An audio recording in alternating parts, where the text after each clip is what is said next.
Well, good morning and welcome back to Santiago in Chile. It's day 4 of the Cadet World Championships, and a very good morning to Gene Shin. Good morning, Sheldon. Right, day 4 of competition brings us to the heavier weight categories. We've got 2 weight categories for the boys and 2 for the girls.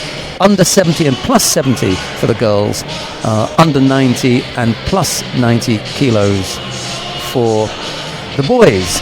We're going to take a quick look at the top 2 seeds in each of those weight categories, and hopefully my colleague Gene Shin has been able to identify who the top 2 seeds are and where they come from. Let's start with the girls in the under 70 kilo category. We've got 25 judoka. 25 judoka today. So something that happens typically is that the upper weight classes have slightly smaller brackets. We had more than 30 in several of the other weight classes, particularly yesterday. So we're looking at perhaps a quicker day today, but by no means less dramatic. So under 70 kilos for the girls, we have Safa Jelassi from Tunisia at first seed. And then at the top of the bottom bracket, at second seed is Marlena Galandi. Galandi from Germany. I'm sure she's got a brother or sister, Galandi. I think it's Philip, isn't it? Philip Galandi. Ilyana Martzog is going to message me any minute now and tell me, because she messaged me the other day. So I bet she's going to be on top of that one and tell us. But I think it's Philip Galandi, who is probably the brother. Now, the Germans have managed to take some medals. Yeah, gold, very dramatically, and silver with the Bauhaus. That's right. Twins, and then I think yesterday they picked up after that marathon. Was it Annabella Witzig? Wustig. Annabella Wustig. Yeah. Okay. That marathon gold medal, golden score match. Now, of course, neither one of those will have a match in the very first round. So the first match in the under 70 kilos will be Jessica Gallegos from Mexico versus Amila Carlisle from Australia. That's going to be on mat number 1. I think we're probably going to see the other pool, which has Mia Liu. I just jumped in there because it was a Chinese name. I did it the Chinese way. Mia Liu of the United States of America and Andela Violic of Croatia. That's probably one that we're going to watch. Plus 70 kilo category. Plus 70 kilos. At first seed, we have Fatima Abidi from Tunisia. I don't think we've seen too many from Tunisia. And then at second seed, we have Helena Vukovic from Croatia. So again, they'll be having byes the first round. So the first match in that pool will be Laura Fusso from France versus Petra Farago from Hungary. Farago Petra. Okay, let's take a look at the boys in the under 90 kilo category then. Under 90 kilos. There. How many have we got? The top 2 seed. The top seed in under 90 is from Russia, Valery Endovitsky. And then also the top seed in plus 90 is also from Russia, David Babayan. But the second seed in the under 90 kilo is Mikheli Bakauri from Georgia, maybe the brother of the Bakauri that we saw yesterday. How's that spelling? Bakauri, it's the same spelling. I don't think so. No? Yeah, I think it may be different. We'll have to look at that. I'll have a look, yeah. So, plus 90, again, David Babayan from Russia at the top seed, and then Richard Sipoch from Hungary. I'm sorry, Sipoch Richard from Hungary. The flag was fooling me for a second. I was thinking Mexico. Okay, so, but the first match in the plus 90 kilos will be Edgar Grigorian from Uzbekistan versus Alexei Sviadnidze from Georgia. All right, well, we've got a couple of minutes before we get underway, and as I say, we're going to start with Mia Liu and Andela Violic of Croatia. It will be the American and the Croatian on mat number 2 in the under 70 kilo category. Now, I wonder if we can just take a minute to chat about the contest yesterday between Nakaya Haruka of Japan and Angelo Bustic. No, it was Haruka, right? Nakaya Haruka, right? Natalia. What was the Polish girl? The family name began with an S. Oh, my sheets are over there. Yeah, I know, and I can't stretch across to get them. Yeah. Anyway, they had this marathon golden score match yesterday. Yes. So first 4 minutes, after that 4 minute of normal time, they went into the golden score period. The golden score period went for 4 minutes. So that was 8 minutes they'd had. They went into a second golden score period. So how long did that go for? Because it was 10. It was 11 total. It was 10:56. Yeah, 10:56. So they were into a double overtime, if you like, a double golden score period. When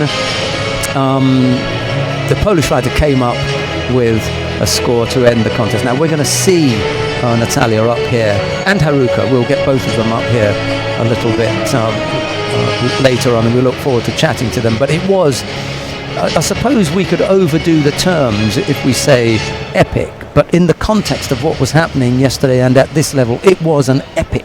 And it was, and it battle. wasn't just because of the length of it. It was because neither one ever got a penalty, neither one ever gave up or stopped trying. Every single moment they came out, they immediately engaged. They were both actively working to achieve the score. They just never stopped. It's on our YouTube channel in its entirety, or on judobase.org. You can see it there as well. You can sit back and watch it. I will watch it again, for various reasons. I don't see absolutely anything wrong with allowing the fighters to continue. Oh, not at all. If they were continuing to fight, it's exciting, and the crowd, for once, it really is the only time. We've had a couple of times when fighters from Chile have received, a big cheer, and then one or two of the bigger teams have been able to cheer their fighter on. But there's never been a time when the whole crowd has been into it and cheering both of them. They were cheering both players. They were just the contest. The contest itself. It was really wonderful. Everybody was on their feet, just constantly, every moment. It's like, will this be the one? Every time they engage, will this be the one? It really just was. Edge of your going seat. and going. And the final was brilliant. How Nakaya just came in and she was really driving, and Poland was able to just counter and come in and finish the match with a really powerful ippon. Right, we are down on mat number 2 to see the contest, the opening contest in the under 70 kilo category. Round 1, Mia Liu of the United States of America faces Andela Violic of Croatia. It's Liu in the white judogi, Violic in blue, and here is Gene. Okay, so we haven't seen too many Americans so far, so it's nice to begin with that today. Mia Liu's got a strong left-hand grip, but Violic clearly has the initiative here coming in. Mia Liu's going to have to loosen up a little bit, but that's hard to do in this, first match of the day. And Natalia Kropska, it was Kropska was the Polish fighter's family name.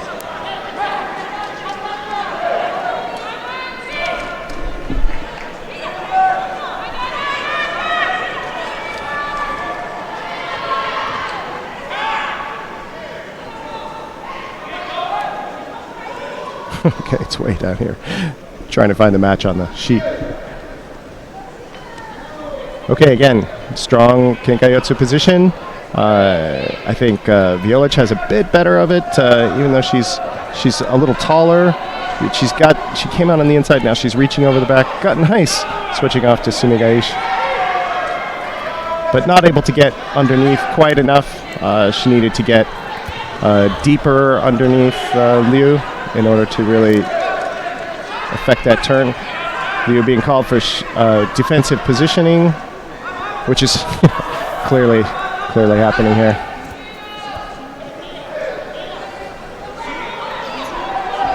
Oh.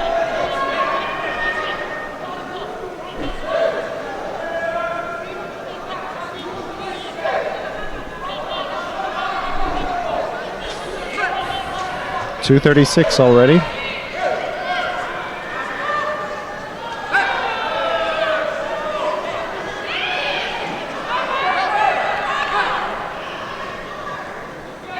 Second Judo for Liu. Okay, a little bit of a change-up. Going to the ground pretty quickly. Violic trying to get this arm out for Judugatame. Cross, body, arm lock.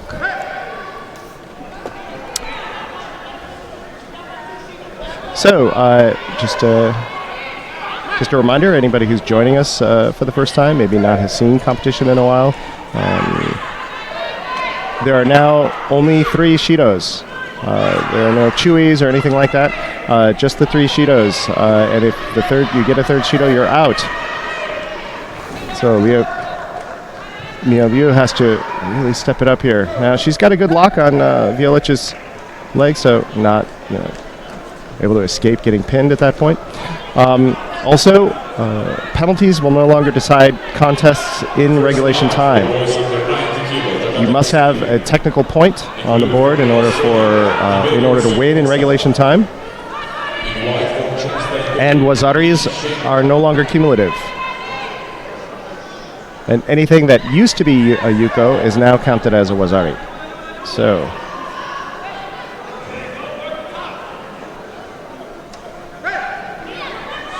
okay, there we see Liu taking initiative there a bit. Oh, but here we have a wazari for Violich.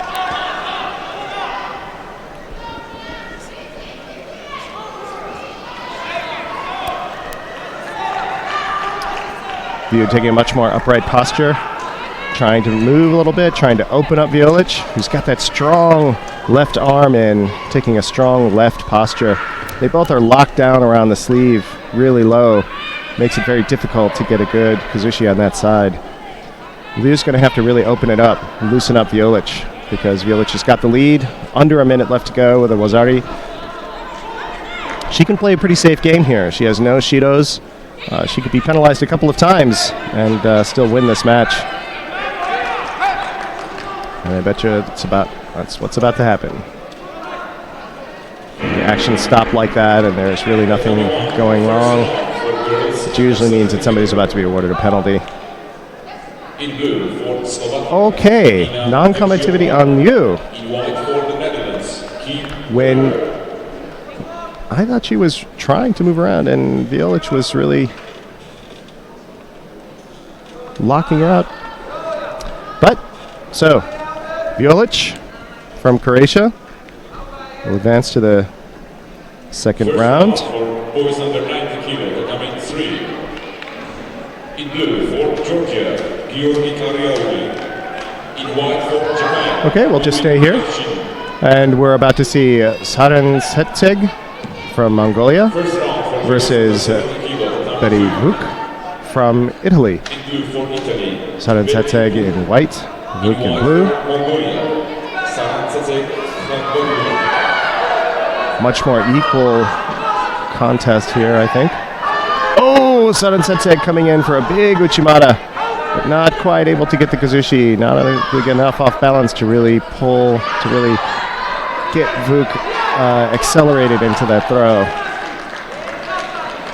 Coming down into Newaza, but nothing really happening there. Again, if you're joining us for the first time, you're new to judo, there's not unlimited time on the ground in order to do ground work, to work pins, chokes, and arm bars. You have 20 to 40 seconds to really show that you're making positive progression. Nice! Vuk stepping in with a big Ashiguruma. Bringing Saren Setseg around for the wazari. But because there wasn't, Saren Setseg didn't land on her back, that was more of a side impact. That would only be a wazari. Perhaps in the past that might have been a yuko, but now anything that would have been a yuko is now counted as a wazari.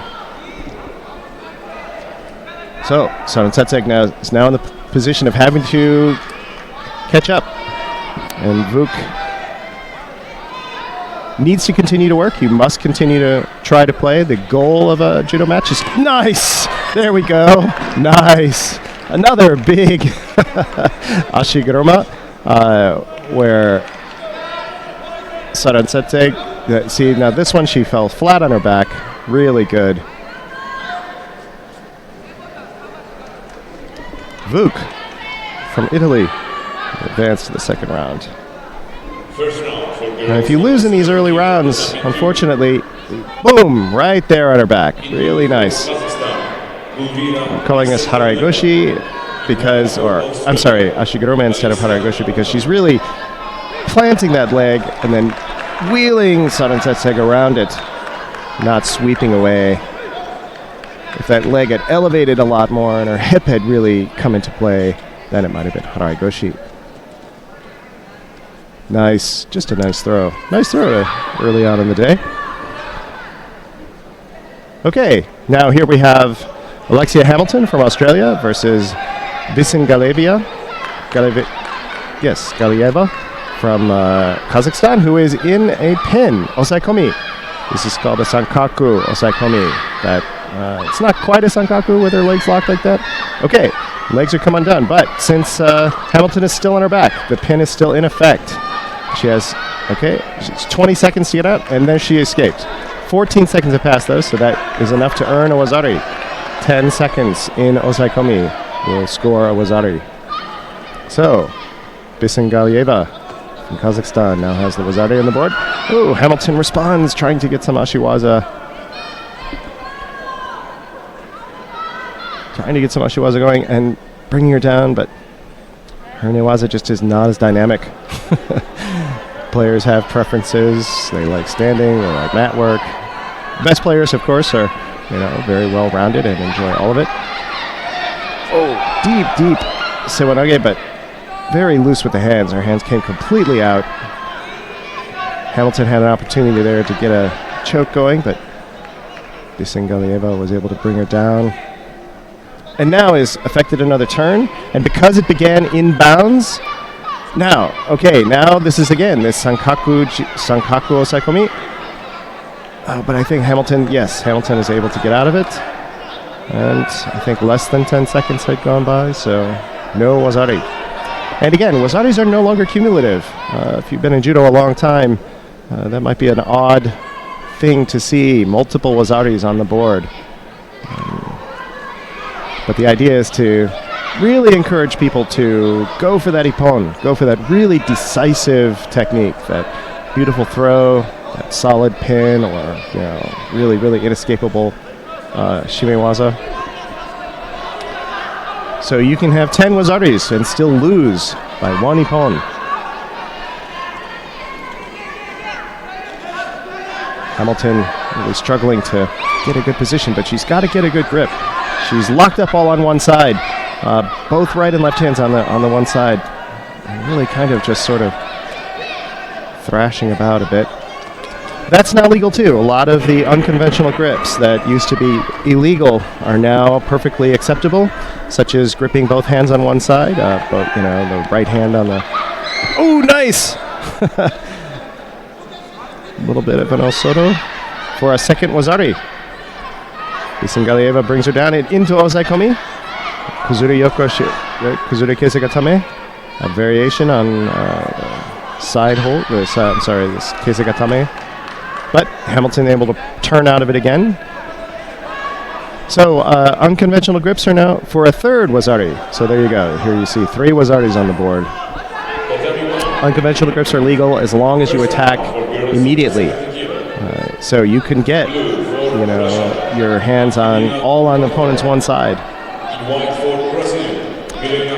Bisin Galieva doing a really good job of continually transitioning from attack to attack, bringing Hamilton down, and then immediately transitioning into here where she's trying to get an armbar. This Jujigatame. Full name is Ure Hishigi Jujigatame, which almost nobody says anymore, because it's just a mouthful. Oh, see, Hamilton's getting the grip, but Bisin Galieva launches the attack. She's just really established the momentum and the pace, and she is retaining it. Hamilton is trying to catch up, really playing quite bravely. 37 seconds left to go. No penalties on the board, just 3 wazaris.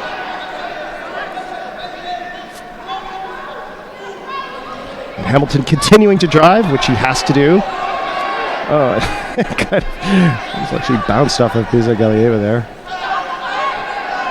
And into osaikomi again.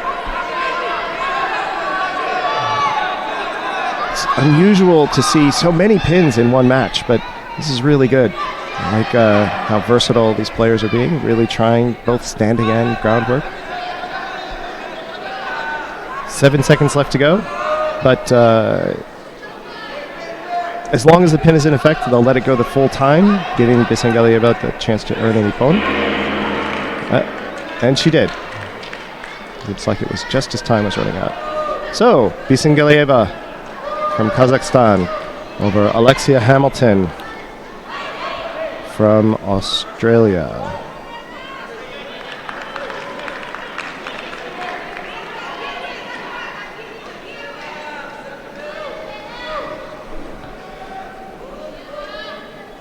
Okay, up next.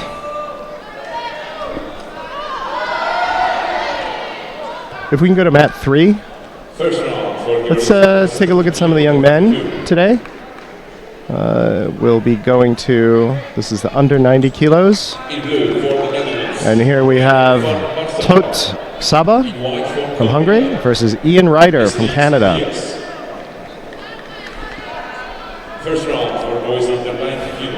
Tot Saba from, or is it Chaba? Would that be Chaba from Hungary? I think it may be Chaba. Okay. Tot Shaba. That's what I think it is. This whole experience has been such an education. So here's something a little unusual for the men. Getting these low grips around the lower back. I haven't seen that too often in this tournament. Again, this right to left orientation. Ryder from Canada has the internal grip, but Hungary really liking that, reaching around to the outside. Normally, having the inside grip, being inside your opponent is really strong, except if they really like being in the outside and reaching around and getting this powerful around the back grip. See now, here they've switched off a little bit. Tot is the one who has the internal. Ryder trying a spinning throw that we've seen quite often. But being really out of position, not really moving Tot, who is now working to get Tot. I'm not sure what Tot's trying to do. I thought he might have been trying to do a turn, but he's just stuck.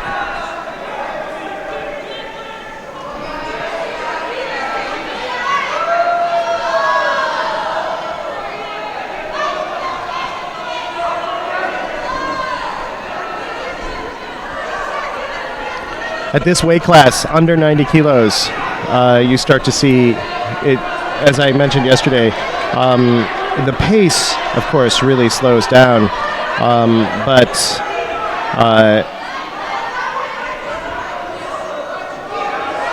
you get this commensurate increase in power, and things can still be very, very explosive.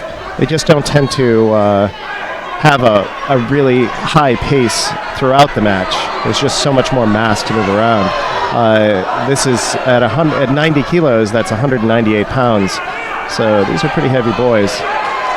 Oh, there you go. See what I mean? And there, Toad had that around the back grip, and he had this beautiful, beautiful ogoshi, but it was so overturned that Ryder landed well on his side, well away from his back. So even though it was a huge, huge elevation and a big rotation, what matters is how you land. You have to land, for those of you really new to judo, you have to land with force, control, and on your back. Really, really flat on your back for that ippon. So for that full match-ending point. So in a sense, all judo matches, have that potential to be sudden death, where you could lose at any moment, just with that one technique, that one movement. And that was really close.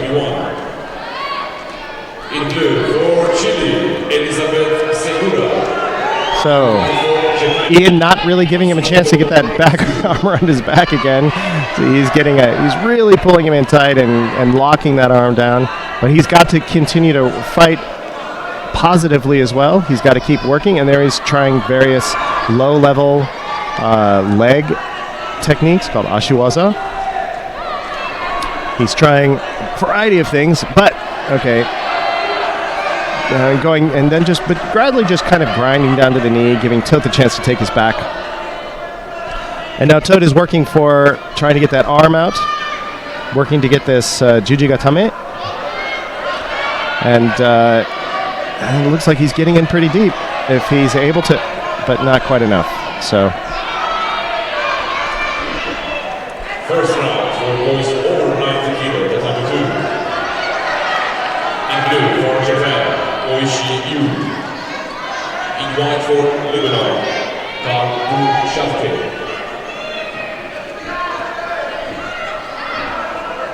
Oh, nice sewanage. See, so even though these are really big young men, you can see there's just this explosive movement.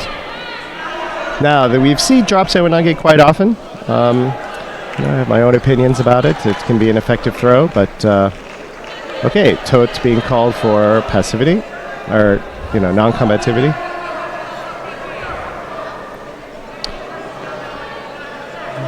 You've got to get in deep. This sewanage is a beautiful throw, but if it's not like all judo technique, if they're not done right, you just don't get that really dynamic acceleration of your opponent. In blue for Georgia, Alexis Smianidze. In white for Uzbekistan, Edgar Grigoryan. You end up just spinning yourself, and it can be very explosive, but you can see how the other opponent just isn't moved at all. Okay, the first over 90 kilo match just came and went. That was quick. Okay, a second Shido for Tote.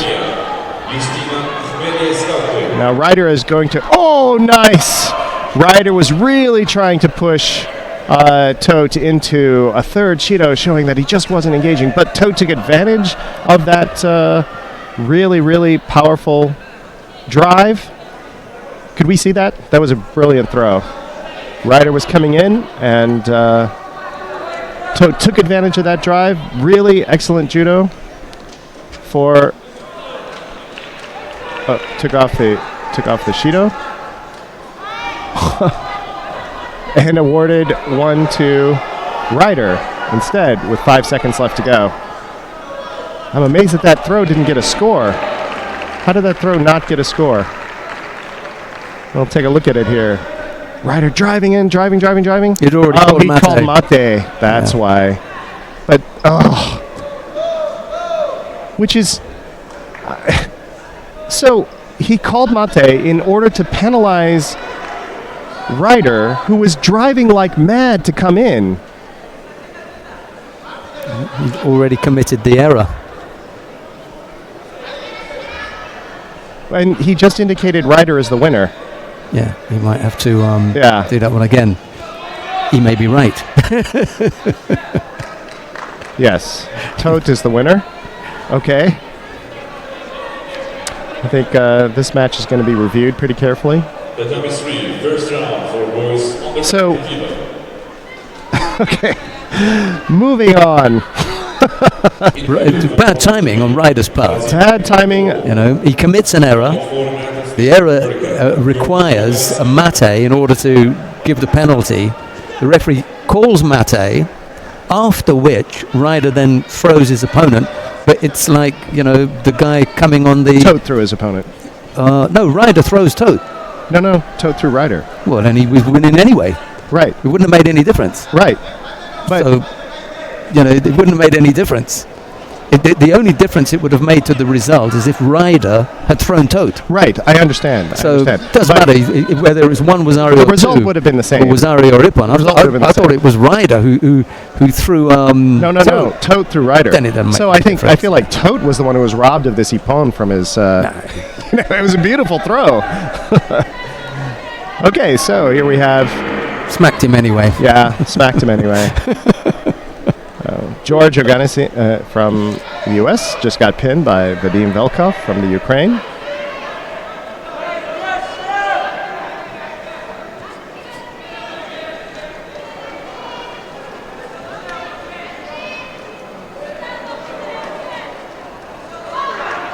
Tatami 3, first round for boys under 90 kilo. Okay, And again, still to stay here with the under 90 kilos. In white for Russia. Said Gadjev from Russia versus Ivo Vitasek from Germany. Vitasek.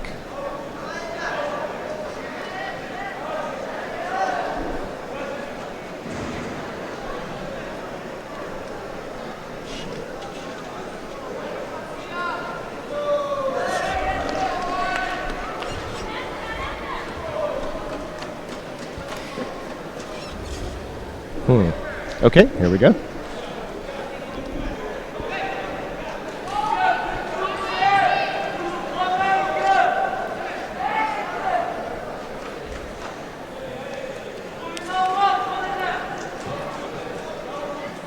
Second round for girls under 70 kilo, number 2. Vitasek's coming out, really dynamically trying. Gadjev In white for Germany. very patiently moving around, coming in for a tomonage. A really nice tomonage, but Vitasek just turning out of it.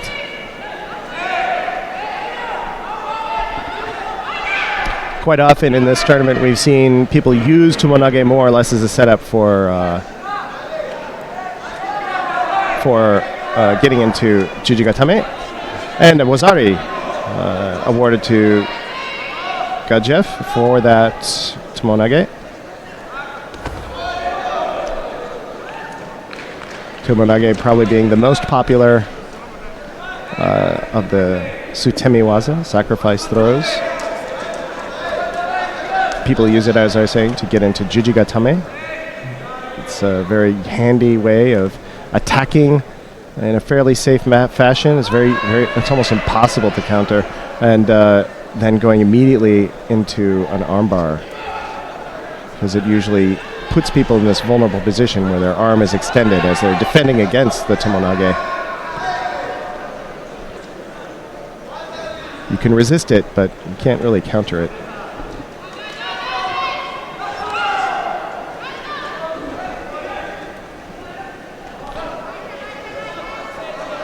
Gadjev then doing this kategoruma variant, but Vitasek easily short-stopping it.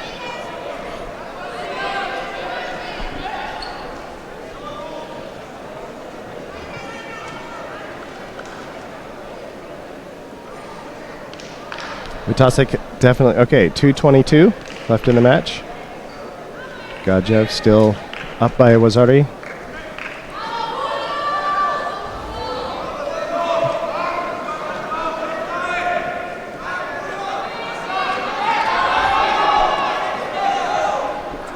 The pace of attacks is definitely less frequent than we see in the lighter weights, but as long as they're working positively, trying to create opportunities, trying to drive towards making that score, they should be okay. Gadjev penalized, getting his first Judo. See, now there he has this unconventional both right side grip. Okay, but I guess he held it too long. That can really be an interesting thing, how long referees will let that happen. Some referees, sometimes they'll let it stay there for a good bit before they call that. That was pretty quick.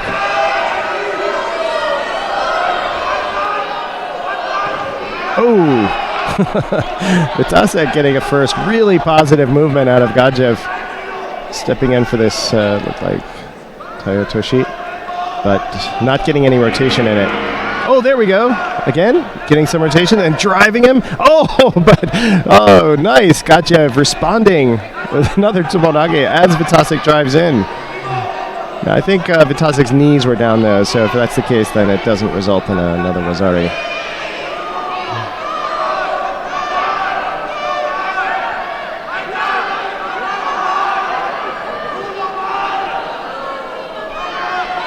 Oh, good. Very nice on Gadjev's part. A nice Deashi Harai, or perhaps a Kosorogake.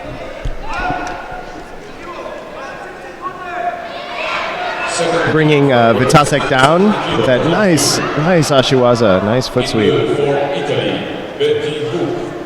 In white for Germany, Rafaela Igu. So Gachev is up by 2 Wazari, but he also has 2 Shidos. So if he makes a mistake or gets thrown by Ippon, by Vitasek, Vitasek can still win this, and we've seen that several times. Somebody's ahead by quite a bit and still loses in the last few seconds. We've got 20 seconds to go. So Vitasek has nothing to lose at this point. He's got to come in. He's got to press. He's got to create that opportunity. Now it looks like he's trying to drive one way to draw the Shido is to force your, get your partner to look. Ooh, get your partner to look like they're stepping out of bounds. Okay, but Said Gachev from Russia with 2 Wazaris over Ivo Vitasek from Germany.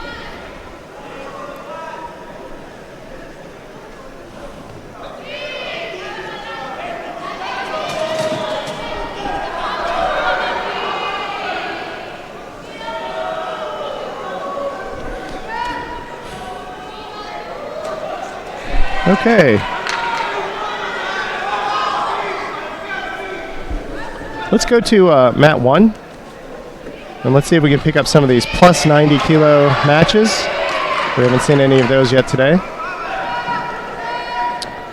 And here we have Alejo Burgos from Argentina versus Kitely Watson from New Zealand. First player from New Zealand we've seen. Did you not see one in the Hungarian?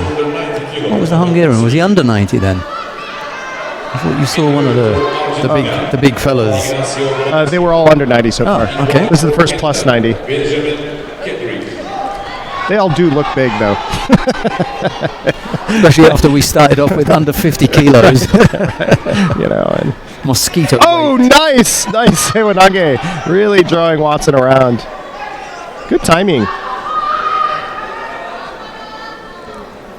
So we have some really big boys. Of course, over 90, you can get to be quite weighty. How many stone would this be, over 90? Well, that's beyond me. I'm lost with that one. And there's no upper limit, yes? Yeah. No, not in the plus. Not in the plus. So, okay, drawing the gi over.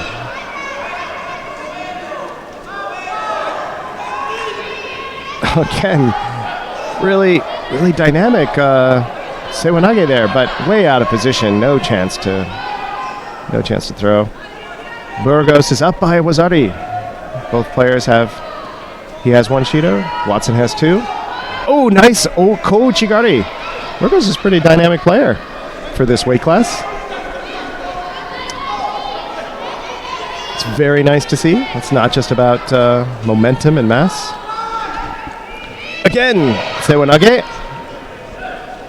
If Watson doesn't get an attack going soon, showing that he's also trying to make positive progress, he's going to get that 3rd Shido.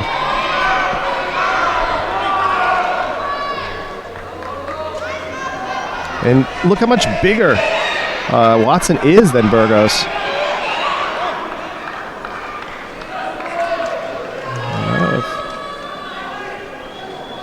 Burgos is around my weight, like 250 or so, then I'd say Watson is easily pushing the triple crown.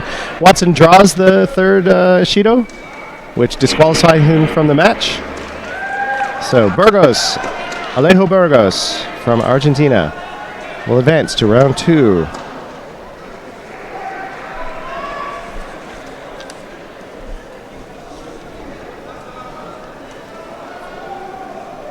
First round for girls over 70 kilo, Takami 1. Okay, and apparently that was the last of the In white for France, Laura Fuso. plus 90 matches. So we'll go to the plus 70 matches. We'll stay here on this mat with Laura Fuso from France versus Farago Petra from Hungary.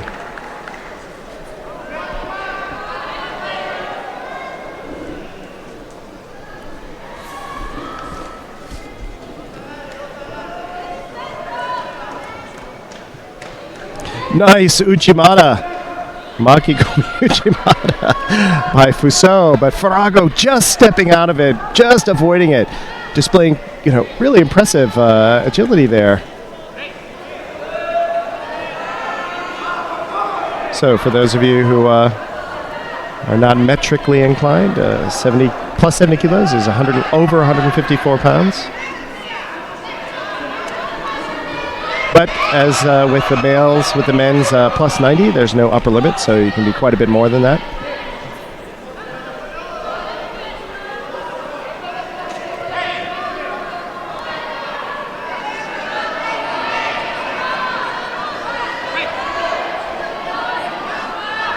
Oh, nice. So you could have this kind of challenge where, nice. Petra Farago coming in with a really strong Ashiwaza attack, and Laura Fuso responding with her own Ashiwaza. Two different types of Ashiwaza. Farago coming in for a Ko Uchigari, Fuso responding with Uchimata.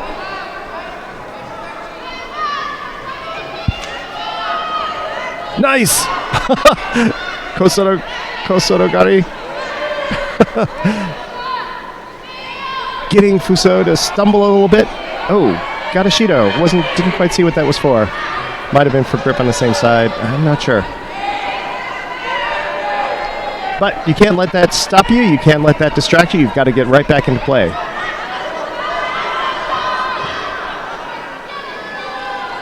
Nice.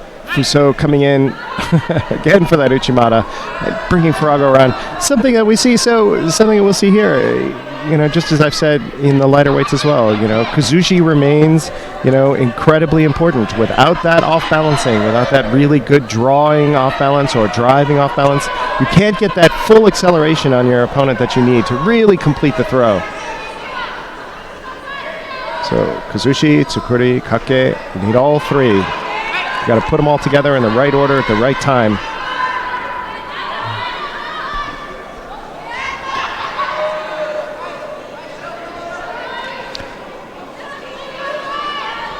Farago really just continuing to press the attack, but Fuso is the one who's really getting full movement in. But just to let you know that Fabian Laura of Chile is making his way down to mat number 3. He's going to face Xavier Jones of Trinidad and Tobago. So I don't know if our chief would allow us to go down to have a look at that contest if we want to continue watching Laura Fuso of France and Farago Petra of Hungary. That's on mat number 1. Just click on mat number 1, you'll see that. But we're going to sneak down to mat number 3 for a couple of reasons. One, the host nation have got their under 90 kilo category player on the mat, and Xavier Jones, who's representing Trinidad and Tobago, has got his first outing there, so we might want to have a look at this pair. And you're exercising the privilege. Well, I'm not going to deny a personal interest in the Trinidad and Tobago player. But there is also the he's got the wrong arm there. There he goes. There you go. Now he's got it.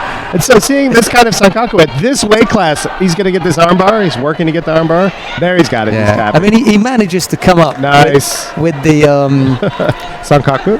Yeah, Sankaku Gatami. But it was in actual fact the wrong arm that he had trapped there. It was the wrong way around. It was this arm that would have been usually on the pressure leg. It was usually. But he found a way to do it anyway. Came around. Well, poor old Fabian Laura had his hands full there. Well, good job to Trinidad and Tobago. Yeah, just a green belt. But, the first victory on the board. That's right. And now Jones goes through to round 2, where he'll face whomsoever. I'm not sure whether it was Benjamin Kendrick of Canada, who won the previous contest. I don't know, but we'll find out anyway. Right, back now to Jean Shin, who will let's finish up. Let's go back to mat 1. I want to finish this match. It's 30 seconds left. Fuso is still in the lead. But I just love watching Farago really go after this. I want to see if she can get it. Oh! See, she's stepping in, but again, Fuso responds. one of the reasons I love this weight category is because you can get this kind of differential in who's playing who. And when you see this, and you see people, it doesn't matter. They're going to go, they don't care how big their opponent is. They are going to continue to drive. And Farago again coming in for an attack, but Fuso countering for a third Wazari, and then into Osaikomi. And it looks like Farago is not going to be able to extricate herself from this. But really brave attempt on Farago's part. Good job for Laura Fuso from France, who will come away with the Ippon. She had to work for it, though. And against Petra Farago, Farago Petra from Hungary. Fuso will advance.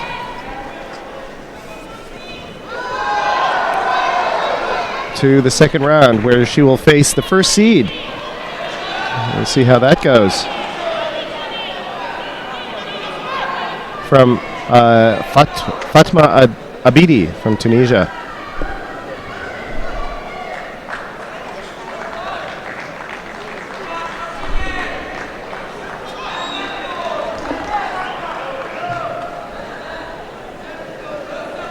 Well, let's go to mat 2, where we have Siposh Richard from Hungary versus Kim Min Jong from Republic of Korea. In blue, for the United States of America, Akiko Balitata. In white for Mexico. Kim ahead by Wazari. Just under 3 minutes left in the match. Trying to come in for Tomonage, which you would think, you might think that at this weight class, it's just an unreasonable thing to try, but it's, but the thing about these athletes is that they are in their way, they're just as athletic as any other weight class, and they are used to moving each other, and so these tremendous mass, it's really wonderful to see when they get this terrific technique going, and just power and momentum and speed and technique all together.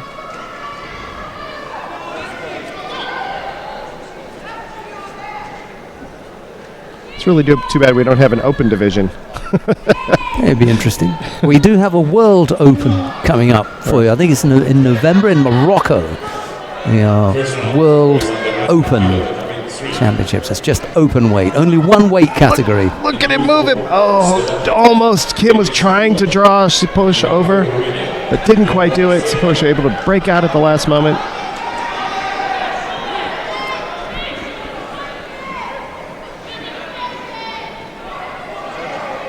I'd say both of these young men are well past the 90 kilo mark. Oh, nice! Ashiwaza. A little bit of Sasai Tsurukomiyashi there.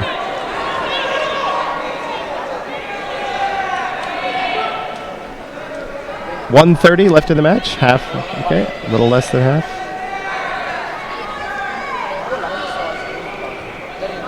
Kim with a strong left grip. Siposh spinning out of it. That was just to get out of the grip. That was far too strong a grip for him. A lot of Kim have, but just spinning out of it, just to get away from it. That's could be called as a false attack. Nice again with the Ashiwaza, this Sasai Tsurukomiyashi, and Kim responds with one of his own to bring Siposh down for a second Wazari.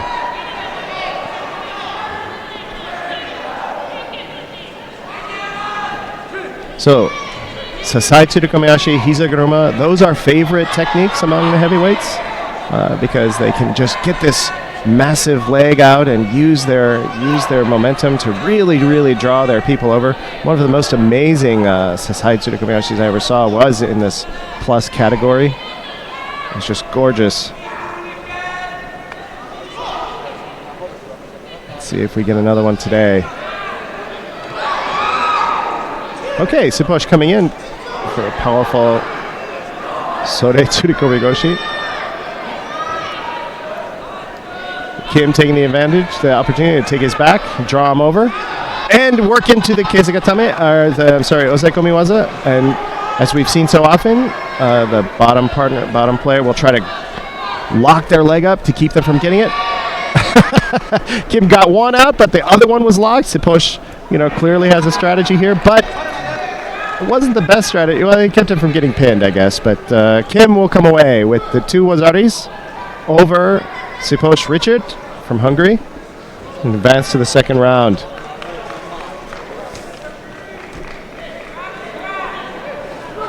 Good job, Mr. Kim. Actually, third round.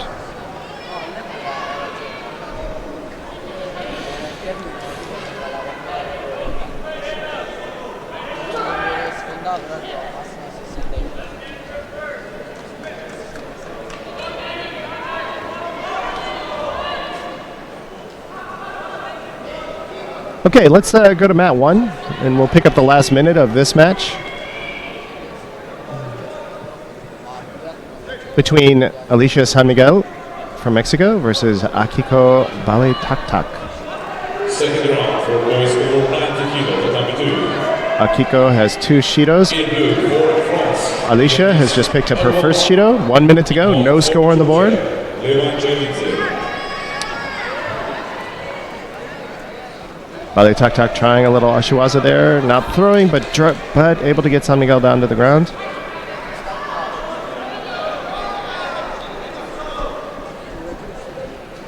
Oh, second. Okay. Second, I guess calling a false attack on San Miguel is a way of trying to get away from Balitaktak's attack. Really backfired on her there. 2 Shidos apiece now. Neither player can afford to make a mistake. 42 seconds left. Plenty of time for mistakes like that to occur. But, of course, we'd much rather see a throw. Much rather see something positive. Okay, San Miguel trying this really deep Makikomi kind of throw. Can't really call it Tayatushi because she's far too placed in front. Just more of a Harai Makikomi. Osoro Makikomi. Really trying that kind of thing. She's in danger of getting called again. She's trying to attack, but it's not just trying. You have to really try to throw. You can't just show. You can't just put on a display. Okay, she's definitely trying. So, and Balitaktak is letting her step in like that. I think San Miguel's strategy here is to try and do it enough so that Balitaktak gets penalized a third time, and that's what's going to happen. Yep. So, San Miguel comes away with the win over Akiko Balitaktak from the USA.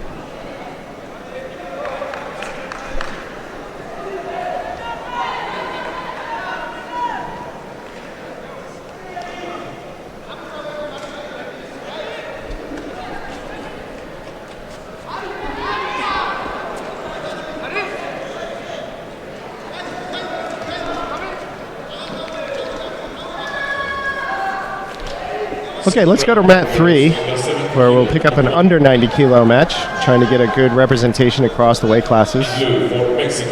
Simon's on the ball here, isn't he? With the mat changing. What a man. He is. Plus, I have to see somebody named Geronimo play. Geronimo Saucedo. Well, we saw Temujin. We saw Temujin the other day, didn't we? That was the original name for Genghis Khan. Now we're going to see Geronimo. All these. Well, I'm not going to label Genghis Khan as a hero, but certainly a historical figure. Grand historical figure, very important. Versus Figueroa Rodriguez from Cuba. So, Mexico, Cuba, and an under 90 kilo match. I'm partial to this weight class. This is my old weight class. That was many kilos ago.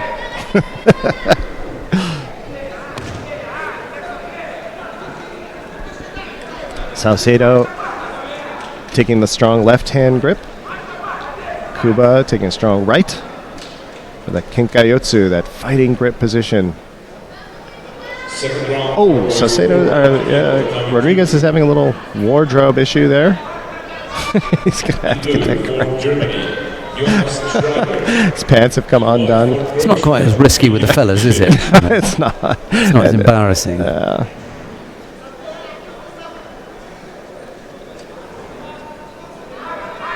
But there's definitely a no sagging policy in judo. Yeah. No sagging pants. I don't know if that's such an issue in Trinidad and Tobago. Oh, I'm telling you. It's beyond the ridiculous. Okay, so I'm right there with you. So Geronimo Saucedo picked up a Shido. I didn't see it. I'm sorry. So he's got a Shido on the board. Rodriguez has got a clean sheet. Both are innocent of any score at the moment.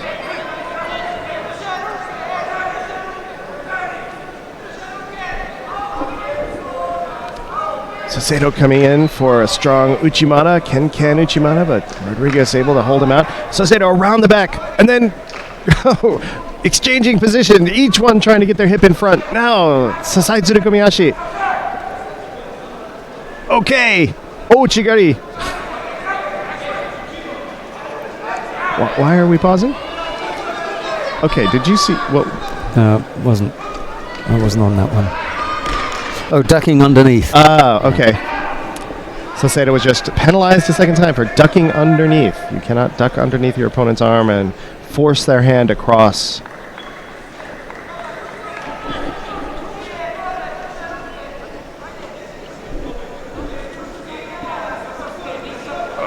Coming in for that Kosoro.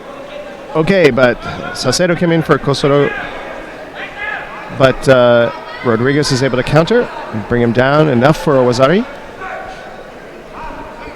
In the past, I'm pretty sure that would have been a Yuko, but again, all Yukos now count as Wazaris. So Saucedo's got in a bit of a hole here. He's got two Shidos, and Rodriguez is ahead.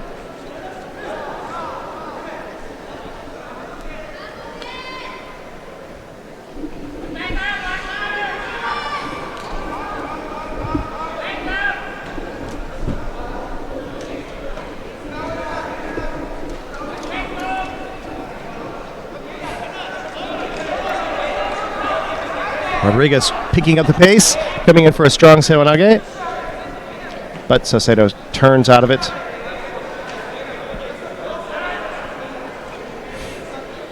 .126 left in the match. Still plenty of time. But Saucedo, oh, nice! Comes in for a deep Osoro Otoshi. And then into Osaikomi. And this is what we're talking about. You can be really behind and still come out the victor. With just the right movement. And Rodriguez is really in trouble here. It wasn't the Nippon because Rodriguez came down first on his backside instead of flat to his back. So it wasn't that really solid thumping impact that we look for flat on the back. But good enough to really take the win here. So, Geronimo Saucedo pulls it out for the victory over Figueroa Rodriguez from Cuba.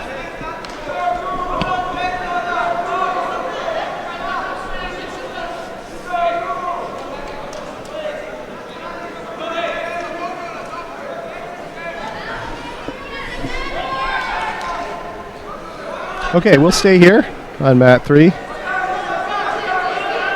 to take a look at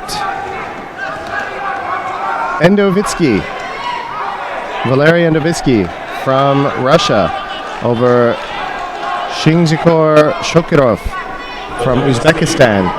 Second round for boys under 90 kg. In blue for Uzbekistan, Shingzikor Shokirov. In white for Russia, Valery Endovitsky.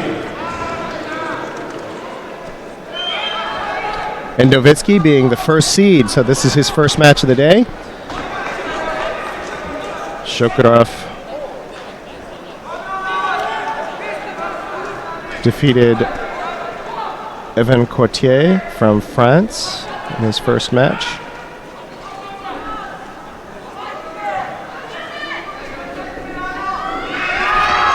Nice. Uzbekistan doing a little bit of ashiwaza there, causing Russia to dance a bit to avoid getting taken. Here we have a strong right side to right side grip. And you see how they're both leaning into it to avoid giving the other person any kind of, advantage. That's typical in a lot of countries, taking that approach, this sort of posture. But it does tend to lock you down. It makes it harder for you to attack in a lot of ways. So it's a strong defensive stance, and if you don't move from there, you're liable to be called. Which they're being called, both of them, for that non-combativity.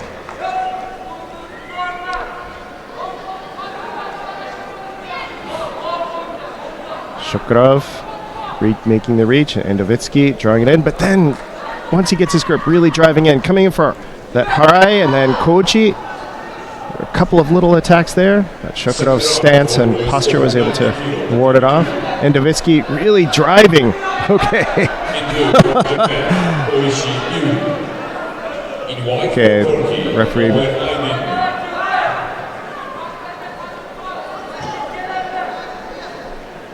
Interesting how they start out. Shokurov was just called for stepping out, but Endovitsky was really driving him. And Shokurov was doing everything he could to stay in bounds. Okay, waved off. Okay, driving on Endovitsky's part. You called it. I feel so validated. That one. You got that. You must be happy. I feel so validated now. Nice ashiwaza on Endovitsky. Nice sweep, bringing Shukurov down, who spins out of it. Okay, driving in. Endovitsky trying to get that arm, but Shukurov's just got too far on his leg. Really good position driving around. Going to try to turn Endovitsky, but just comes out. I mean, it was clear. He was so powerfully trying to drive back in. He was not avoiding competition.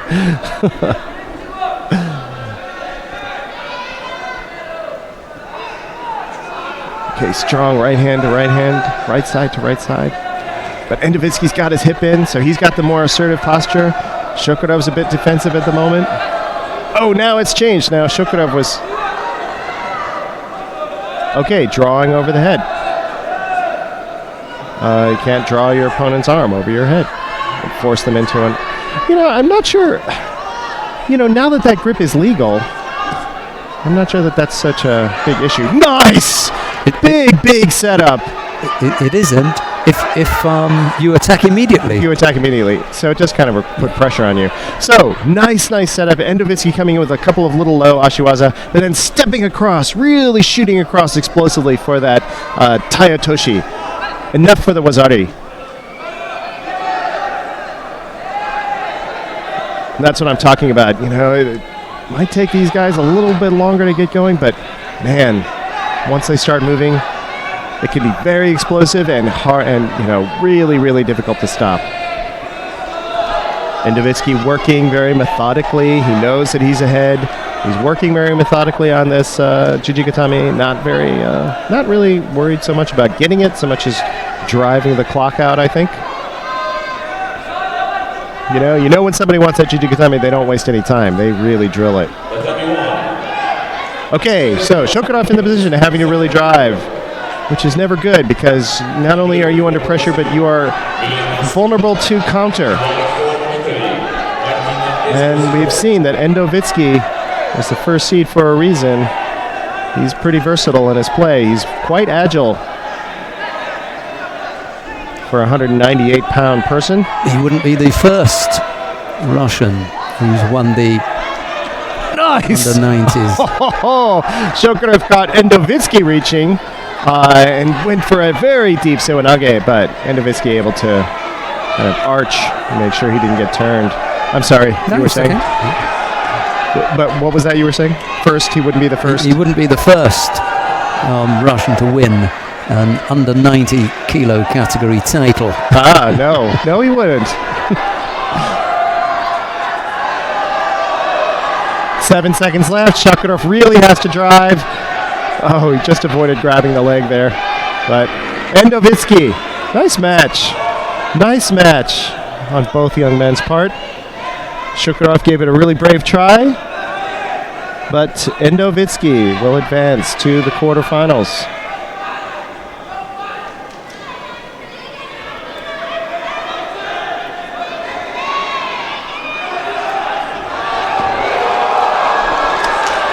Oh, maybe we got a review here?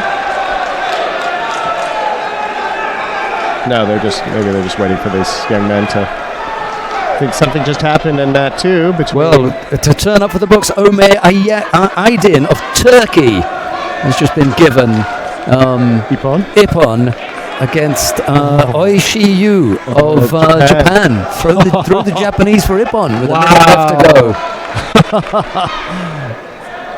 go. Is it possible to see that?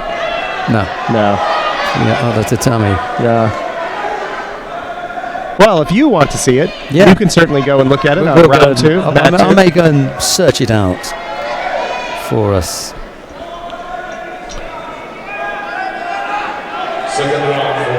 Okay, we'll stay on this mat for the match between Mori Kenshin from Japan versus Lin Chengkai from Taipei.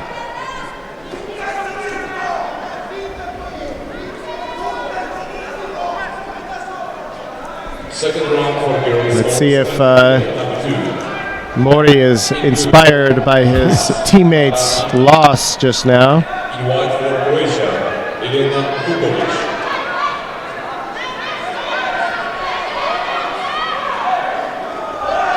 So you see, again, I just never tire of pointing this out, but I just love the classical upright posture that the Japanese players all affect. Beautiful, beautiful, beautiful ashiwaza. Really gorgeous. Okuri Ashiharai versus Lin Chengkai. Oh, waved off for, instead of Ippon, for Wazari. Still, gorgeous throw. Watch how he sets this up, pulls him down, and then off to the other side. Really nice.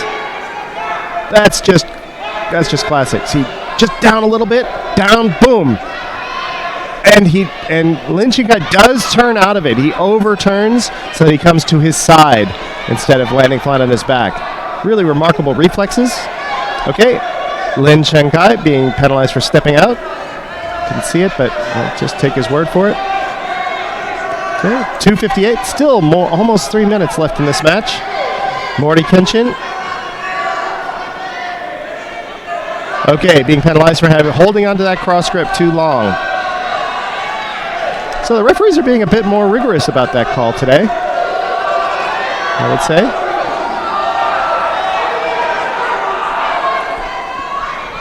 Mori Kenshin coming in for this left-handed grip. Lin Chengkai staying on the right.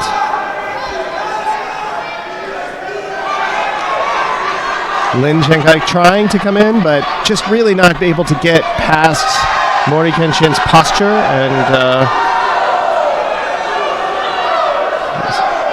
see, with this upright posture, you just have so much more possibility for attacking.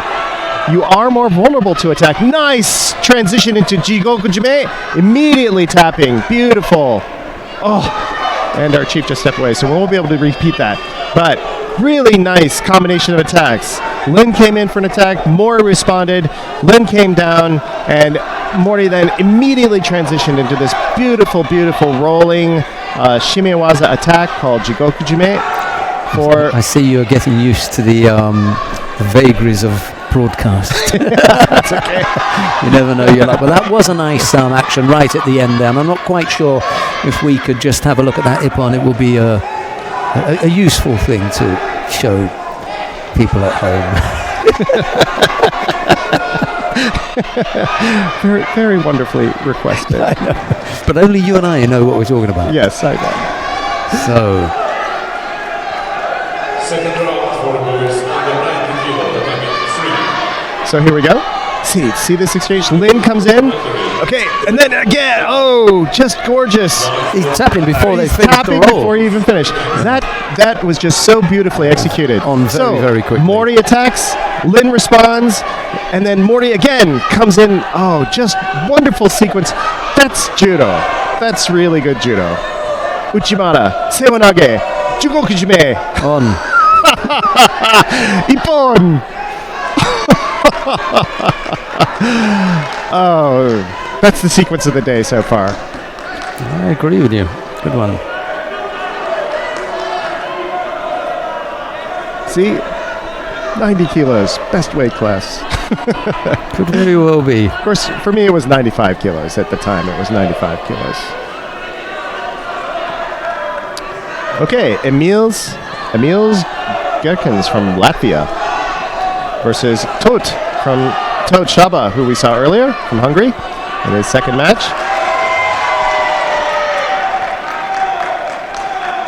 Emils Gerkens is a different proposition from the first match Tot had. Looks like a bit more agile than Ian Ryder was, although Ian was certainly a fine player. In blue for Canada, Annabelle Dunbar. In white for Chinese Taipei, Li Yuji.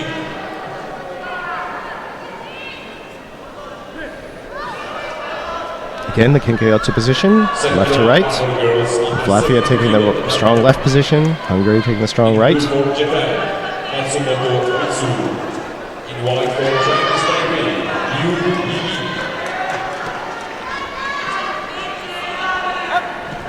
And Gerken's really favoring this long step across. Tot responding, both going to the ground.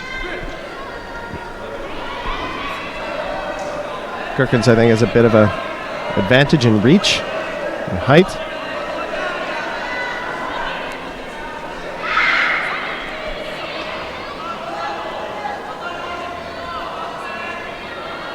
But as we saw, Tot is quite powerful.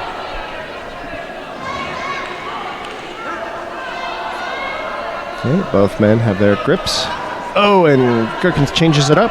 Tries to go to a Tamiwaza, but he was far too distant to get any kind of rotation or elevation.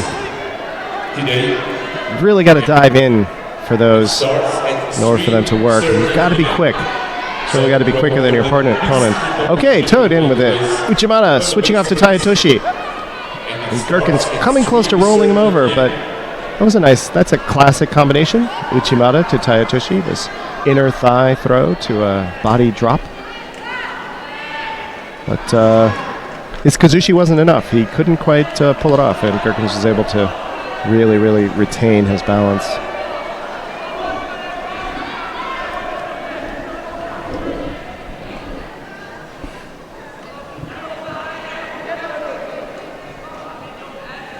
Oh, again, Gerkens with the initial attack, gripping and coming across. Oh, this Katakuruma variant. And bringing Tot over, but he rotates out. Both players being told to arrange their gis.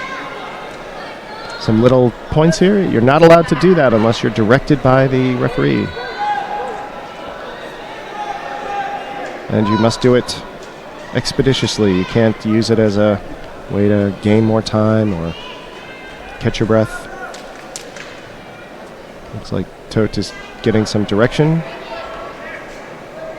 I think the referee is getting some direction of his own. They all have earpieces so that they can communicate with the table and with the referee commission. Must have been something here, some penalty, I think, that, or perhaps they're reviewing that last throw sequence to see if there was a score. We'll find out in just a moment. It's like Christmas. What are we going to get? Ah, bridging. When Gerkens came in for that last throw, Tot dove, actually. He used his bridged off his head, and you're not allowed to do that because it threatens its wrist to your neck. And so that disqualified Tot. That's disappointing. It's one of the factors in trying to avoid being thrown. Okay, let's go to mat number 1. Let's get some, let's go back to the women's side. And here we have Liu Leiling from Taipei versus Matsumoto Rizu from Japan. No score, less than a minute to go, but so this is when things could get really exciting. Oh, Matsumoto comes in. She said, "This is not a choke, it's on my chin."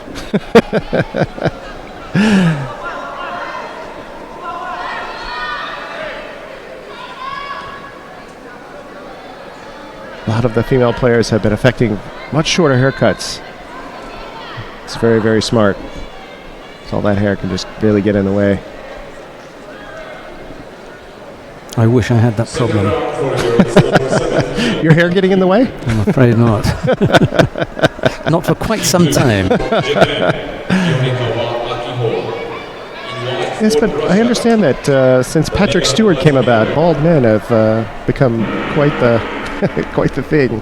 It hasn't filtered down to me, I'm afraid. Oh. I don't know. I think I've caught a few people checking you out. Maybe off camera you can let me know who they are. I will do that.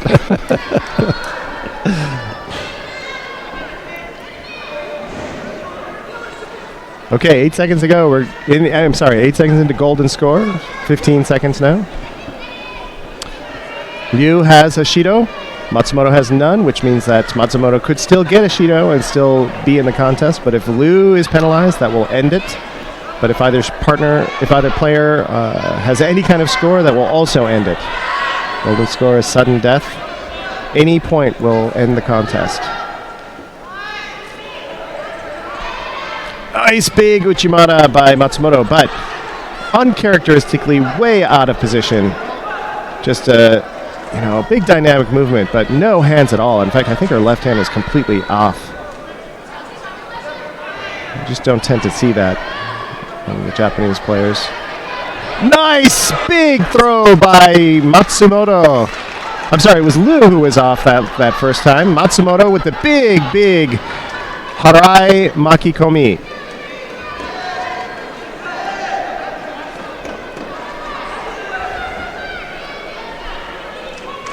We can see that again. That would be gorgeous. Here we go. So, Liu is reaching. Okay, and here's Matsumoto. Big Harai Makikomi. Yes. Harai Goshi is when it's called sweeping hip. Your leg comes to the outside and elevates so that your hip can really elevate. And then she drives her right hand over and winds Liu around her body. And that's the Makikomi element, this winding element of the throw. Gorgeous, perfect, textbook Harai Makikomi.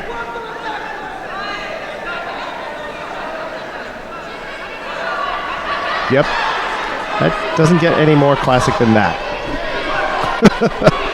And at 70 kilos, too. So, Matsumoto will advance over Liu Leiling to the quarterfinals.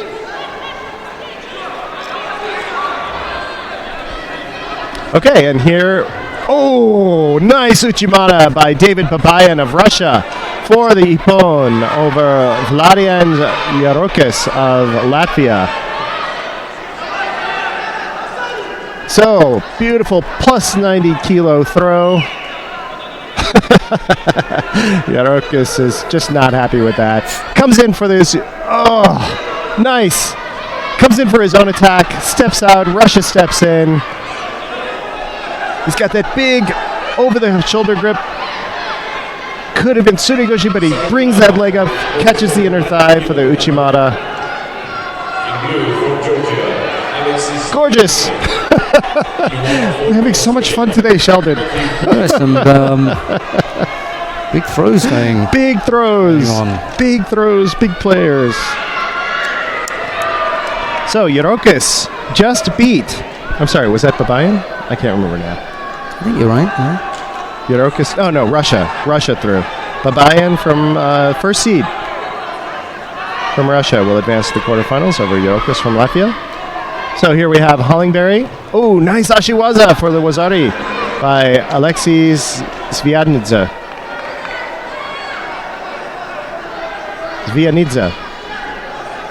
From Georgia. Svianidze, that was a nice Dashihari. So here he's setting up. Okay, Svianidze clearly has a stronger grip. Hollingberry is very square. I think we're seeing a little difference in experience levels here. Georgia takes strong right-hand grip. And Hollingberry from Australia pretty much coming straight on. See how square his stance is compared to Svianidze's? You know, Svianidze's, he's got a big pop opportunity here. Yes, for Wazari. Again, that over-the-back grip to generate lots of power to really pull, but then coming up with that leg to get the Uchimata for the extra acceleration. Hollingberry clearly not happy with that and driving in now, which isn't always the wisest thing to do. But it's understandable. He's very determined. He wants to get this back. After all, he's playing for his nation. And he's really trying to come in. But again, Svianidze's grip is just superior at this point. He's got the stronger internal grip. Reaching around, setting it up. Nice makikomi for the ippon. Another winding body throw. Seeing some really nice action. These later round matches.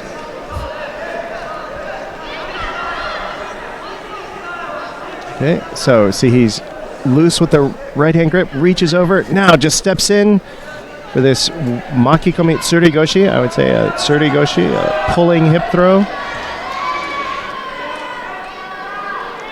Again, one more time. See how he steps through and then just winds it around his body to really bring that around flat to his back. Really nicely done. So, Svianidze, Alexei from Georgia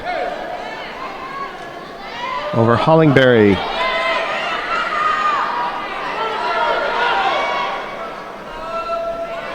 So Svianidze will face Babayan in the quarterfinals. Another makikomi.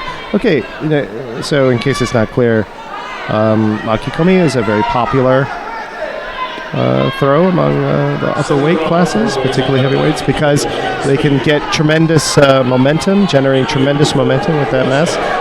Ura nage, I'm sorry, this Ura kizigatame, pin, Santana, Leonardo Santana with Ura nage, Ura kizigatame, Ushiro kizigatame over Brian Hernandez from Chile. The Ura position in Newaza is now legal. So it used to be for many, many decades, for as long as I can remember actually, that Ura position was not recognized as a legitimate pin, but that's one of the new changes. So Ushiro kizigatame and Ura kizigatame, where your back is completely to your opponent, but you're holding them down, is now legitimate. Santana will advance to the quarterfinals. Okay, up we have Zohair Eserier. Okay, help me out here, Sheldon. Eseriv? Sorry, which tatami are we on? Morocco versus Argentina. Mat 1. Essayeri. Zohair. Zohair. Yeah, Zohair. Essayeri. That one was difficult. Okay, now that I've got the name. So, Morocco versus Argentina. Alejo Burgos. And here we have that, you can see that big weight disparity. But Burgos is making Essayeri work. And Essayeri is really going after it. 3:23 in the match. Might be getting a penalty here. Either false attack or maybe pulling the gi.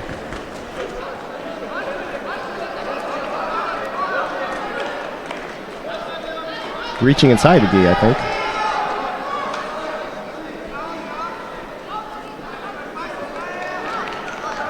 So Burgos has got his work cut out for him. This nice coming in underneath for Sewanage, but not deep enough. Not enough penetration, not enough rotation. So Aseri is able to drop. You can see how quickly and agile these players are, despite their enhanced mass.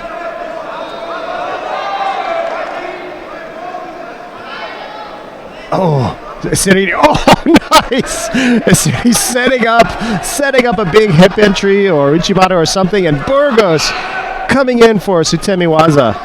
And immediately, but not quite getting in, and then immediately trying to get into the Jujikatame. Look at the speed and explosion of these players. It's really great.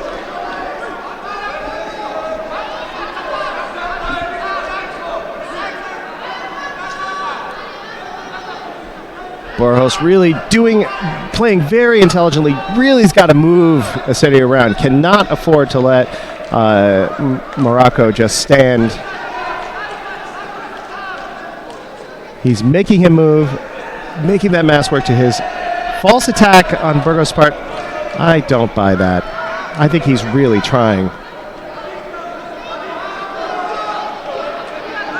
He was not trying to use that as a way to stall combat or stall play. But, okay, but the referees are the referees. Okay, Aseri coming in for a big Koshiguruma, but not nearly enough draw. Burgos is not pulled in enough. Both players have a Shido. 2 minutes left to go. Halfway through the match. Not only is Aseri just clearly heavier, but he's really got these long arms. His arms are long. Wow, that was quick. So, he had grip on both sides and did not attack immediately. It was like seconds. I guess immediately means immediately.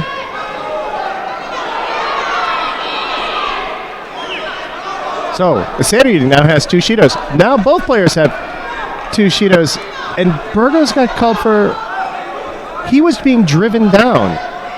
Burgos was just being driven down to the mat, and he just got called for false attack. That's what it looked like to me. All right. Both players have 2 Shidos. No score on the board.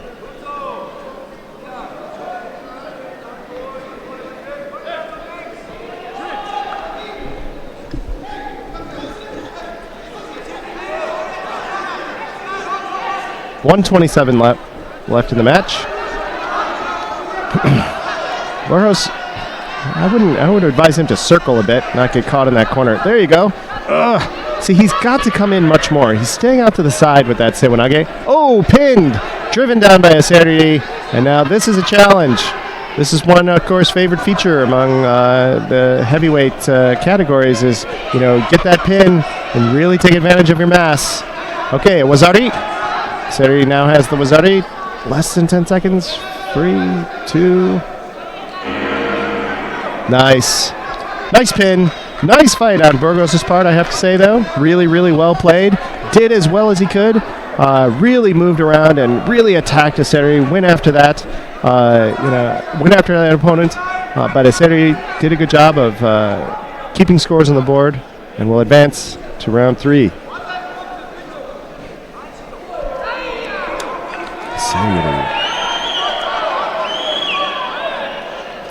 Well, that brings us neatly to the next contest. This is in the under 90 kilo category. I'm going to be a little bit selfish again to ask to go down to mat number 3. We're going to see the finish between Michele Bekauri of Georgia. He's up against Said Gadzhiev of Russia. Ooh, it's nicely poised. Gadzhiev leading. There's going to be one more big attack from Bekauri. There it is. Oh! But he couldn't come up with the score. So I wonder if this Gadzhiev is related to... No, Bekauri. Bekauri, you might be there's right. also Gadzhiev yesterday, too. Oh, could be. And they are similar weights, whereas a little bit of a difference in these two. Yeah. Could be. But Gadzhiev. we could ask our stadium announcer Georgie about Bakauri, and then we can ask one of the Russian team about Gadzhiev. So Said Gadzhiev of Russia wins out over Michele Bakauri, and we'll find out about the Bakauri connection, because there have been quite a few family connections in this competition, haven't there? Yeah. And those are just the ones we've seen. There could be others that we just missed. Right, coming on to mat number 3 now in the under 90 kilo category. It's round 2. Benjamin Kendrick of Canada faces Xavier Jones of, you guessed it, Trinidad and Tobago. There's another roll of the dice for the young Trinidadian. Let's see how he gets on against the Canadian. It'll be Kendrick in the white judogi, Jones in blue.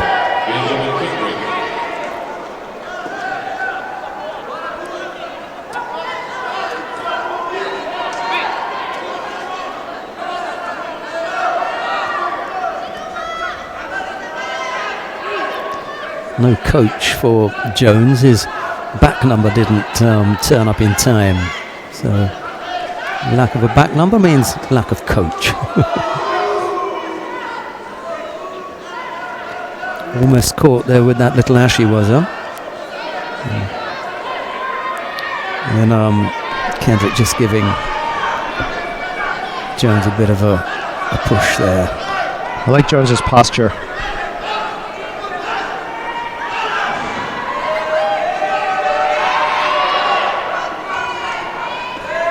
Just keep him safe, a little foot tap before you grip up. Oh! Just with the left Uchimata. Kendrick keeping both hands on, and over goes Jones with the... Yeah, didn't quite get the leg exactly where he wanted, Kendrick there, but he had the result that he wanted, which was an ippon. He got Jones to square up. So, good example of a nice technique. Really good Kazushi. He didn't quite shoot all the way across, but it was definitely enough to get the drop. I don't know if we can get a replay of that one, Chief. That ippon at the end there.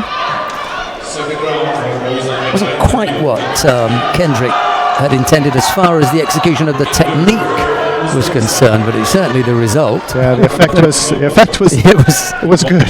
No doubt about that. Disappointing for Trinidad and Tobago, though. There you go. Oh, he did have pretty good extension.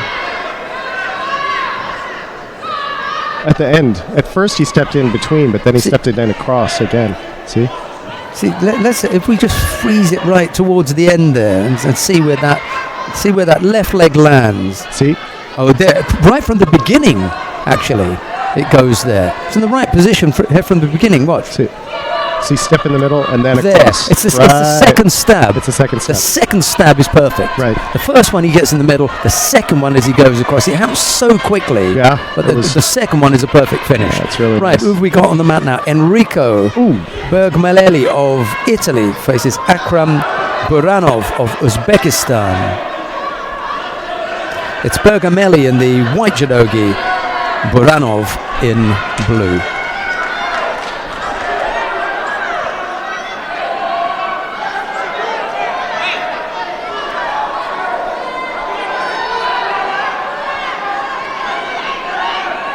Oh, big throw. Nice. Bergamelli caught Buranov reaching, got a big arm around the lower back for this beautiful, beautiful koshiwaza. Beautiful rotation, beautiful elevation, perfect landing. Chief, can we see that again? Just so many beautiful techniques we were seeing today. Beautiful throws. Not simply, just powerful hauling things, but just really good technical executions.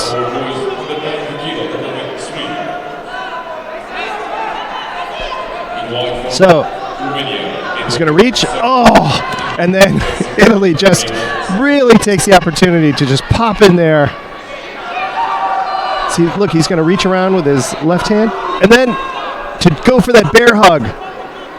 He was going for the bear hug, and Italy just took that opportunity to just turn it. Watch this. He's going to reach for that coach.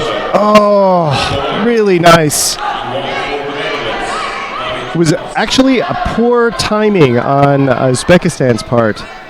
He was going for a bear hug, Kosodogake kind of action, and Italy's leg was forward in perfect position to really drive in for that hip. So here we're now, round 2, 90 kilos. Eduard Serban from Romania versus Geronimo Salcedo from Mexico. Salcedo is down by Wazari. Serban has the first Wazari.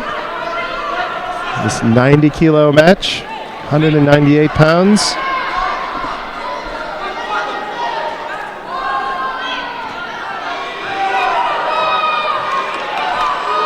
Penalty for Salcedo.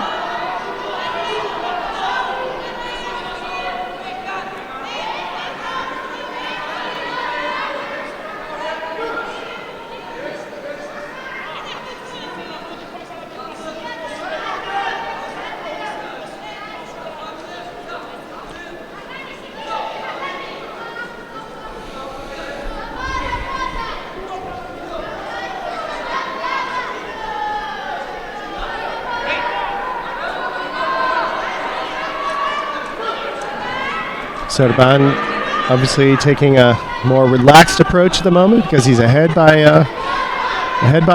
Wazari. Although there's still quite a bit of time left, almost 3 minutes, 2:45. Oh, coming down for a very unconvincing Sewanage to disrupt Salcedo's advance. Oh, that's a much more convincing attack. In fact, for the Wazari into Osaikomi. Oh, and Salcedo's tapping.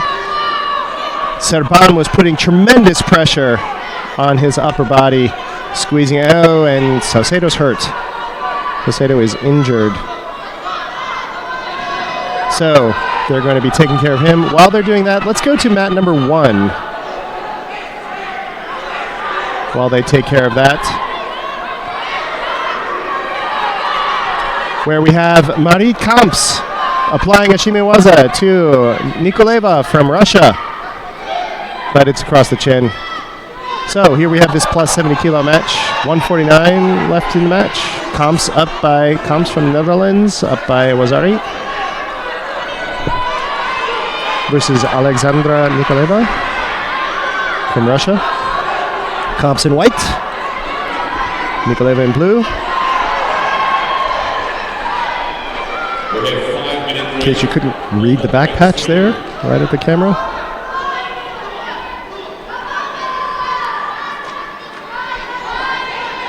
Kamps getting this powerful right-hand grip and gesturing to the referee. Look at her, she's diving. But that's really not a good way to do things. The referees never really like it when you direct, when you say things to them.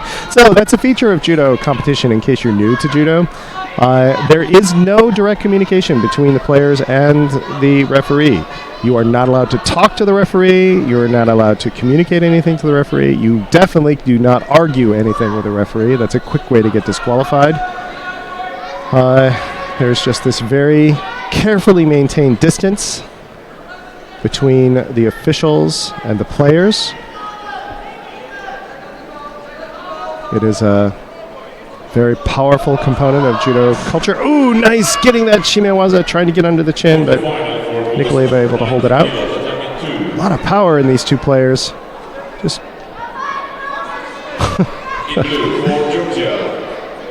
Kamps taking that bit more moderate approach. Definitely a bit defensive there because she knows that Nikoleva's got to drive. 22 seconds left and Kamps is up by Wazari. But if she's not careful, she could call. But she has the latitude. I mean, you know, she can play that way. 13 seconds left. And 12 seconds now. And she could get a couple of shidos and still win. Ideally, though, you were playing positively throughout the entire match, constantly trying to get that ippon. The ideal outcome of any judo match is a clean, decisive ippon. Full point. But Kamps will get the wazari and advance to round 3 over Alexandra Nikolaeva from Russia.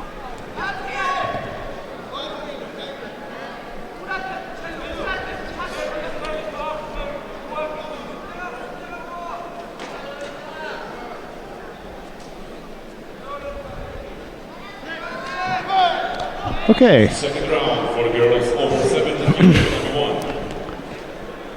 Let's go to mat 2, where we have the plus 90 kilo quarterfinal between Kim Min-jung, who we saw earlier,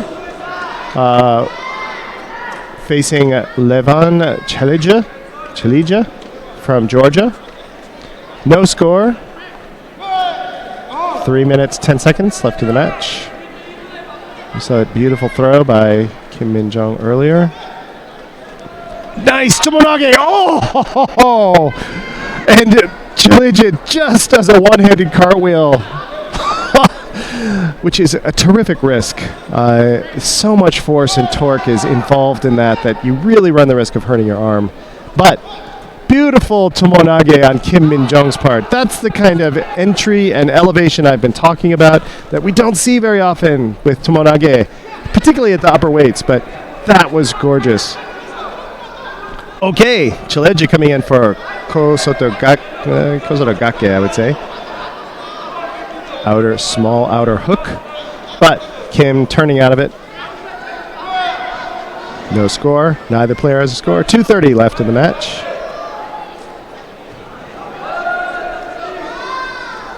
Okay, Kim, strong left grip.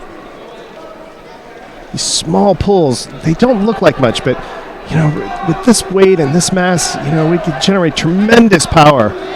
Getting Chelija to really move, doing a little bit of an attack there, and Chelija dropping down to the mat to avoid. Oh, Kim, very terrific turn. That's a favorite turn among heavyweights. Just getting your mass in close and then rolling you over. If he can get this leg out, he's got a good chance of getting Osaekomi, and he's got it. Osaekomi. And Chelija is in real trouble because that is a considerable amount of mass to move once it's locked up. And see that grip Kim has around the upper body and the head? That is just really locked. And Chelija is just letting it happen. He's tapping out. There's just too much pressure. That is a combination, that's called tate shihogatame, that particular pin. And when you get that upper quarter locked like that, you can generate tremendous power, tremendous constrictive power. Pressure is the word I'm looking for. Pressure, which just makes you want to say, okay, yes, you have a pin. So, Kim Min-jung of the Republic of Korea will advance to the semis, which we'll be having this evening.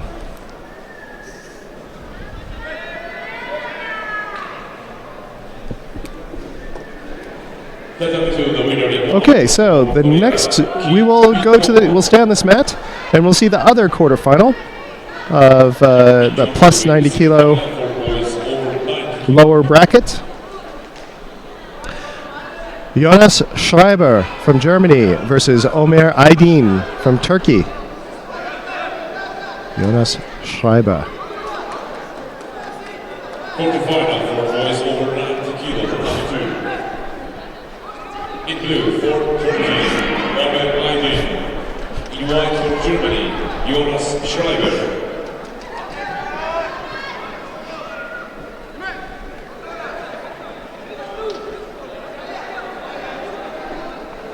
Okay. Oh my goodness. Okay, so Jonas Schreiber in white versus Ömer Aydin in blue. And as we've seen, there is a differential in size and mass here, but Ömer Aydin is just taking the match to Jonas Schreiber.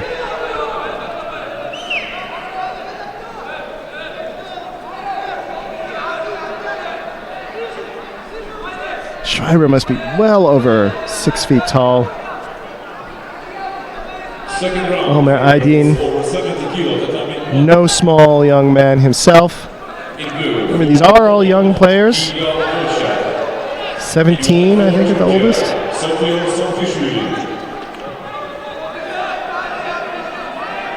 And yet, Aydin, classic responds, getting Schreiber to reach and then trying to get into this Makikomi throw. But Schreiber not committing enough of his balance forward. Nice. Aidin again. Really getting Schreiber to advance and then drawing the Shido on Schreiber. Bit of a tactic there. I'm not sure how much Aidin really thinks he's going to throw there, but he's certainly showing that he's attacking. And when you can get your opponent to really step, it means that it was an effective attack. It's usually read as an effective attack. So Schreiber really working to try and turn Aidin over the way we just saw Kim turn Chalidze, but didn't work. Despite his considerable advantage in mass, Schreiber didn't quite have the turn. Ooh, Aidin had that hip in, almost had Schreiber turning. False attack on Aidin's part. Kind of odd timing for that call. That was a pretty good attack, I thought, there. But he did drop. He turned and then dropped away and just dropped to his front, and that's why they called that. Oh, Schreiber coming in. Working to really drive in. Get that powerful. Use his height. Get over the top. Draw Aidin in. Let's see if he can do it. Aidin holding him out and trying to reach over himself. And then almost pulling Schreiber over. Oh my goodness. Schreiber rather uselessly looking around to see if that was a score when Aidin was clearly at his front. Aidin going, okay, that was a good one. Let's try again. Schreiber, the big right hand. That's where if Aidin had a big Uchimata, Ken Uchimata, very popular among the heavyweights. Nice! Answering throw by Aidin, but Schreiber able to pull his grip out. I think there's just so much power and mass on Schreiber's part that it's very difficult to Aidin to retain his grip as he's doing these big committed turns. But that kind of thing, well, what choice does he have? Schreiber's got this big reach in, and Aidin's got to try to use it. Driving. See, if he just stayed on his feet, though, that dropping is going to get him in trouble.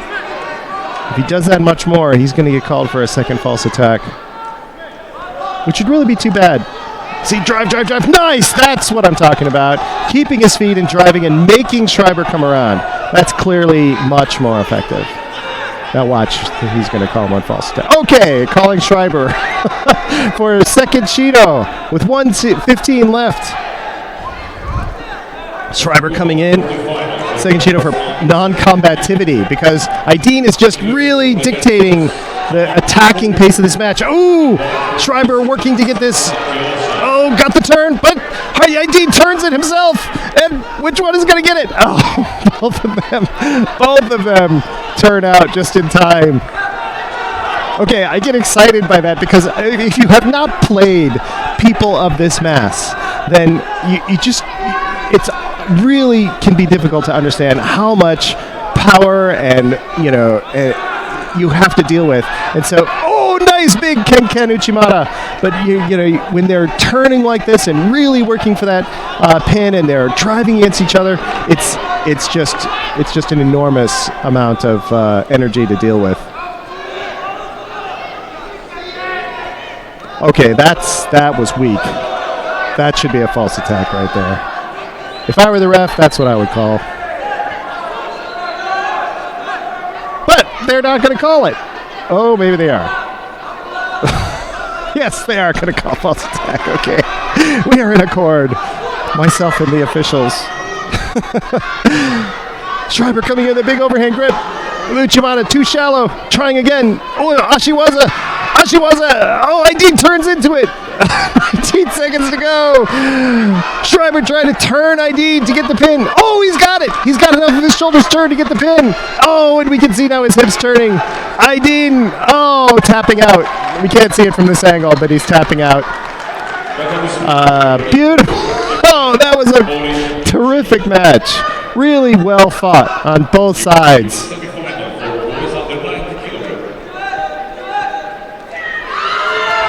Okay, So now let's go to mat 1, where we can see the quarterfinal between the under 70 kilo match between Safa Jalasi of Tunisia versus Kim Hui from the Netherlands. I have to write that down. Schreiber.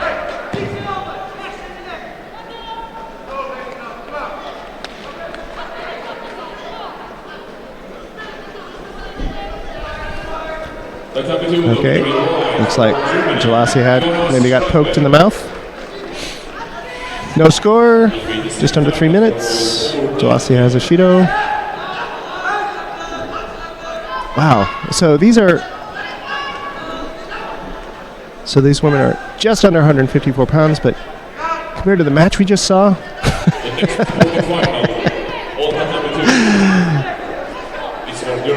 they look positively petite. In blue for Chinese Taipei, Li Yujing. In white for Croatia. Oh, nice! Jalasi stepping in and Kim stepping around in front. Very hotly contested positions.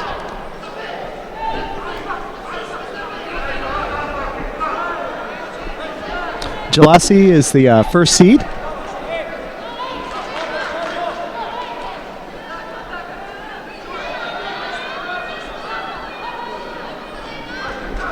Safa Jalasi from Tunisia. But Kim Hui is really giving her a match. You see Jalasi just doing that big ki as they're entering. I love that. So much spirit. Again! But it also does kind of acknowledge that Hui is giving her a match and that she is having to generate that energy. Nice! Oh, Chigari! Ashiguruma combination attempt, but Hui is clearly very powerful and she's not disrupting her position, her posture, her position. that guy looked a little weaker.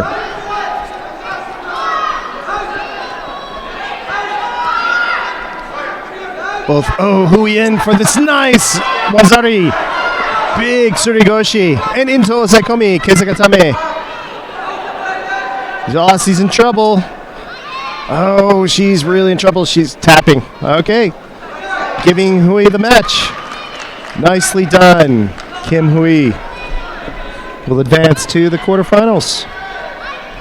I'm sorry, semifinals. Jalasi is still in. She will go to the repechage round. So the first seed from Tunisia is now knocked out of the running for the gold medal. Second quarterfinal.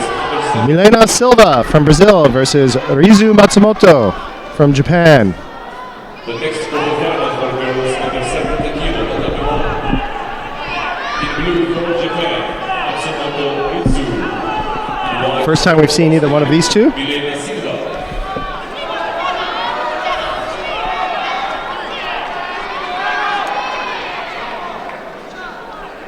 Actually, I'm sorry, the second time we've seen Matsumoto. She threw Liu Linlang in that earlier match. That beautiful Makikomi that we saw. Let's see how she does against Silva. She's got a strong right hand grip, using her height, trying to come over the top. But Matsumoto's okay. We might get a penalty here. Yeah, same side grip. You got to attack right away. So Silva's getting it, but she's not attacking with it. We really are being much more stringent about that call today than I've seen previously, where they were allowing them to hang out there quite a while. Now she's trying to attack. It's just, but Matsumoto's, if you watch Matsumoto's position, even though she's getting bent over, what she's doing with her hips and her stance is making it impossible for Silva to finish that attack. So even though Silva is, coming in and getting that grip and trying to, pop it into place, Matsumoto's position just all of a sudden just locks it out. So see how Silva's really drawing it in tight. Matsumoto's responding with her own mirror stance on the other side. It's a right-hand to right-hand grip. Both players are probably going to be called right now. It'll be a second Shido for Silva. Yes. All right. But you can't just hang out there.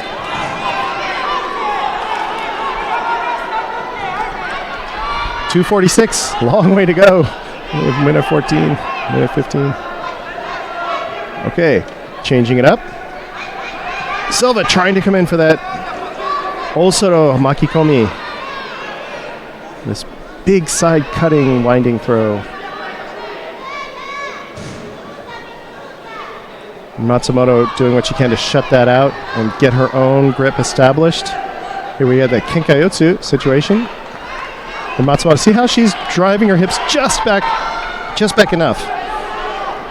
It's really brilliant. She's not obviously, she's not just staying in a defensive posture the whole time. She's only doing it as Silva comes in. See, just enough. And it's so strong that Silva just bounces off. We might get a third penalty here. Shido. I'm not sure what it was for, though. I didn't see much of a gesture there. Just the Shido. Maybe I don't know. Probably just being defensive. Ooh. Because Matsumoto, despite the brilliant defense she's putting up, she's not doing anything positive to affect the throw. But the problem is that Silva's grip and posture is just really, really aggressive and difficult to.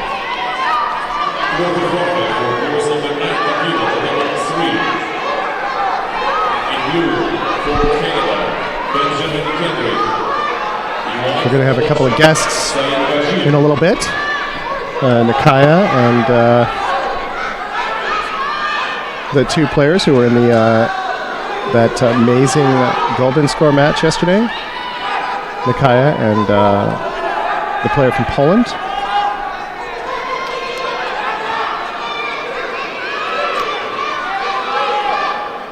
Right now they're watching this match between Matsumoto and Silva. Both players have two Shidos, no score on the board, less than a minute to go. Matsumoto in for Uchimata. Silva, again, just getting this powerful overhand crushing grip. Really, it has the effect of giving her a chance to attack, but it also crushes Matsumoto down, making it really difficult for her to get anything positive going.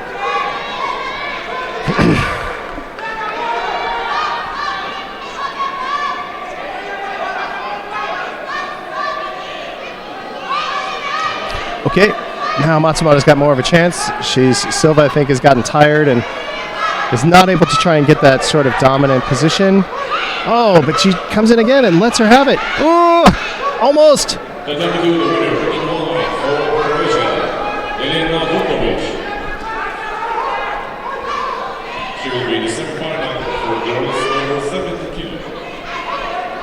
Matsumoto trying with a little Kouchigari. 12 seconds, 10 seconds left to go. Driving Silva over. Silva continuing with this same grip. Matsumoto, so this is a little surprising. The Japanese consistently display such versatility in play. When a player establishes a consistent kind of attack, a good versatile player will be able to use that. But we've seen it a couple times yesterday, and we're seeing it today, where the Japanese player, despite their legendary versatility, are allowing that similar kind of thing to continue to occur and just happen over and over again instead of using it. I'm pretty certain that, in reviewing these, the Japanese coaches are going to be saying, okay, you can't get stuck. When somebody does this, you need to open up. You need to do something different. Look, they're reaching. Why aren't you doing this? Now go do that 10,000 times. Nice!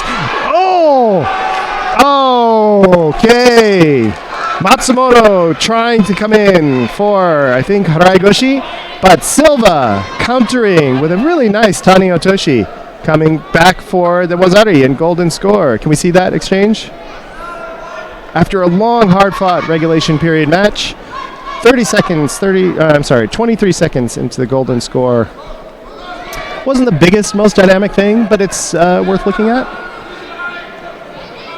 This quarterfinal, looks like we're getting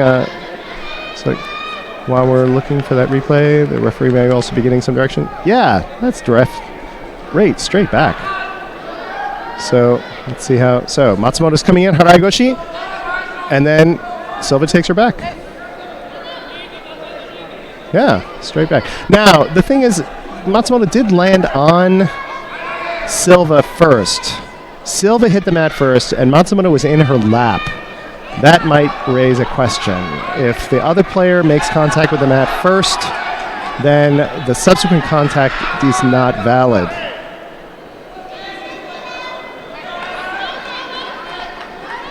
Of course, the Brazilian coach agitating on the side. Okay, but they give it to Silva, and so Silva will advance over Matsumoto from Japan. Good job. It was a good counter on Silva's part.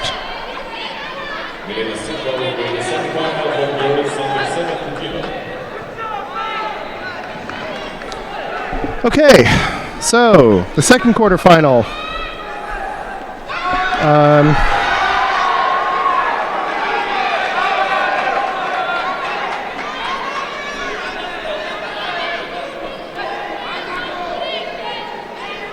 We'll stay on this mat. We'll take a look at this plus 90 quarterfinal. I had the wrong players coming out there or on the screen.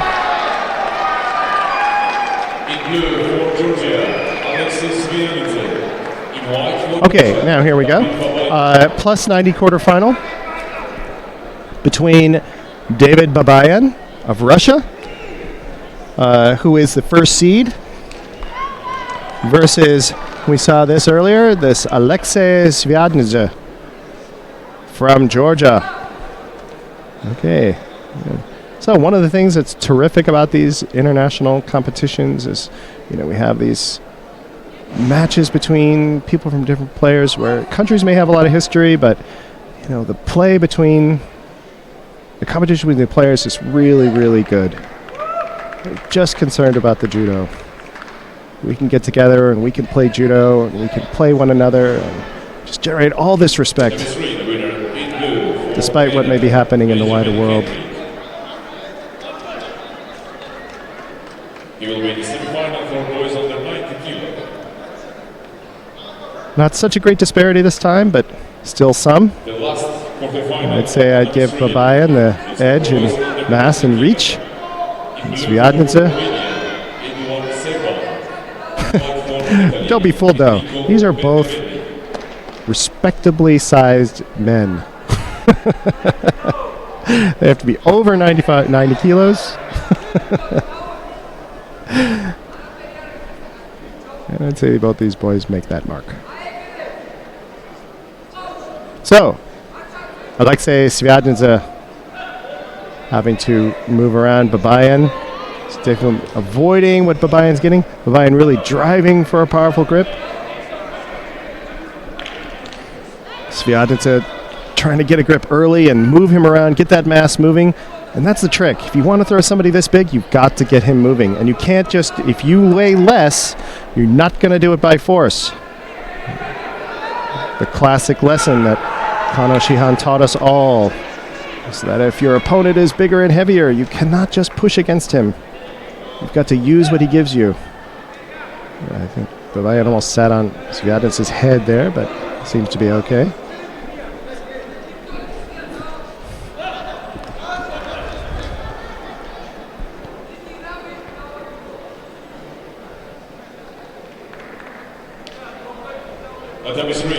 Well, welcome back, Sheldon. Well, thanks very much. I was slightly distracted today because we had a bit of a job with the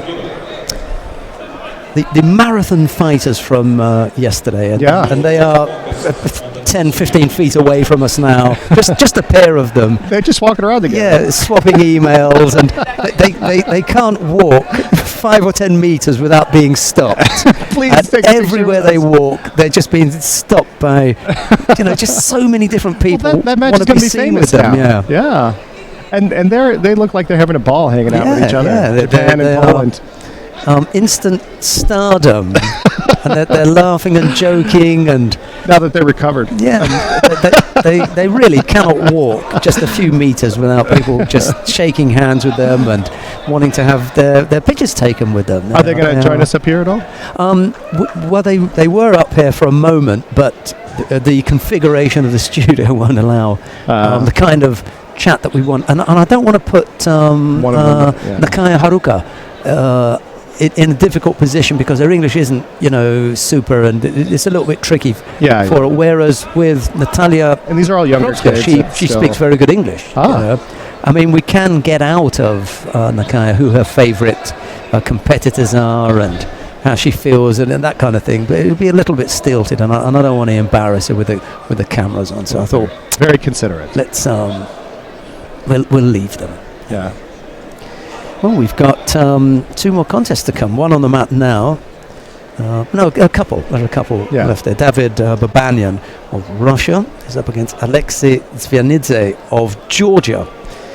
Babanyan in the white judogi, Zvianidze in blue. There's 1 minute and 12 seconds left in the contest if we don't have any further interruptions from the Georgian who's being coach. Yeah.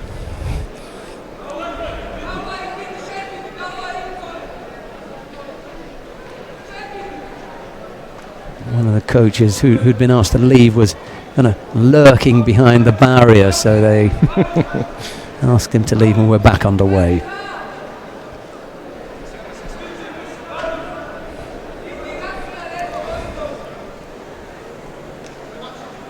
It was a very pleasant task. Yeah, I'm sure. Walk around with the 2 young fighters and just get a feel of just how excited and appreciative the whole audience is and was about that contest yesterday. And that's really something because, there are so many matches, so many weight categories, and no matter how dynamic it is and how brilliant a particular throw is, it's easy for that kind of thing to fade. But I don't think that match is going to fade in anybody's mind anytime soon. No.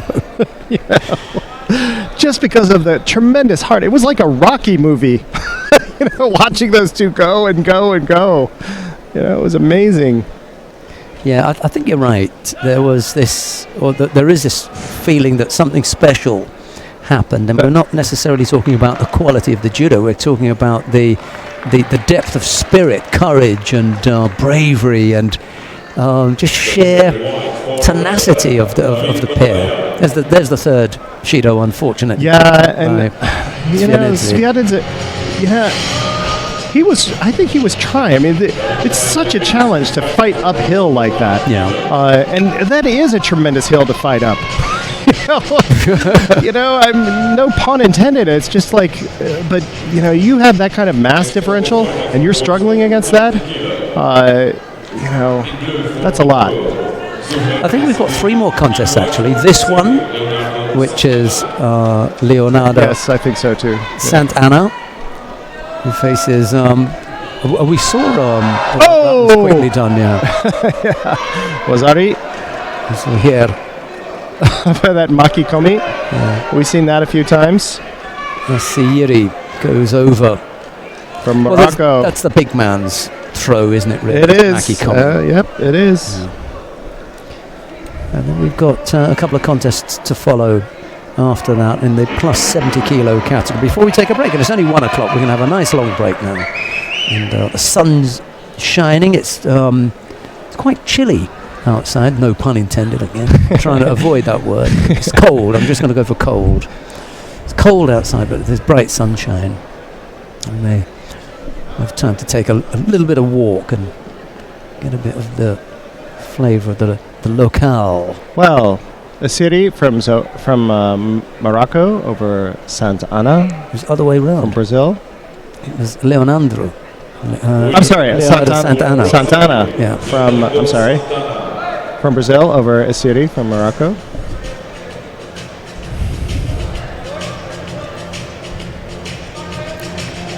Right, on to the mat now. Fatma Abidi of Tunisia faces Marit Kamps of the Netherlands. Abidi in the white judogi, Kamps in blue, and then we've got 1 more after that before we take a break. Abidi being the first seed. We saw Kamps earlier with that really great match against Nikolaeva from Russia. Look really evenly matched here. Perhaps Tunisia has a bit of an edge in mass. But we saw how powerful Kamps is in that last match against Russia. So, let's see how it goes.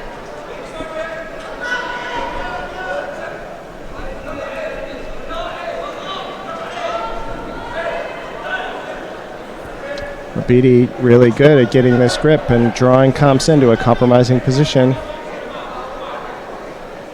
Oh, okay. That's rather quick. I wouldn't call Kamps being non-competitive here, non-combative, but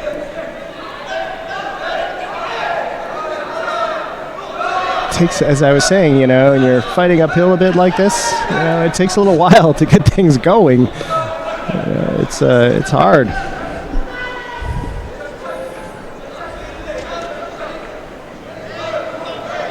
But that kind of thing where you're just, you know, of course Abidi's trying to draw her in really tightly. Kamps is holding her out as powerfully as she can. I think she might get another call here. Okay, reaching over without attacking. Called on Abidi. I think that's a fair call.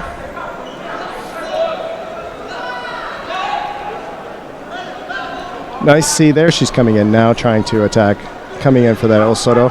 But she's so far out of position, and Kamps has such a strong defensive posture there that there was nowhere that was going to go. So that just shows that, you know, Abidi's... Fix your hair. Just Abidi's maybe have a little blood on her lip. Yeah.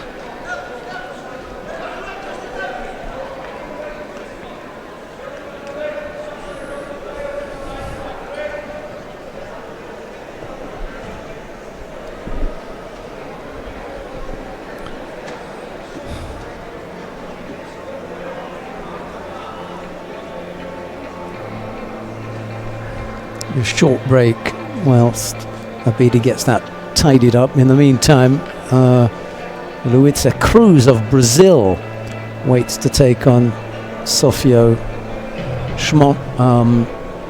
Somkishvili of Georgia. And I tell you what, the world judo better look out if the Georgian women get anywhere near the expertise and skill level of their male counterparts.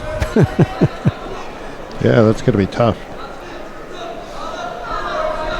No one will ever see get a look in at the team event. The only team that will get close to them will be Japan.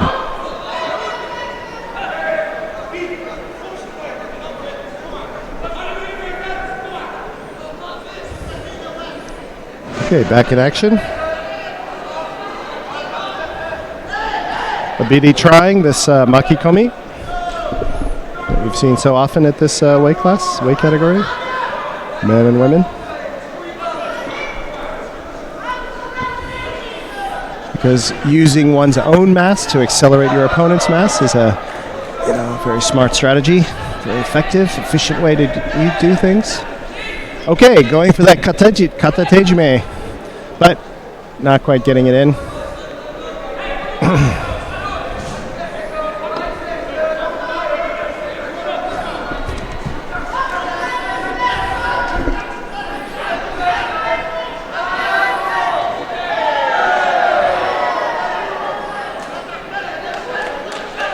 Kamps trying to get this kind of, she clearly favors this makikomi very, very heavily. If she can get it going, Kamps is going to be in trouble. But Kamps is a bit too agile. She's not allowing herself to be drawn into that position, despite Abidi's obvious power. Oh, a little bit of a different attack. Oh, Sotogari.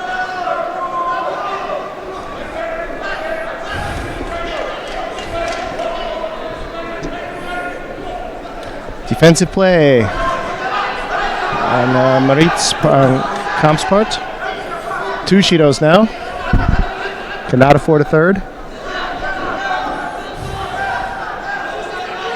Abidi with Sasai Tsurukumiyashi. Again, Sasai Tsurukumiyashi.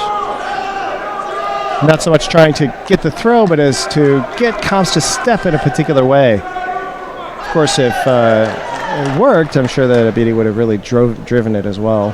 Be perfectly happy to get that. Sasai Tsurukomiyashi being a lifting, propping foot. Stepping out by Comps. So Abidi gets the match.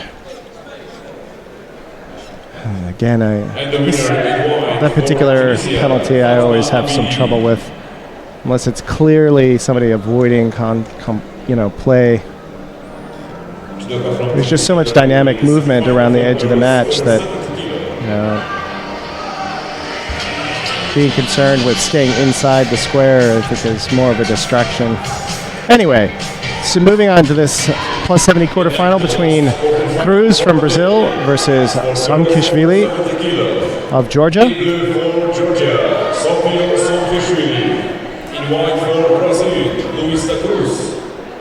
Samkishvili.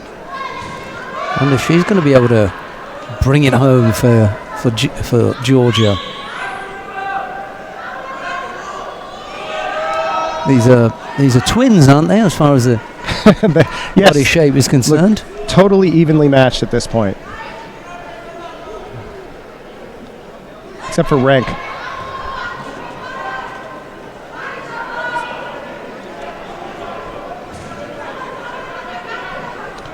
Cruz got to this match by defeating Ballet Tak Tak, who we saw earlier. Akiko Ballet Tak Tak from the US. Oh, nice Ochi. Samkishvili coming in for the Ochi. And then the Osoro. But just not able to get the momentum. Samkishvili really making this a match, though.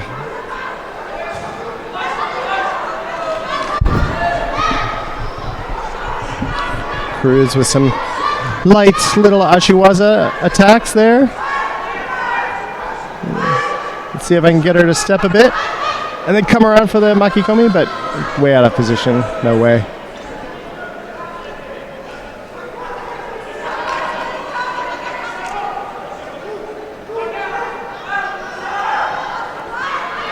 Samkishvili coming in with both hands on the same side, but not able to get the attack, switches back.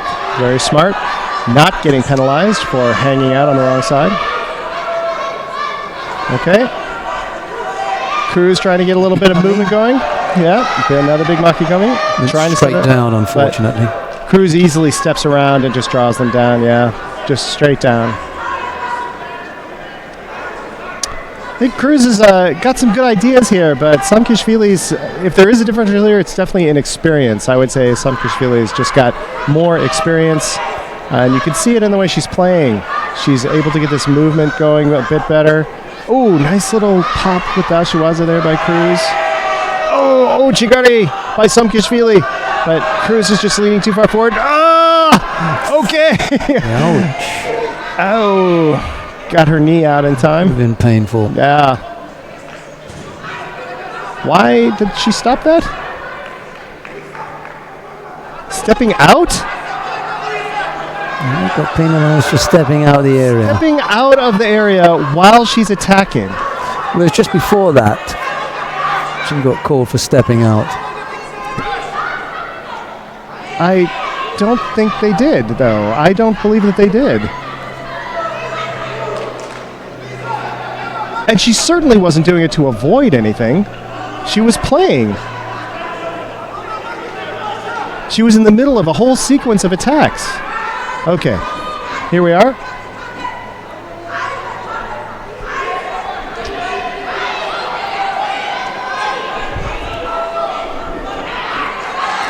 Again, okay, now Samkishvili trying her own Makikomi.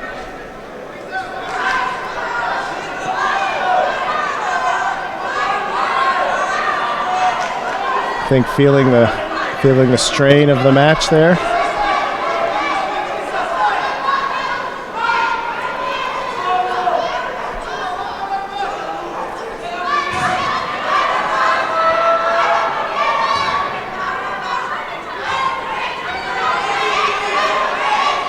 Cruz likes that Sasai Tsurukumiyashi. Oh, Chigari again. Samkishvili likes this. Like so many Georgians do this over the shoulder. Chigari attack. But Cruz has just got too much posture and mass to really drive easily.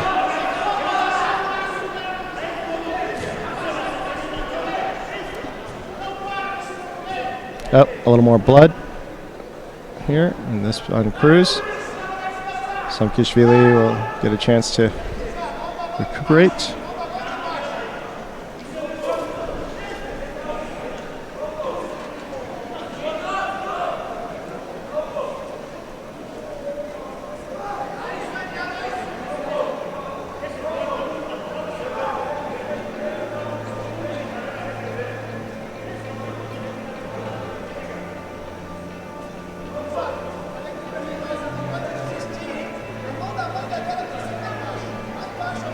Yeah.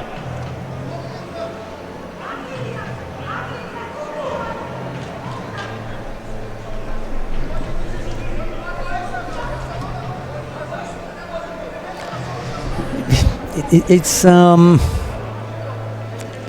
a tricky one. If you hang around the mat edge, you run the risk of, getting the referee to look at what you're doing. And if you are in and out, with one foot or the other, then you're going to draw that penalty. Yeah, but again, I think context is important. Yeah. When you've got somebody like that driving you, and you're just barely out. Yeah.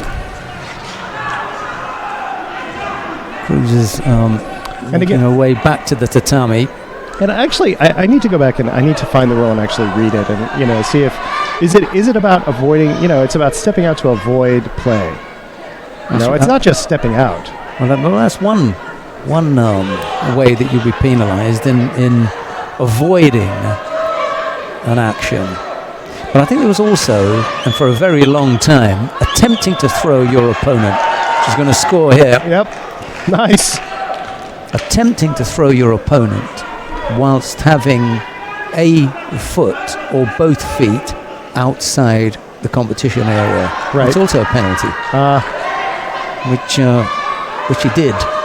But again... But now that's not... But now, as long as the action begins inside... But she didn't. Right. She was beginning her action from standing outside the competition area. So, she'd been attacked, she stepped out, and it was from being outside that she attempted the throw. You have to get back in. But then she's caught either way. I mean, what is she supposed to do? Well, you don't attack from standing outside the area. But she has to step in. You have to come back in. She did come back. She is coming back in. She's outside. But outside of the contest area when she attacks. That's the Judo. You have to come back into the contest area. If she'd come back in, there'd have been no penalty. Like you said yesterday, step out, you must give them a chance to come back in. Right. And if they come back in, then there's no need to call a penalty. Yeah. But she'd been attacked, she stepped out, and it was from being out that she attacked. You've got to come back in first. Okay, I see it. I think it's... You can't attack your opponent from outside the contest area. Right. But it's a moot point because the Georgian has won here anyway. Yep. It's a moot point. Okay. So there'll be a degree of happiness for Georgia and a kind of the dismissal of that particular point. But it remains a valid one for us, and one that we can debate and it's good to discuss. Yeah, it is, because what it does is it straightens out for a lot of people why it is that she picked up that penalty. Bad penalty. But right. I think the important thing that Jean was talking about, the context.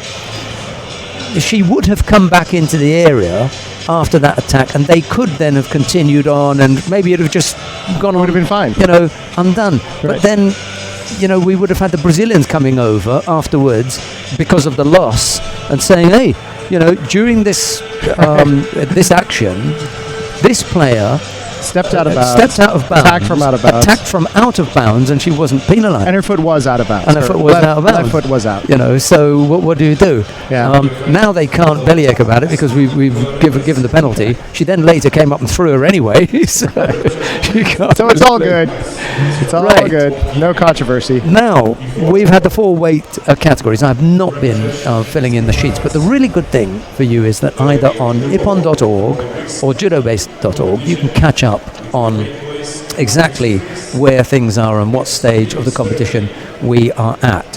When we come back at 4 o'clock, which is we've got a good break today, but when we come back at 4 o'clock, we're going to bring you all the action from the 4 weight categories, 70 and plus 70 kilos for women, and the under 90 and the plus 90 kilo category for boys. It's boys and girls. I fall into that trap of saying men and women, but that's what I'm accustomed to. So it's under 70 and plus 70 for girls, under 90 and plus 90 for boys. We will have the repechage contests and semi-finals, and then once we've done that, we'll have a 5-minute break, and we'll come back with all the medal matches, bronze medals and the gold medal match. What caught your eye this morning in the first part of the day then? Any memorable items? As I've said, these are some of my favorite weight categories because I used to play, in this neighborhood, but also because it just, one thing I love to see is how judo has continued to progress, and that we're seeing really wonderful competition and athleticism and technique at all of these weight classes, including here. We saw some beautiful, beautiful technical displays, as well as good strategic play, just, so that we're seeing, even among this age, we're seeing some really good, mature play, both in terms of strategy and technique. Okay, I just need to remind you that as far as that we'll do that at the end of the day. The spring forward time change. We'll do that at the end of that's right. The day. Doesn't Chile, apply they to do us it yet in the because summer. We're off now. It's 1:20. We'll be back at 4 o'clock. But from Jean Shin and myself, it's have a nice break and bye bye for now. Bye bye.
Check 1, 2, 3, 4.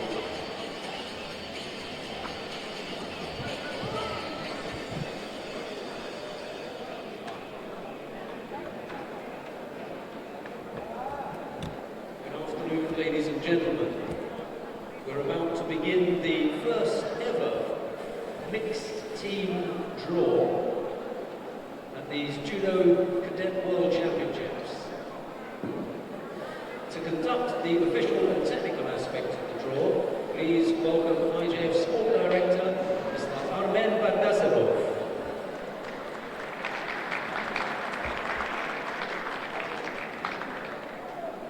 Good afternoon, dear friend. Hola Santiago. We are start the rock, and I want to say for this historical moment, first time in the World Championship we have mixed team, and this before 1 month in the World Championship in Budapest, we are have test. We are start the rock, please. We have 18 teams. And no seeding. And the first time, no seeding for the teams. So, ready? We start.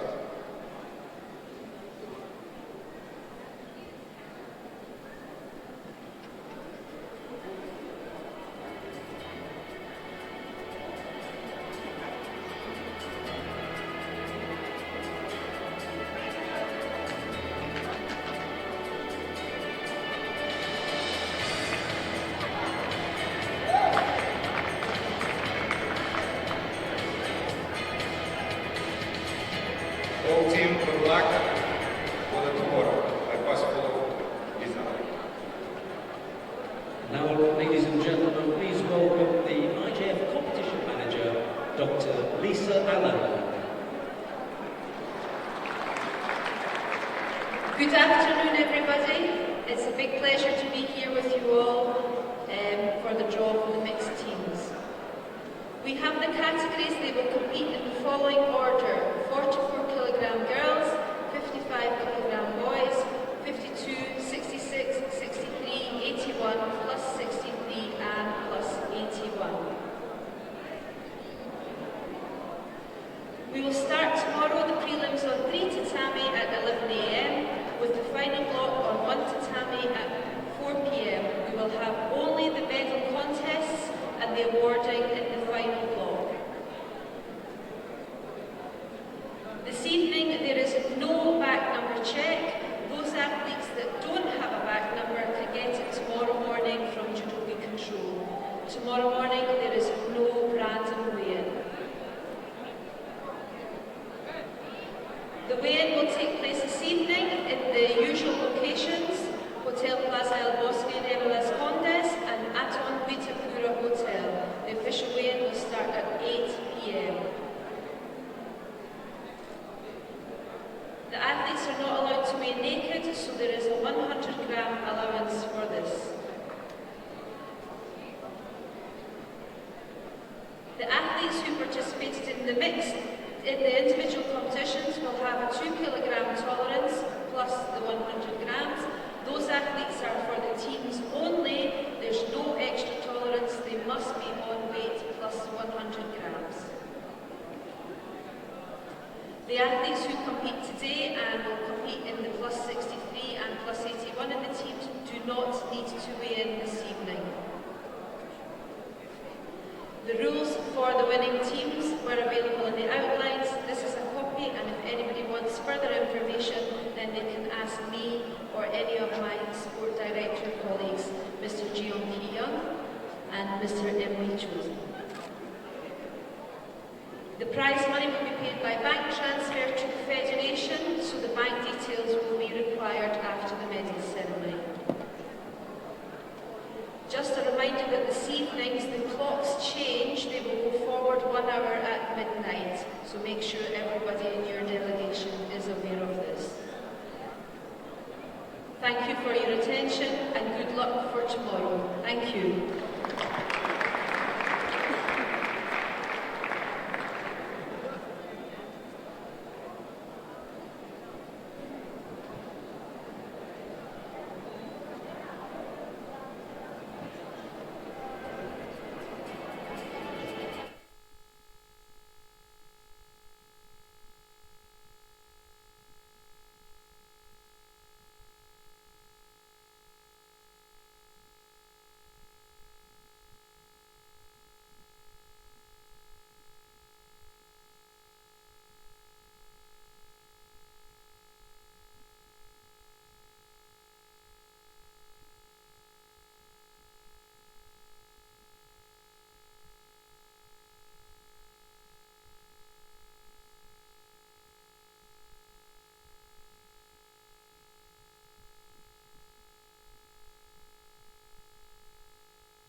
Dear spectators, repechage contest for girls under 70 kilos. Categoría menos 70 kilos, damas, repechaje. Please welcome the referee and the judoka. Tatami 3, in blue for Brazil, Eduarda Rosa. In white for Germany, Rafaela Eagle. Tatami 2, in blue for Japan, Matsumoto Risu. Good afternoon and welcome back to the final block on the final day of individual competition here at the Cadet World Championships in Santiago, Chile. And a very good afternoon to Jing Shin. Good afternoon. Good afternoon, Sheldon. We're about to get underway with all the repechage and semi-final contest. We'll follow that with the medal matches, but before that we'll start with the contests on mat number 2. Safa Jalasi of Tunisia faces Matsumoto Ryuzu of Japan. It's Jalasi in the white judogi, Matsumoto in blue. And Matsumoto off to a big start. Uchimata. But no throw.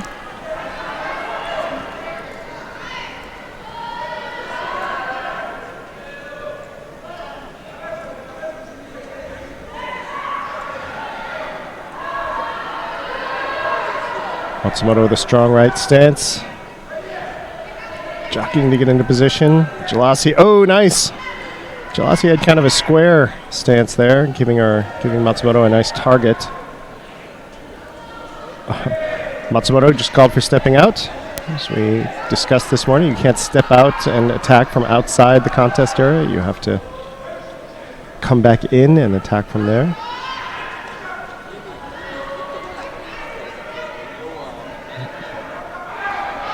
So given that, it's odd how often players end up on the edge. I always hated that myself. Matsumoto doing a little bit of Uchimata, and Jalasi responding with Ashiwaza, a little low Ashiwaza, but Matsumoto stepping out of it and Jalasi kind of stumbling down on her own. See how Matsumoto's got a strong right stance, and Jalasi's quite square. She's quite square on to Matsumoto. That's a risky place to be. But Well, what she wants to do is to keep attacking that right leg. yeah, but she's not.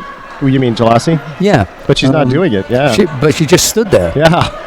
You She would know, like to. it's nice for her to be, straight on. That's where she feels comfortable. But you've got to take your opponent out of their comfort zone. Right. And for as long as she keeps getting the right leg attacked, then Matsumoto will begin to think about showing so much of it.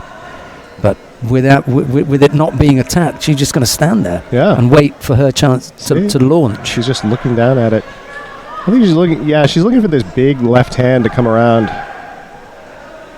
And that little foot tap there isn't enough. Nope. You want a left-sided Kosotogaki.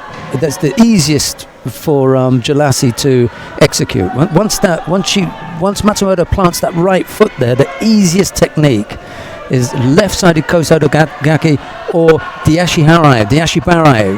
Right. Right. Or Kosotogari too.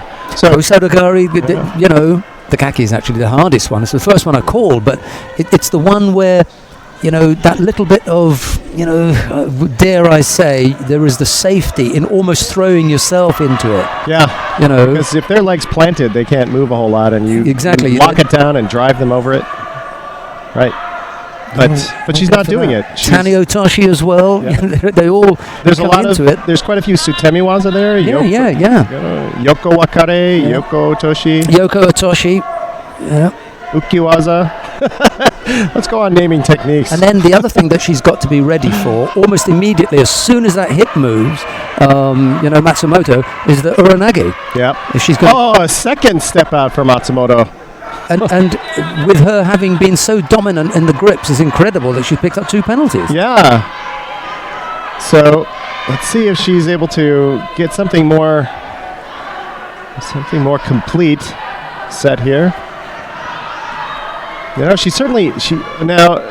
Jalasi does have is a strong pull on Matsumoto's sleeve, and Matsumoto's just now getting a grip, but she clearly doesn't like what that is. She's got to be careful about, oh goodness. Now see, she stepped out, but she immediately came back in. Yeah, they give you that one chance. Yeah. Now, okay, coming in with the hip, bringing Jalasi around.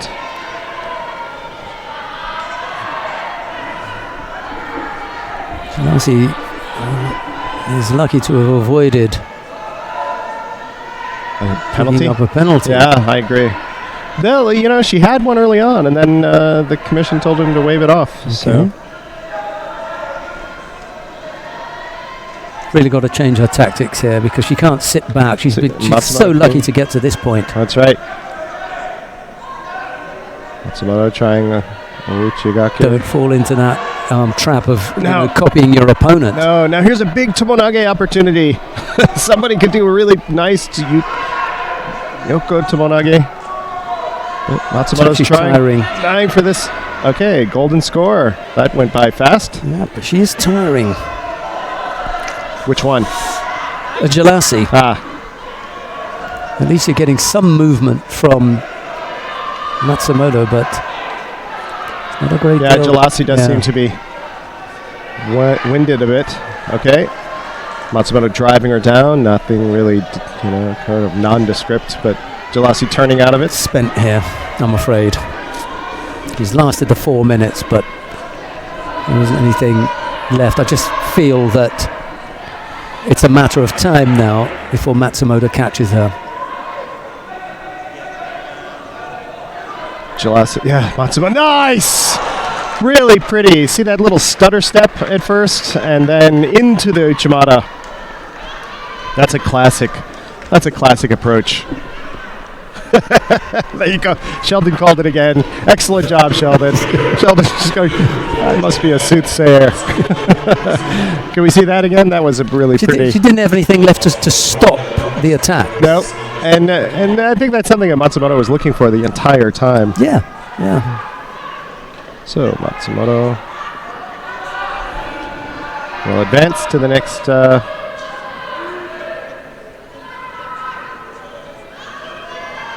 See, that's just nice. She stood up there as well. Did Matsumoto. Look at this. Boom. Right to the last. Yep. And look at this extension with that. Look at the leg. Yeah, look at that. Oh, so nice. And remember, these are big, strong girls, so that's a lot. See, that's the kind of elevation, acceleration, that I've been talking about. Her kazushi is perfect. Her positioning is perfect. Her timing is really good. Just a nice throw. Okay. Right, we're watching the contest between Rafaela Igel of Germany. She's up against Eduarda Rosa of Brazil. Igel in the white judogi, Rosa in blue. I'll check with our chief to see if that's the right pronunciation for that. What do you think? It's all capital letters. Mr. Oh, well, it's Matthias. always capital letters, yeah. Eagle. Eagle? Eagle. Yep. It almost looked like an acronym, just being three Shots letters. or O's. IJL. Nah, Eagle. got tied up there. I've never seen that name before. That's really... It could hardly get more minimal. Anne. Yeah. A-N, that's true. And then just A. Yeah, we have seen that before. Just Really? one letter, yeah. Really? NG is also N. Yes, that's true. NG, we've seen that before. Yeah. Yeah, let's not go into it. Move on. No score, 137 left. Eagle has 2 Shidos. Eagle in white. I wonder if they were for false attack.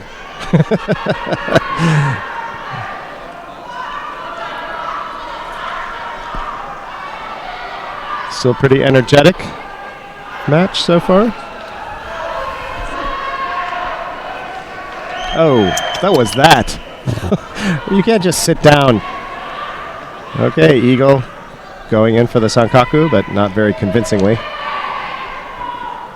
They look pretty tired themselves. Of course, they've both been through several matches by this point. It's a long day.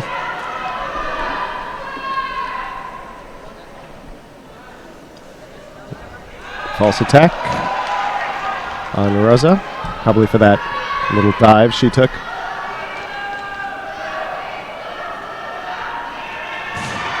Oh, Uchimata to Koichi. But what's the word that we've been using? Untidy. Untidy. Just not retaining tension through the movement. So coming in with a big movement, but not doing anything with the hands, not keeping all of the elements of a throw really neatly in line and coordinated and integrated. That's the kind of thing that makes for really good judo that we saw with Matsumoto's throw just a few moments ago. And we're not seeing that. I'm not seeing that here. I'm seeing a lot of commitment, a lot of, throwing oneself, but it's not necessarily going to throw your opponent, which is the goal. Can't just throw yourself. It's a little better, but Rosa might pick up a second Shido for that. She looks like she's in a little bit of distress, though, at the moment. All right. Uh-oh. Yep, another false attack for Rosa Eduarda Rosa from Brazil. So, 2 Shidos, no score. A big Ouchigari attempt by Rosa, but Eagle takes advantage of the opportunity to try and get that kata tejime. And she's really locked it in, and Rosa taps. I think she might be looking a little ill. Or just coughing, perhaps. Yeah, just a little bit of getting splutter. cut across the throat. But I thought earlier she might have been feeling unwell. He does now.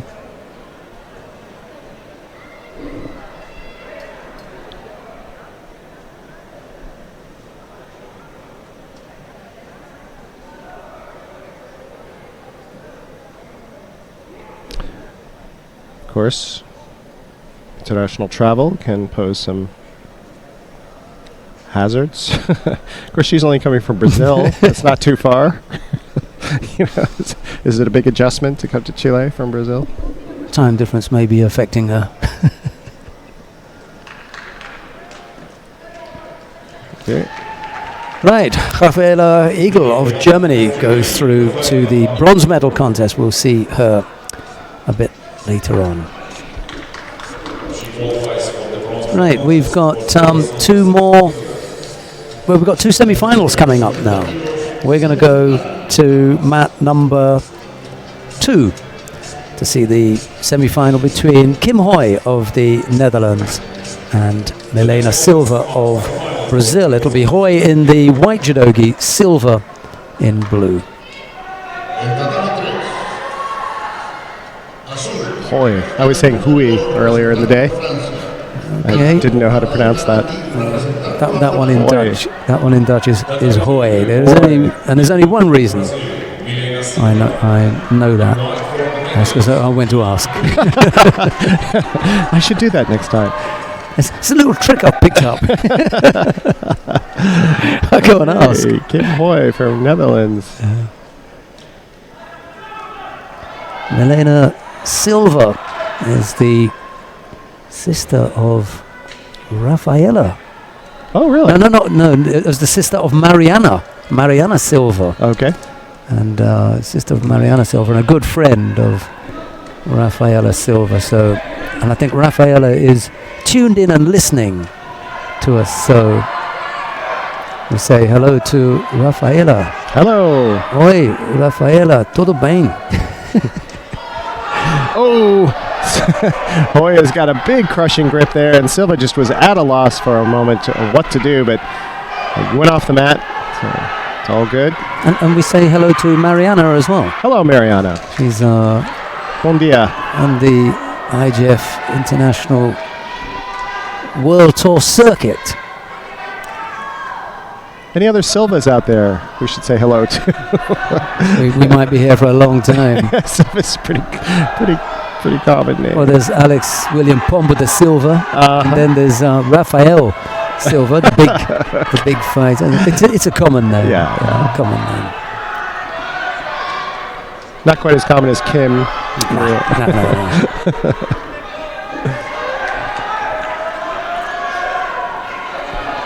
both players really struggling, getting these power grips, but sort of just wrangling each other about. Yes, you're grabbing. You can't just crush people. Assuming he's only calling that on Silva, though. I think Hoy was doing pretty much the same. He was doing her fair share of... Okay, Silva with a big over-the-shoulder grip, trying to come in and attack, but Hoy really dropping her base and keeping that from going anywhere.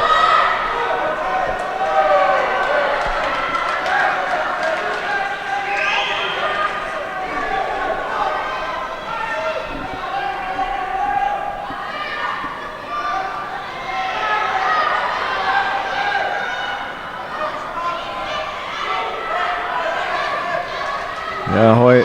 Oh! Hoy able to just step inside Silva's stance and try to get that hip in. Again, reaching around, trying to get this surigoshi. This pulling hip throw. But Silva also being able to maintain a strong defense. Silva trying her own.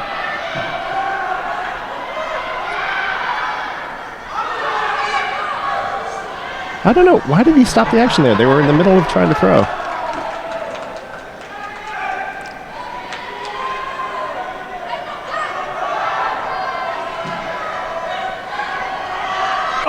Okay, so Silva. Yeah, Silva getting it.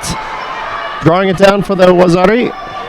Working to try and drive Hoy over into Osaikomi. But Hoy holding out.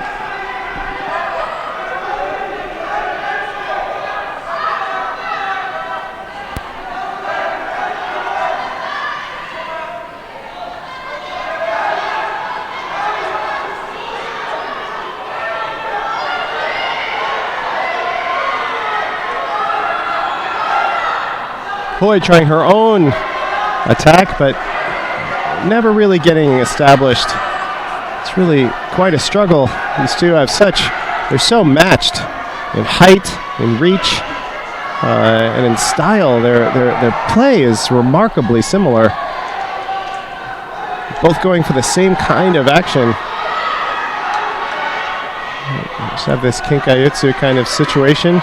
Okay, now Hoy switching off to a right-handed grip to match Silva's right-handed grip. Oh, second Judo for Silva for holding out. Got to keep working. Got to keep working positively. 35 seconds to go. Silva still up. Stepping up and coming immediately back in for another big hip throw. But Hoy dropping out of it.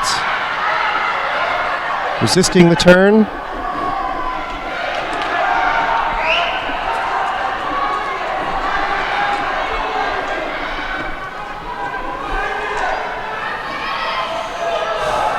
Odd seconds to hold on.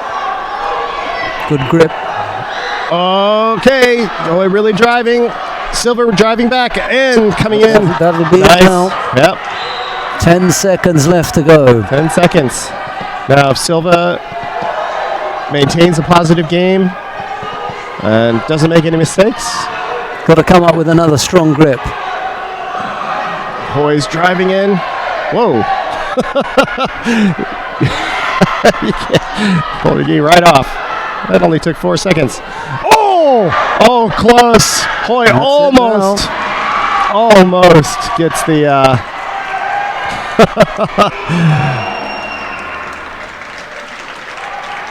almost gets the Kosoro Gari. Maybe celebrations in Brazil at the moment then. Yeah. Into the final. Milena Silva. So, to all you Silvas out there, your namesake is in the finals. Kim Hoy goes into the bronze medal contest. She may yet be joining Milena Silva on the podium. We'll see. Disappointment for the Dutch fans up there on the left-hand side, all in orange lined up next to the Russian team. And then on the other side, there were all the Brazilians there. They're rather drab-looking grey outfits, I'm afraid.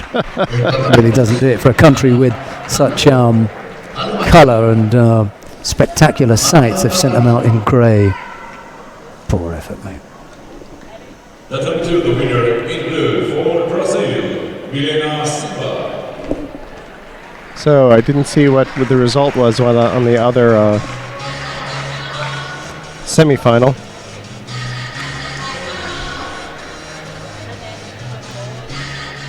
The next contest. So under 90, Boys under 90 kilograms. we have Valery Endovitsky from Russia versus Vadim Velkov from Ukraine on mat 2.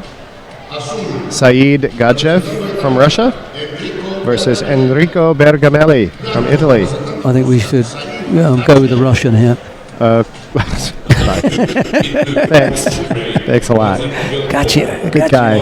You're my buddy. There was just a split second. Okay, sure. Go ahead. When Gene was deciding, yes, okay, well, and then he saw that they're both Russian either side. At least they're not on the same mat. So we're going to stick on mat number 2. Go on then. Okay, so we saw Endovitsky earlier. Tall, powerful player. Lose to Mori from Japan.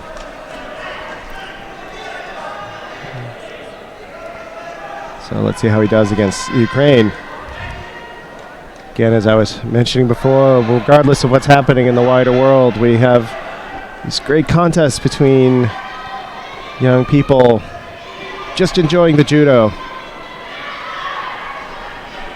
Oh, nice. Oh, Chigari. Oh, Chigake, really?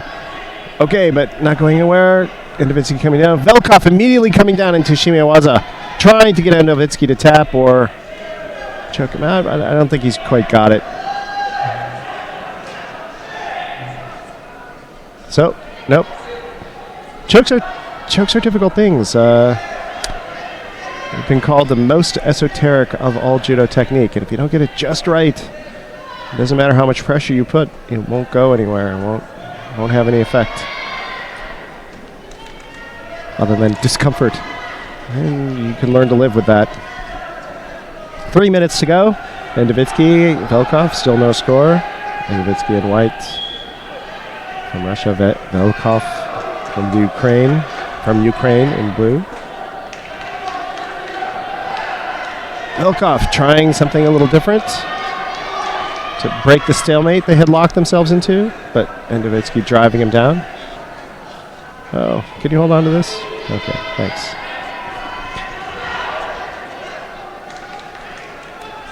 Referee is from Spain.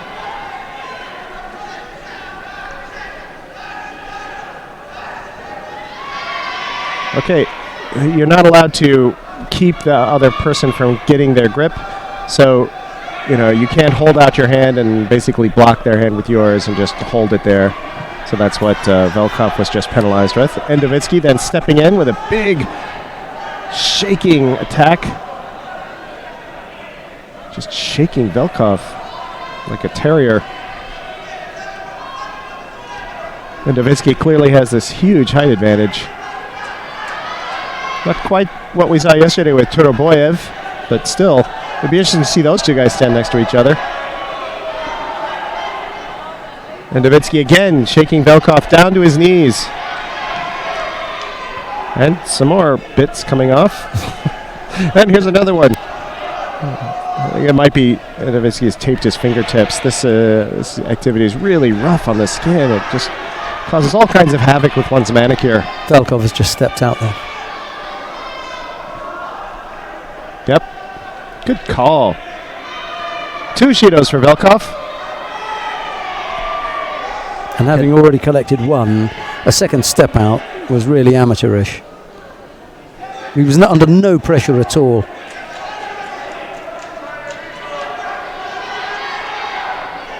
Oh, big dropping Tayatoshi by Velkov. And again, a big attack by Endovitsky. If you can get that leg stretched further out. Here's another bit. Yeah. Might be able to catch him. Add that to your collection. The referee's going to start leaning to the right. Oh, big Chigari. And a big response. Sewanage response by Velkov. Vadim.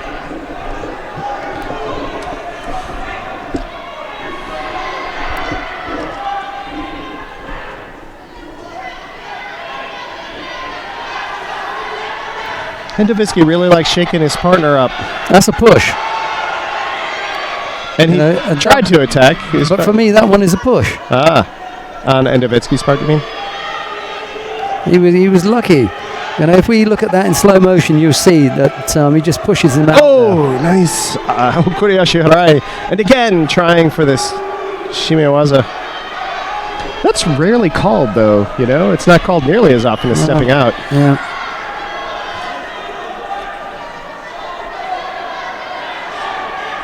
And that was even not one of the more blatant pushes that we've seen. You know, that was Not a bad effect. Yeah. Big lunge.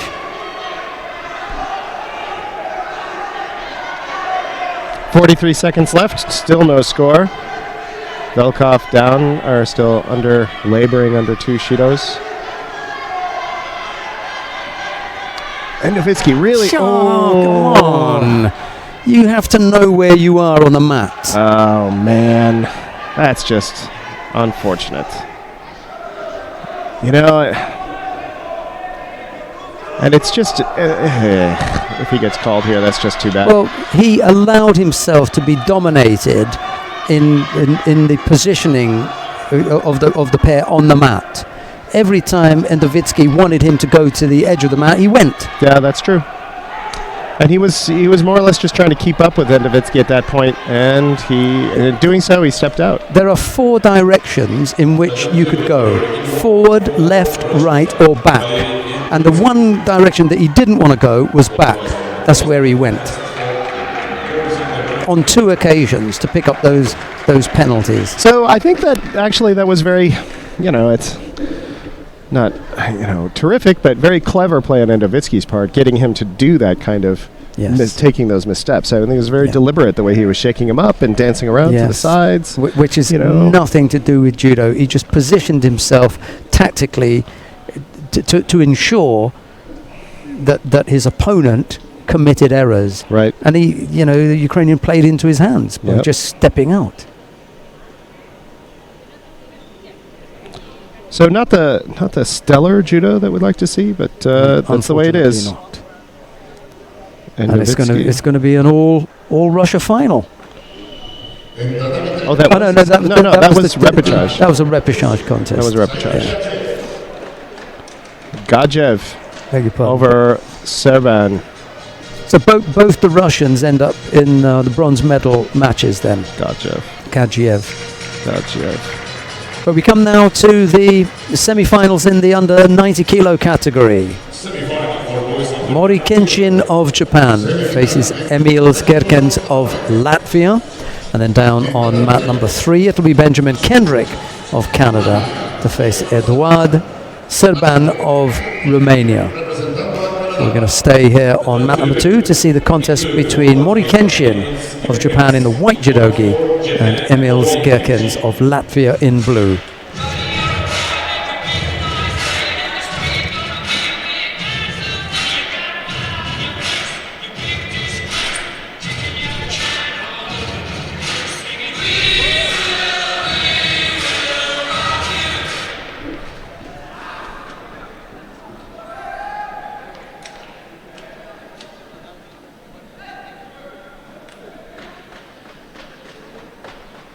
Okay. Gerken's a little taller of the two. Working for his grip, but Mori very effectively doing a little ashiwaza to get Gerkens to disengage for a moment so that Mori could work on the grip that he wants, which is a strong left side. Gerkens with a strong left side, so here we have a left-to-left player. A little unusual. So let's see how this works. Gerkens with the first attack, coming across to Tushi, I think, but not really in good position, and Mori easily able to block it out. Oh, nice. Mori trying to keep things on the ground. I think we'll see a lot of newaza out of Mori Kenshin.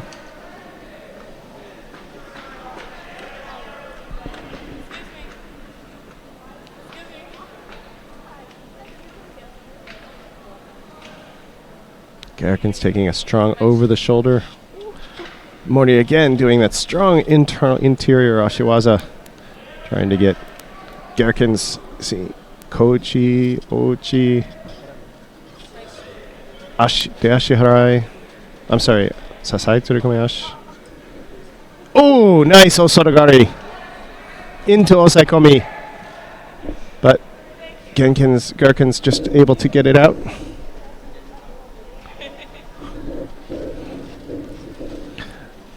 Yeah, Mori really trying to keep it on the ground. But Gerken's insisting on standing up.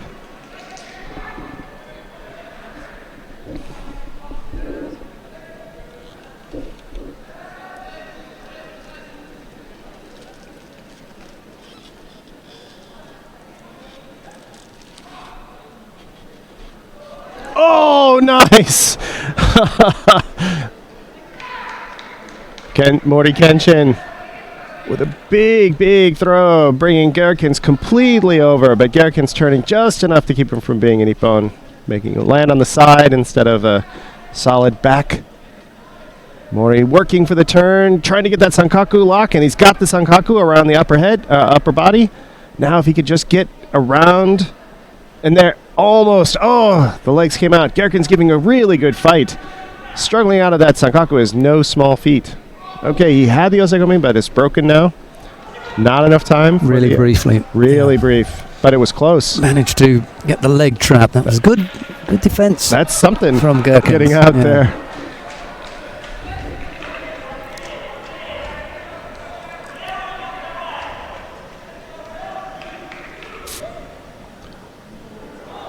Okay.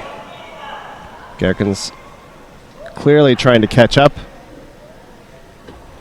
Trying to come with some big attacks, but his hands are nowhere near where they need to be. Not any kind of real threat to Mori Kenshin, just dragging them back down, which is not a great place because Mori Kenshin really wants to be on the ground because he likes being there and it helps run out the clock.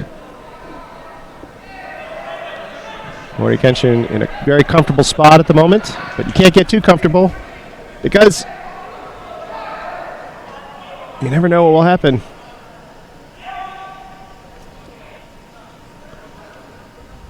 Gerken's trying Koichigari, but again, no real threat. Oh, Mori Kenshin doing a really interesting turn, but Gerken's is quite the escape artist. Uh-oh. I wonder if Kenshin might have gotten knocked in the eye there. Or the bridge of the nose. As he was coming around, I think one of Gerken's feet might have caught him. That always stings. Shake it off. Oh, Sasai Tsurukomiyashi. Or almost Harai Tsurukomiyashi. Nice! Gerkens tries a little ashiwaza. Mori immediately responds and takes him, and that was a nice, and then a third response on Gerken's part, really turning into it.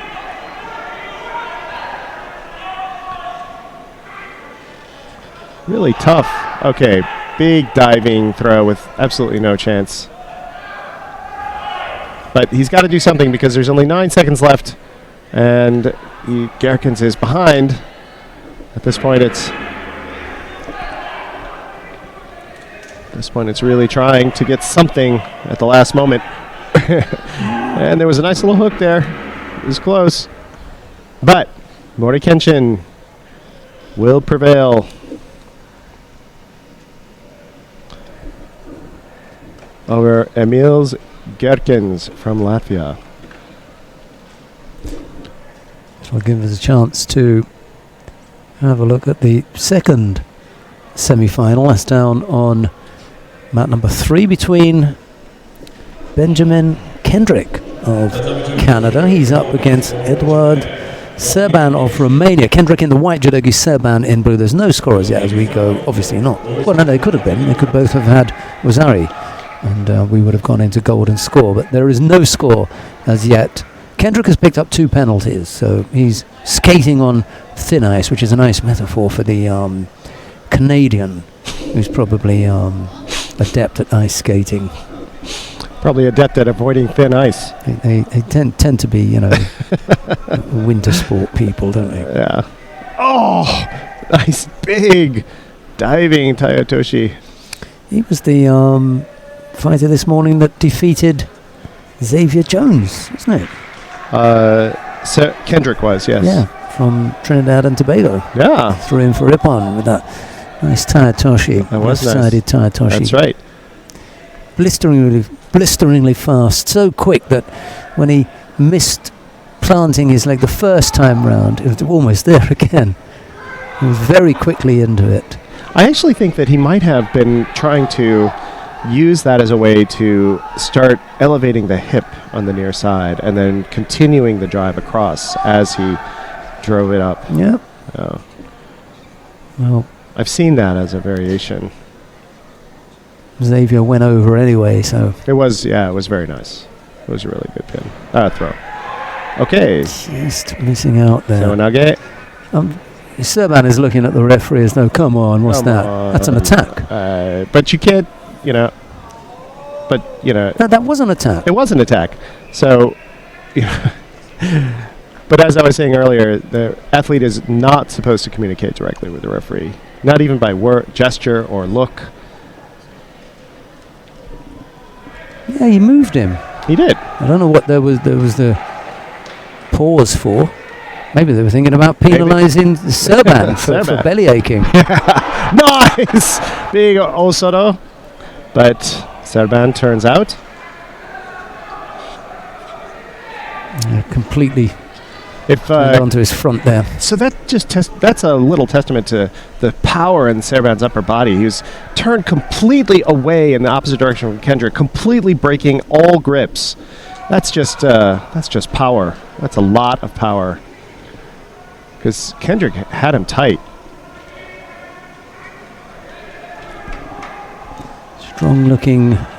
Strongly built-looking player. They both are. Kendrick. Short squat. He does look like a fire plug.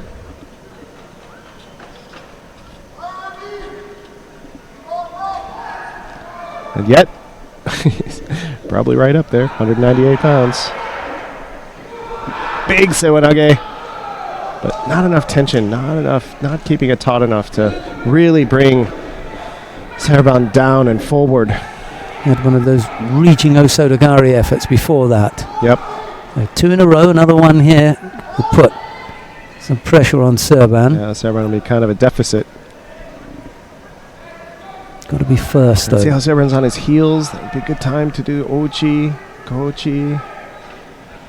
See that? He's got to get his strength back. Coming in. Yeah. But he popped it in first. So Serban now lynching an attack, making up a bit of the deficit. See, that's the thing. You get 2 attacks, and then the third one you have to recover from putting in the first 2. And then your opponent gets one in. Particularly when you get into these weight classes, there's so much mass and so much power involved. You see Serban with 2 attacks. Yeah, so now it goes to Kendrick, who is up against it. That's right, because even though he attacked earlier, it really doesn't matter anymore. You got to keep it up. Yeah. Serban attacks now. Could be curtains for Kendrick, and he does.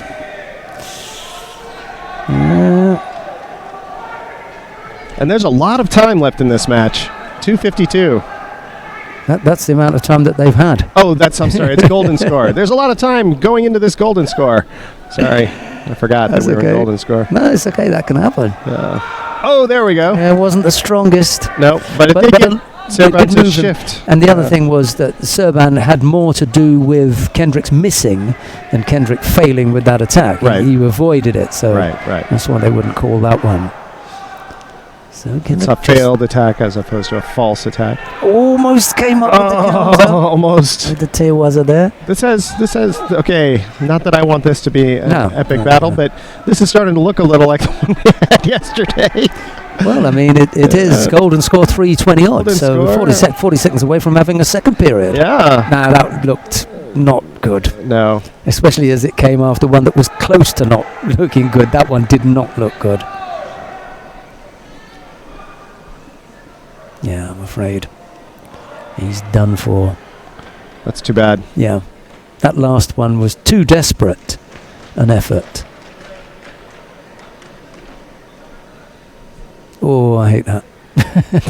Because it's hard. You're tired. Your arms don't go around the back. Oh, yeah. It's amazing how resistant your gi gets when you're having to pull that skirt. He knows it. Yep. That's too bad. That's a... Yeah, hey, no time for celebrating. Thank you very much. Do all the celebrating you like now. Okay, so Serban. Serban takes it. Kendrick will be in the bronze medal contest. We've got the plus 70 kilo category repechage contests coming up now. Let's see who we're going to take a look at. Well, my money is on a shorter contest on match 3. Yeah, I'd like to go with that. So let's go to mat number 3 and watch Lin Yujing of Chinese Taipei. She faces Yonekawa Akio of Japan. Lin in the white judo gi, Yonekawa in blue. And if we get time, we can go down and see camps and crews on mat 2. So it's mat 3 then for Lin and Yonekawa. The top 2 in blue for Brazil, Luisa Cruz. In white for the Netherlands, Marit Kans.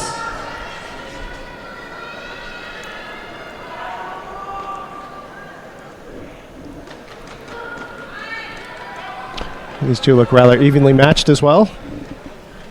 No big differential here.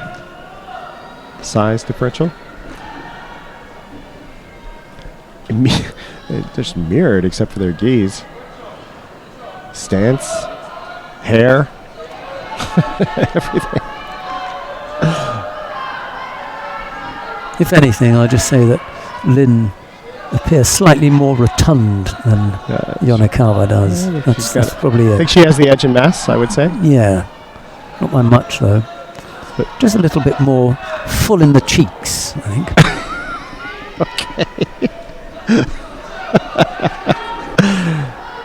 Yonekawa stepping in with a Nuchimata, but not going anywhere. Lin able to take the back and start to do some newaza, but no progress. Okay, so we're getting into a strong Kenkeyotsu grip. Head to head. Let's see. One is okay. Yonekawa again with this a big Uchimata reaching over the shoulder and trying to get Uchimata, but clearly not able to get that enough pull with the sleeve to get Lin Yujing really moving around. I think Yonekawa's really got to get Lin to move more. There we go. See, not just go from a cold start. Nice, taking her the other way. Dashi Harai.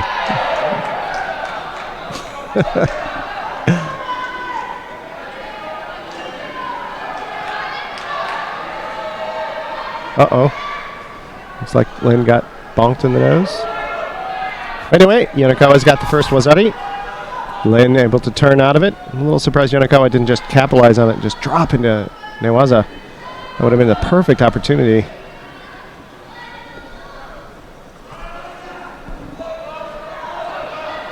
Both players taking strong opposing stances. Yonekawa first Ashiwaza in one direction, then the other. Successfully bringing Lin down several times now. There we go.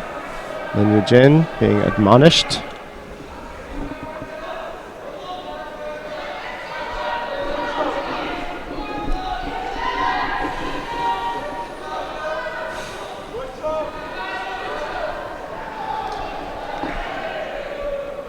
But Yonekawa's got to keep working. He's got to keep working on, and he's doing these little taps. But, okay, Uchimata. Wow, they could be twins. Just the way they, I wonder if they go to the same stylist.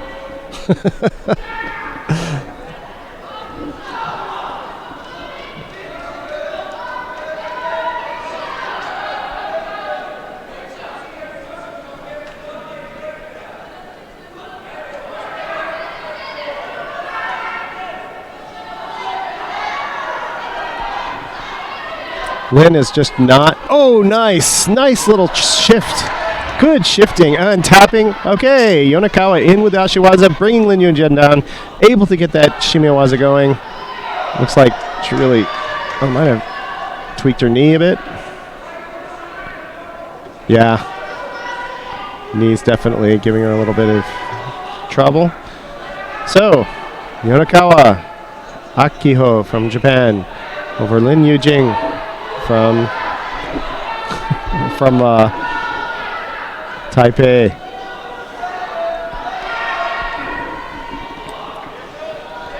So Yonakawa will be playing for the bronze medal.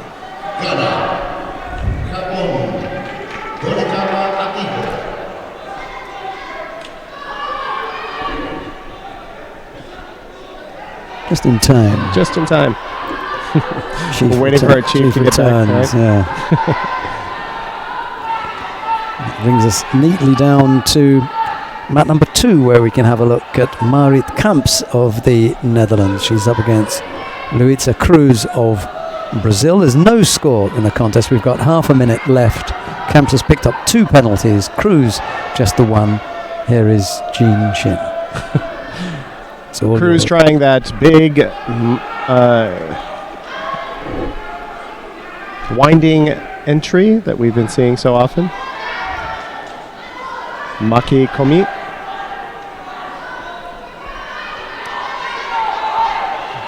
It's interesting how it's funny how they get into this pattern of movement and they end up at the same spot on the mat. They have all of these square meters to play in, and they end up at the same couple of square meters to play. It's just where the magnet is. They appear to get drawn there, don't they? Okay, golden score.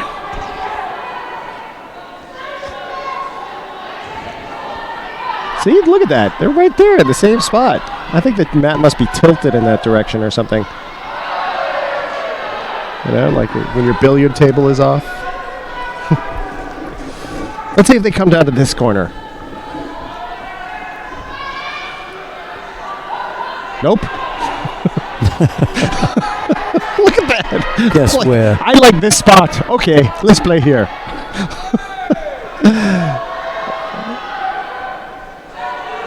Okay, one of them has got to change it up. Otherwise, it's just going to be a Shido match. Kamps is trying to do something, and Cruz is... Oh, okay, remember, can't talk during the match. Cruz is allowing her to come over there. Okay, staying a little away from that corner. That's different. Cruz coming in with a couple of Ashiwaza and then trying to set up that big Maki Komi. But she just isn't generating the kind of speed or momentum to really catch Kamps in any kind of compromising situation or step. And Kamps seems to be having some difficulty really getting anything generated on Cruz's part. And I bet you Kamps is going to pick up another penalty here. No, close. Because there have been several attacks by Cruz. Although they've been ineffective, there are attacks.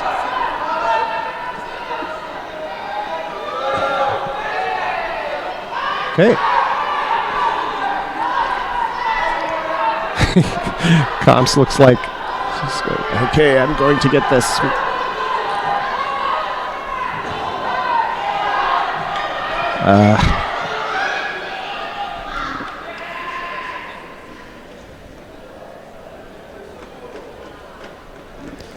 I think that's it for Kamps. I think so too, which is too bad.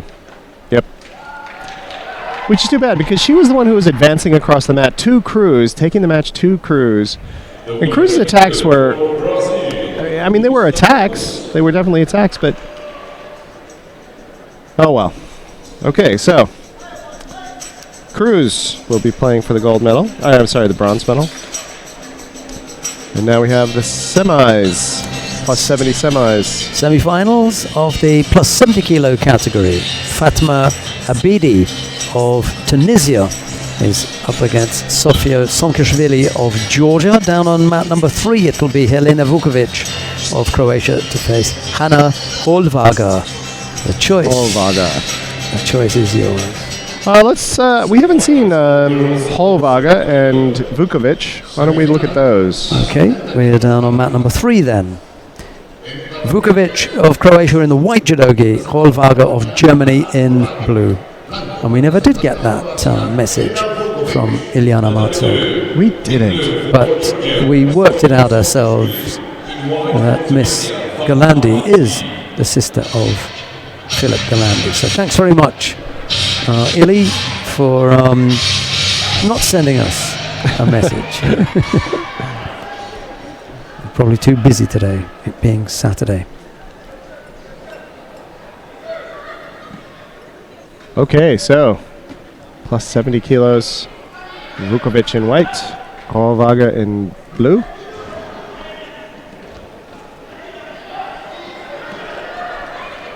I like that name. There's something about that name that just tickles me. Holvaga. Oh, I thought you meant Vukovic. There's nothing wrong with that either, but just Holvaga. Nice. Okay, coming in. You are not getting this joke.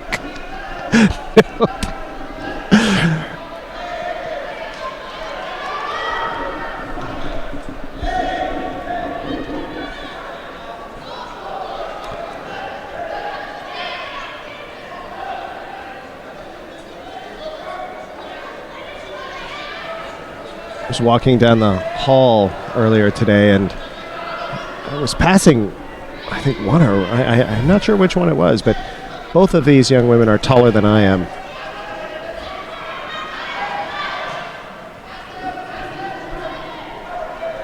Nice!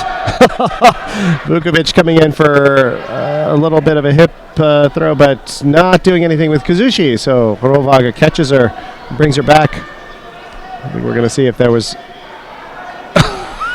So in addition to almost getting thrown, you are now being warned. For non-combativeness.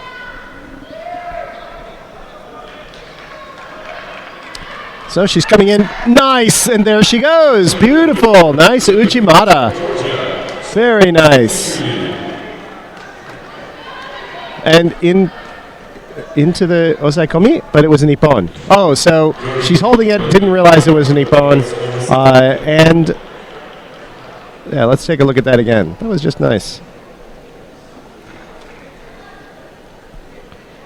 So good right-handed grip, getting Holvaga to step. Nice. Yeah, no doubt about that for me. Yeah, no doubt about it. I didn't think so either. So, Hanna Holvaga of Germany goes into the final, where she's going to face Sofia Somkashvili of Georgia. And what made that so nicely effective was how tightly she had Holvaga's right sleeve pulled around, bringing her over. Nice Kazushi, good elevation, nice rotation. Good job, Vukovic. Right, the last of the weight categories that we're going through then, the plus 90 kilo category for boys. First of the repechage contests features Alexei Zvyanidze of Georgia. He's up against Zohir Essayiri of Morocco. It's Zvyanidze in the white judogi, Essayiri in blue. Down on mat number 3, if you want to see that one, you click on mat number 3, you'll see Levin Sheledze of Georgia. He's up against Ömer Aydin of Turkey.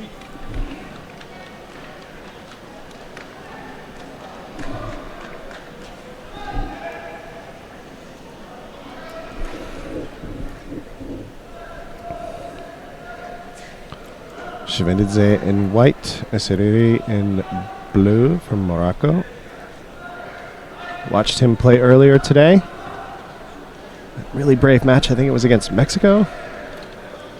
The Mexican player was significantly shorter. These two are much more evenly matched. Just tall.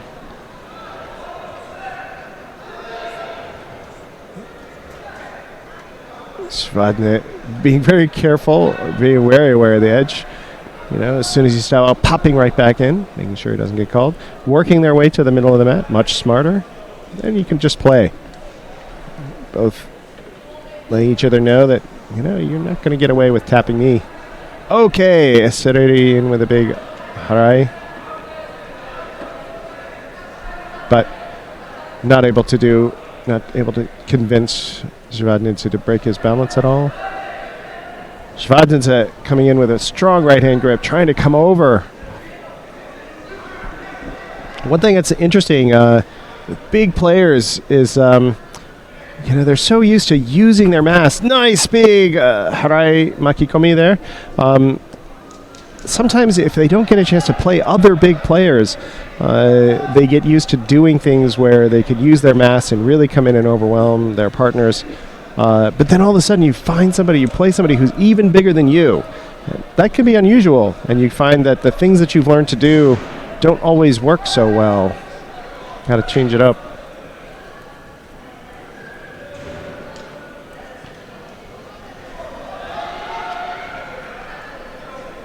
Oh, that was nice reading on Zvadnidze's part. Yesterday he was trying to come in with a ouchigari, and Zvadnidze was raising his leg out of the way before yesterday even made contact. Okay, both out, but immediately coming in. Bet he's going to get called for stepping out, though. Yep, he didn't come in quite quickly enough.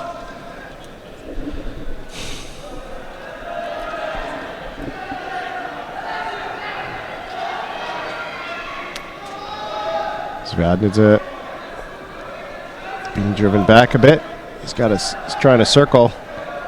That puts pressure on him to circle, so he changes positions with Esereri, who's stepping out of him, and then, okay, but comes back in.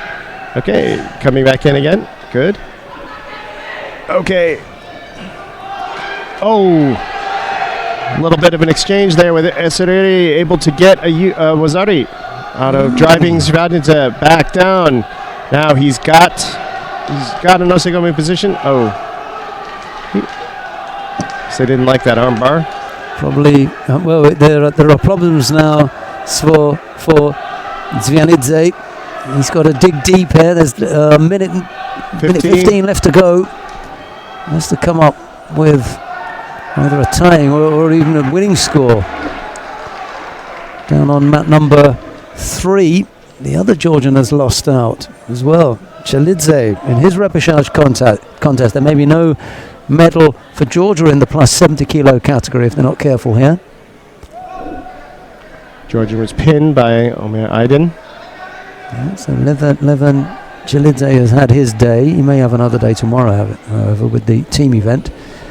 Now it looks as though Alexei Zvadnidze is also on his way out. Half a minute left to go. Wazari down. They've got to keep trying, though. Esereri can't just sit on his Wazari. He's not really launched anything of significance. Levan Jojoliani, the Georgian coach, has already thrown the towel in. I saw him wave his hand as if to say, this is a waste of time, yeah. Really? Yeah. He's obviously accustomed to seeing a greater degree of effort from his man, and he's not seeing it here. One last big attack. Got to go now. But nope. It's not going to happen. Too late. I mean, they could have called Esereri for an overly defensive posture, but that wouldn't have made any difference. It would have added a single a Shido to the added another Shido to the one that he already had, but he had also stopped attacking. Yeah, he'd given up the ghost. I mean, there really was a possibility of him picking up 2 Shidos, but nope. He will advance to play for the bronze medal. And had Zvadnidze been putting in more attacks, I think that would have drawn the penalty earlier. But you know, this is another case of battling uphill. Yeah. There was a pretty good mass difference there. Right, we have 2 semi-finals now. On mat 3, Kim Min-jong of the Republic of Korea faces Jonas Schreiber of Germany.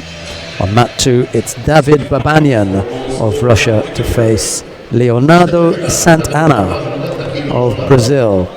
I think we may I'd like to go to mat 3. have a look at mat number 3 then. Kim Min-jong of the Republic of Korea faces Jonas Schreiber of Germany. It's Kim in the white judogi, Schreiber in blue, and here is Jin Shin. So we were watching Kim earlier in the day. We saw him play Richard Siposh from Hungary. And then we also saw Schreiber overcome Aiden earlier in the day. So this should be a really good match. Again, really well matched in terms of height. Looks like overall mass. We know that Kim is a really dynamic player. Schreiber is as well. Oh, coming in with a big hooking. Oh, okay. And we know Kim Min-jong likes his newaza. And he's the one who had that really, really good tomonage earlier, too. Korea's got a very good history with heavyweights.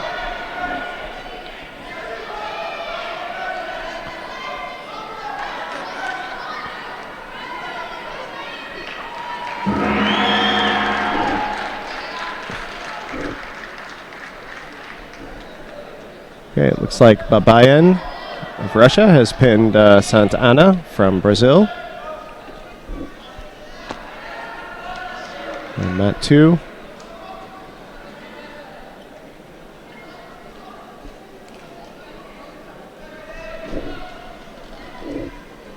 Okay, in with a big Chigari. Got this strong Kengayatsu situation. Kim with the left, Schreiber with the right. Nice! Sewanage! Oh, he was flat on his back. I bet you they're going to review that. The referee called it a wazari, but I'm quite certain that's going to be an ippon. Waved off the wazari. Ippon. Yeah, let's look at that again. There's really no... Now, even though he came off the wrong side, it's going to count for an ippon. Schreiber was trying to roll off, but Kim was able to keep him oriented so they landed flat on his back. In for this Sewanage. Boom. Yep. So, nice timing. And he really did come off the wrong side, but let's see how Schreiber comes in. Kim, nice timing, nice pull. Beautiful drop. Really low. Good job. Or as Korean coaches would say, chua, chua, chua. So it will be Babayan, who is the first seed from Russia, versus Kim Min-jong from the Republic of Korea. Fighting for the gold. Okay, so we've got about 5 minutes, a little under 5 minutes until the next, until the medal rounds. So we're going to take a short break. We'll be back.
Okay, and we're back with about a minute to go.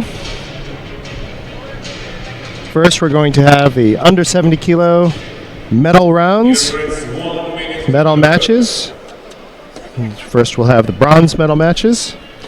With mat 2, it will be Matsumoto Rizu from Japan versus Morgan Ferriol from France. And on mat 3, it will be Rafaela Eagle from Germany versus Kim Hoi from the Netherlands. Under 70 kilos.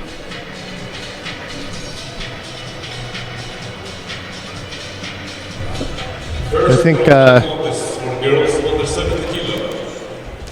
let's stay on mat 2 to see Matsumoto versus Ferriol. We just saw Matsumoto defeat Jalasi in the repechage. I think we've seen Ferriol today. Oh, yes, we did, early on.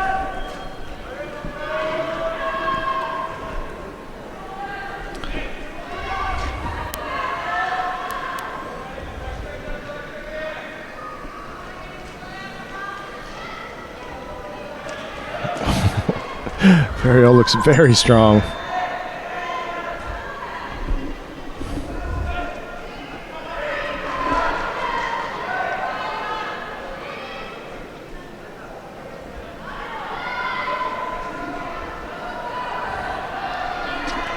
Really coming in with this overwhelming, really power drive, trying to overwhelm Matsumoto's grip game. Coming in with that strong right hand over the shoulder and immediately drawing her down and in, really short-stopping anything Matsumoto might try to get started, leaving Matsumoto just really trying to hold her out. So Matsumoto's got to figure out a way to figure out some way to circumvent Ferriol's drive, because this is what's going to happen. She's going to be called for non-combativeness, even though you are not allowed to just bring people in and crush them down either. You have to try to attack, and so... Oh. Okay. Matsumoto just got called for a false attack. I think Ferriol pretty much just pulled her down. I didn't see that as a dive on Matsumoto's part. But 2 quick Shidos, just under 3 minutes. Matsumoto's in a real difficult spot. She's got to really drive, and Ferriol... Okay, nice Ouchigari. Trying to come in. Kouchigari, I mean. Kouchi Makikomi.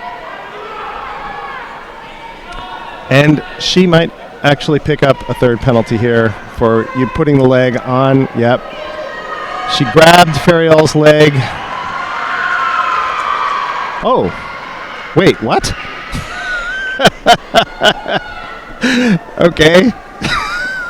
Well, if she did, it's a third penalty. Right, but it was just awarded to Ferriol. What the penalty? Matsumoto grabbed Ferriol's leg, right, but Ferriol got the Shido.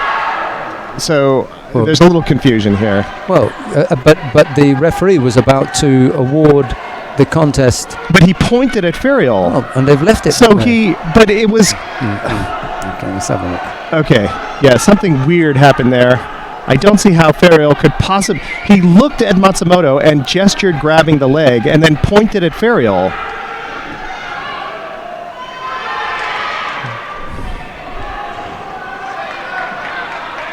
Okay, I'm just going to watch the match. So now there's 2-1 Shidos, 2:15 left in the contest.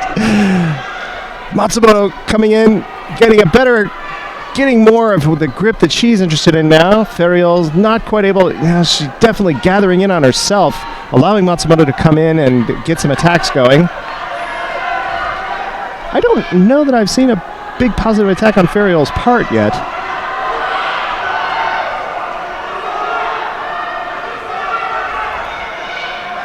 Ferriol reaching over, same side grip, but not attacking right away, so letting go. Okay, now working both hands on one sleeve. Okay, and then reaching around, but Matsumoto immediately responding with her own Koshiwaza. Not able to throw, but definitely dislodging Feriol and getting her down to the ground.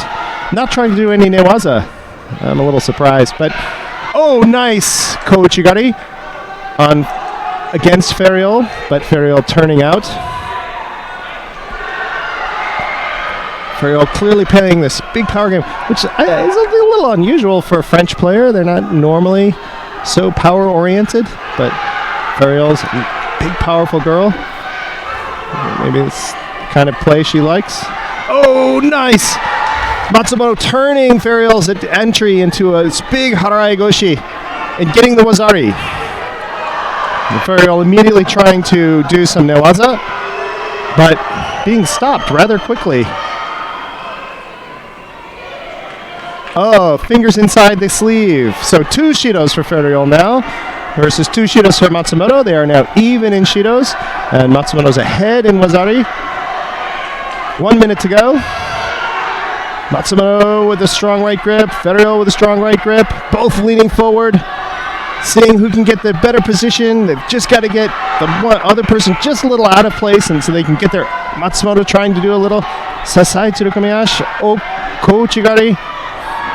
Matsumoto stepping in. Okay, off the mat, 38 seconds to go.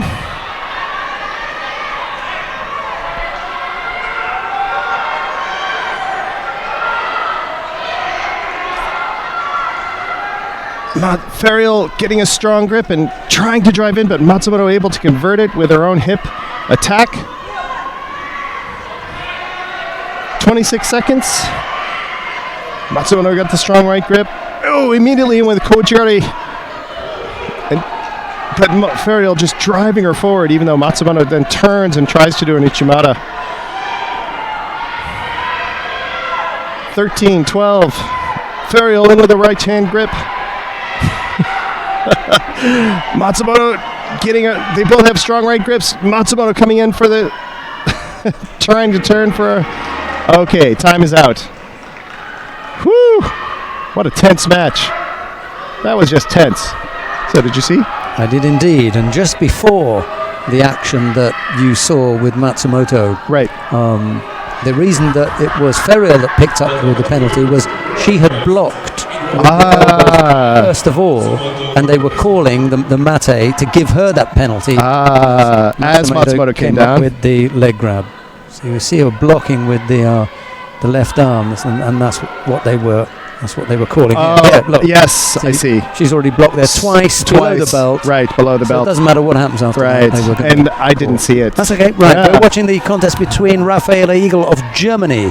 She faces Kim Hoy of the Netherlands. There's no score as yet, and we're already a minute 14 into the golden score period. It's Eagle in the white judogi, Hoy in blue.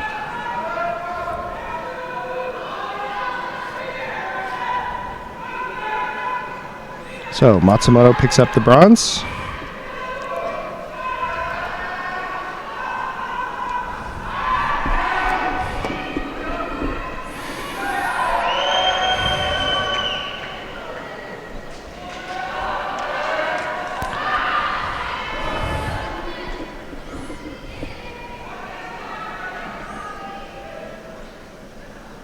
So it just goes to show that what refereeing is. Sheldon and I have been having some very, very good conversations offline about officiating and play and all this kind of thing, and so that little example in that match between false attack on Hoy, so that gives the match to Eagle. Since neither one had a Shido, the first penalty decided the contest. Eagle will get the second bronze medal. I don't think there can be any complaint about that at all. Hoy really just drops to her knees, and there's no attempt to attack there. She just there's nothing going on. To her knees. We're watching our own little replay.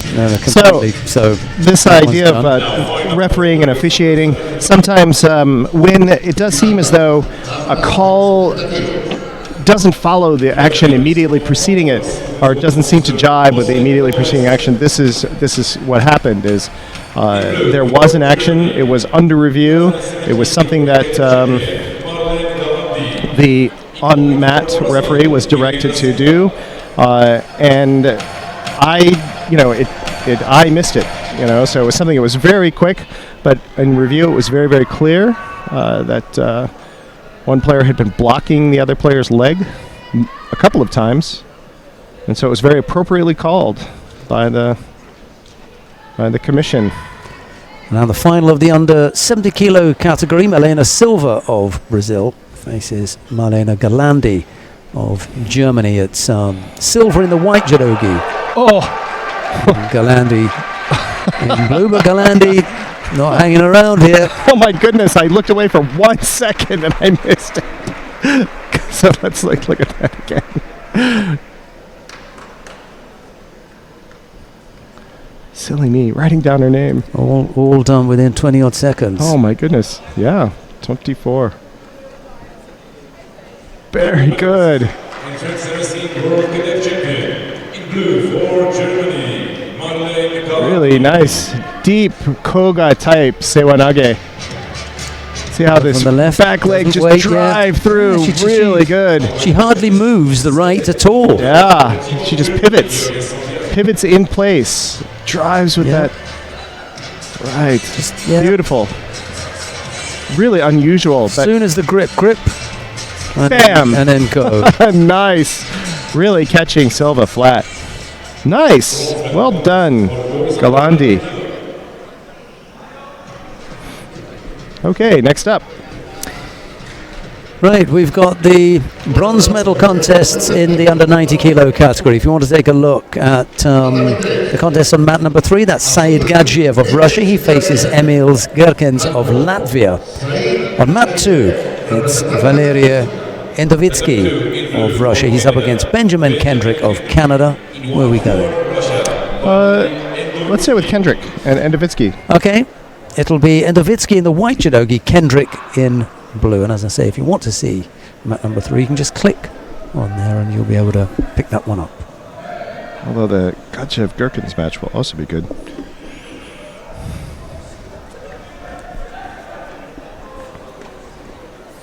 But here we have, this is an interesting match.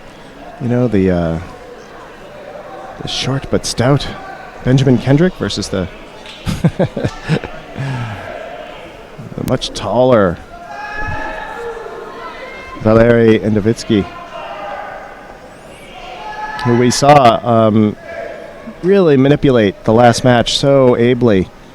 We know Kendrick, though, is a very stable player, very, very level-headed. Let's see how he matches up against Endovitsky's play. Ooh, big external Uchimata that we've seen a few times, but actually resulted in, ooh, interesting. Really taking Endovitsky's grip on his collar, suddenly grabbing it and driving it for its soretsuri. Okay, both players just penalized.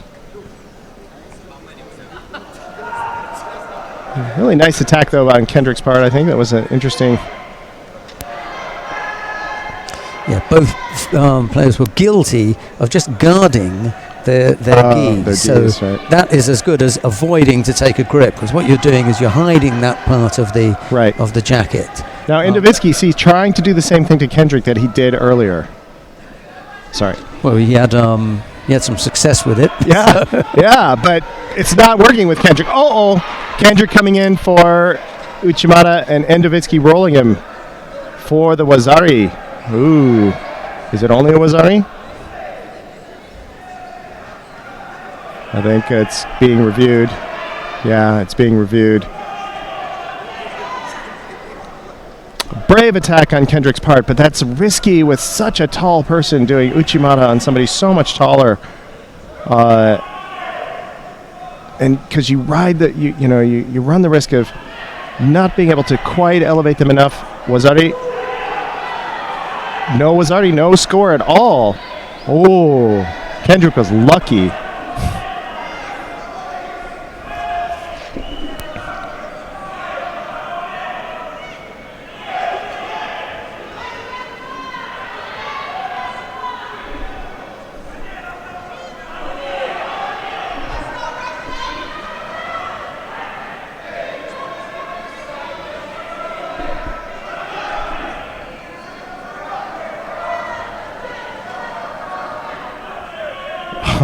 And the reason is we just did our own little review because he never really came over his back. He rolled Sat him on his backside. He rolled laterally and sat through on his own backside. So that was actually not luck on Kendrick's part. It was really skillful avoidance. And here they are in the identical situation. Same corner, same grip, same orientation. Kendrick rotates out for Sewanage.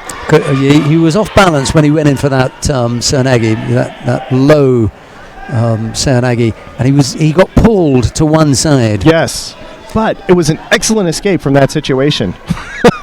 And not just trying the same kind of attack that happened before, which we've seen so many players do. It's just they get locked into a pattern and just try the same thing over and over again. Kendrick isn't doing that. So, so interesting. I think regardless of what thing happens today, Benjamin Kendrick's going to be somebody to watch.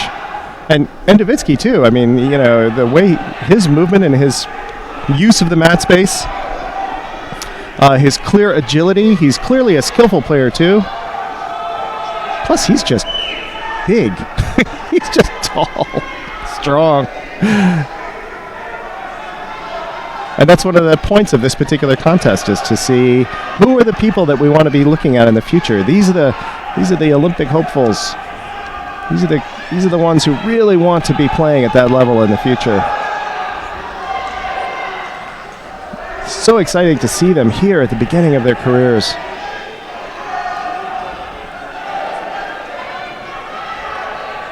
Endovitsky changing his game up now, not just trying to do that shaky thing, coming around.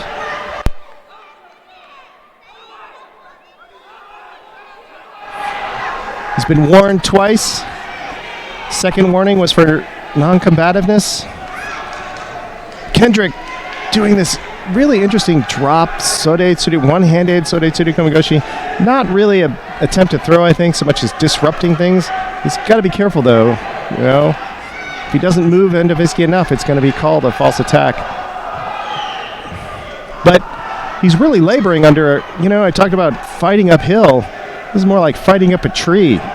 Endovitsky's got so much height and so much reach and a lot of power that Kendrick is having to find ways to address all of that. Ooh, that went okay.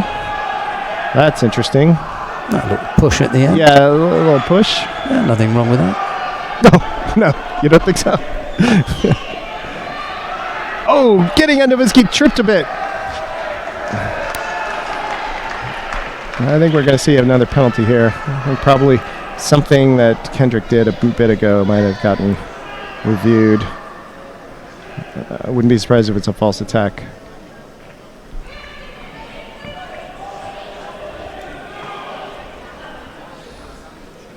Oh.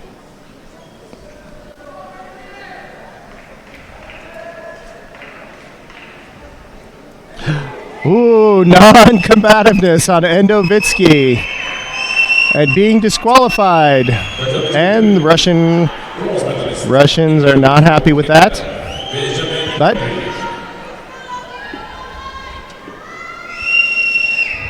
Benjamin Kendrick earns the first of the bronze medals. Kendrick. Well fought on Kendrick's part. Okay. So we're on mat 3 with Said Gadjev versus Emil Gerkens. 30 seconds left. Gadjev up by Wazari, but also laboring under 2 Shidos. But coming in with this Ken Uchimata. And he comes down on his side. Yeah, will that be a second Wazari? I like that. He had this Ken Uchimata and then brought it back around, drawing Gadjev down to his side. But no award so far. Maybe under review, though. Might see it awarded in a bit. No, they've decided against it.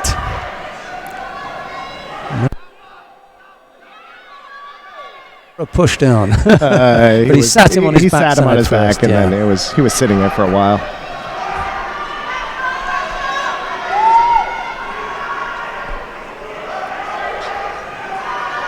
Oh, we've seen that.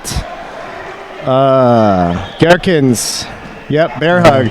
You engage in a bear hug without engaging in a conventional grip. Missed. That's a Shido. Last chance.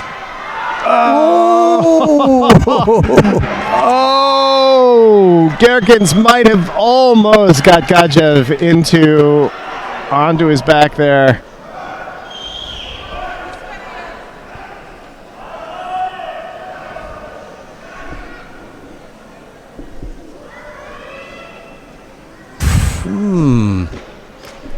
Very close. Very close. No, he sat down. He sat. I'm looking at the Uchimata that came up first. That was close. That one was sat on the backside. Yeah. That last one. Yeah, so it looked a little closer in real time, but... It's one previously that... So, Saeed Gajev from Russia takes the bronze medal. Takes the second bronze.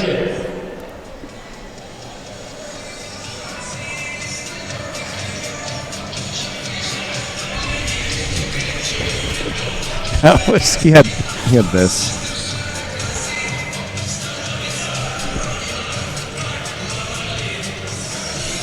Okay, so we come now to the final of the under 90 kilo category. Mori Kenshin of Japan faces Eduard Serban of Romania. It's Mori in the white judogi, Serban in blue. This is going to be a good match. Eduard Serban, and in white for Japan, just 15 years old, Mori Kenshi.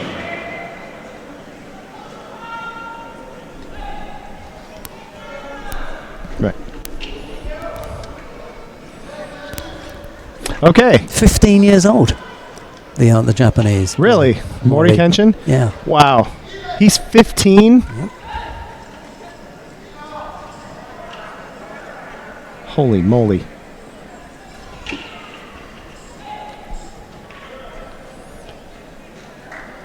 How old is Serban? Not sure. Need to check the one. But 15 is young. Well, that's a cadet. Yeah, 15. Yeah. But the upper age is 17, right? There's a big difference between 15 and 17. Yes, at that development point, 2 years is it's huge. Is a big difference. I know what it's like at school. I used to teach high school English, and incoming freshmen at 15. It's the difference between an incoming freshman or ninth grader at 15 and an incoming junior at 17. And the difference between a boy at 15 and a young man at 17 is enormous. Those 2 years are very, very profound years of growth. So imagine what Mori's going to be in 2 years. I mean, he's playing cadets at 15. If he gets a chance to play this a couple more times. Or one more time? How often do the cadets? 3 you can go, yeah. You go at 15, 16, and 17. Right. Oh, but he was caught flat there. You know, he has nice, you know, but that's one of the risks of this beautiful upright posture is you are more open to attack. And he was definitely caught. Serban had him really going. But Mori flattened out, sprawled out, kept it from being a score. But look at that. See right now? Really beautiful upright posture. And that time, no chance. Serban with that deep Sewanage, but Mori easily sidestepping it. Serban, clearly powerful. Also, very, very good upright posture. Oh, nice. Look at that quickness of that Osoto entry. But Serban is also stepping back. Okay. Mori playing the edge a little bit here. And Serban drawing the penalty for stepping out. And then Serban, look, as you said earlier, you have 4 directions to go. Don't go backwards towards the edge. Like, what are you doing? You just got penalized for that. You know, you can circle. Okay, there you go.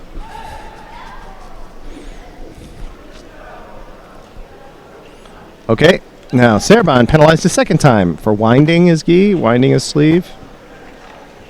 Oh, nice little ashiwaza on Mori's part. Serban in with a deep Ippon Sewanage, but again, nothing.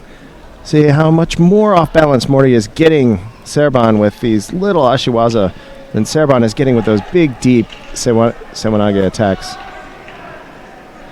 Mori clearly has Serban literally boxed in a corner here. I think not just physically on the mat space, but Serban is really starting to get a little bit desperate with some of his attacks. Strong right to right. Nice! Again, ashiwaza. Just these really, really nice Yoko ashiwaza. But Serban with, really good reflexes, just turning out. The reason that ashiwaza works so well is because there's so much tension in the upper body with this really good, tight. Oh, that one, Serban, was a nice threat. Got Mori dancing a bit with that sewanage entry. Really so deep. He was in between Mori's legs. So despite the fact that these guys are just about 200 pounds, just really quick, explosive movement, so much power. Big, deep Tayatoshi. For Serban, Mori stumbles a bit, but never really comes off his feet. 30 seconds left. Mori still scoreless between Mori and Serban, although Serban has 2 Shidos. And he keeps going back into this corner. Little Kosoro. He's trying to figure out the puzzle that is Mori Kenshin. Mori is just setting him up. Oh, nice big attack, driving attack by Serban, knowing he's been driven back into the corner. Turns and tries to drive.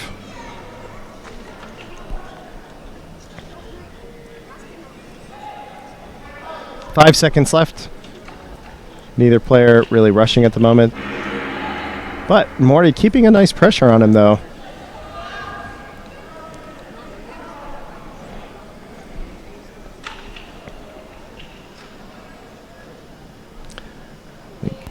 Serban definitely feeling the pressure. Looks like he's got a little bit of a gasp going. Mori looks quite ready. Not having to fix his gi at all.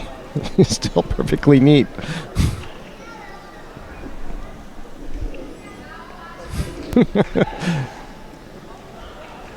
Really walking Serban right into that corner. Oh! Unbelievable. What a shocker. Oh my goodness. And Mori knows. He really blew it. That was Mori's match to lose. Oh my goodness. Untidy with the ashiwaza. Completely off balance. Holy smoke. And that was see the second bow. Second bow was to the coach. Yeah. He bows to his opponent, and then he bows to the coach. Yeah. Oh my goodness. That was Mori's huge mental error. Really thought he just had it. But Serban read him really, really well. Give Serban credit. Felt it. He controlled him all the way to the dropped just right. Yeah. Holy smoke. And look at his coach just on his feet, out of his mind with just joy at that moment. The minute he makes that movement, Serban was on him. Serban was on him.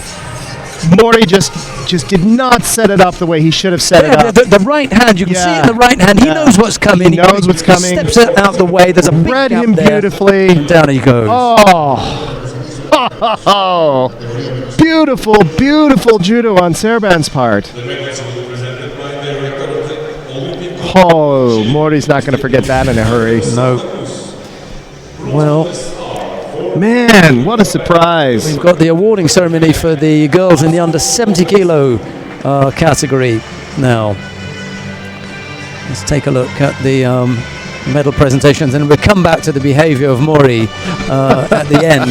There are times when we talk about it not being good, but that was really classy. Classy, yeah. He showed some class there. He knew he blew medals it. Go to Raffaella Eagle of Germany and to Matsumoto Rizu of Japan. The silver medal goes to Milena Silva of Brazil, but the gold medal goes to Marlena Galandi of Germany. And I met the Galandi family and Philip, and punching the air and celebrating. I bet.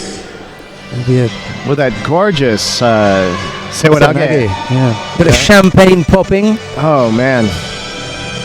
Yes, immediately after the defeat, Mori goes back to his start point and bows to his opponent as the decision is given.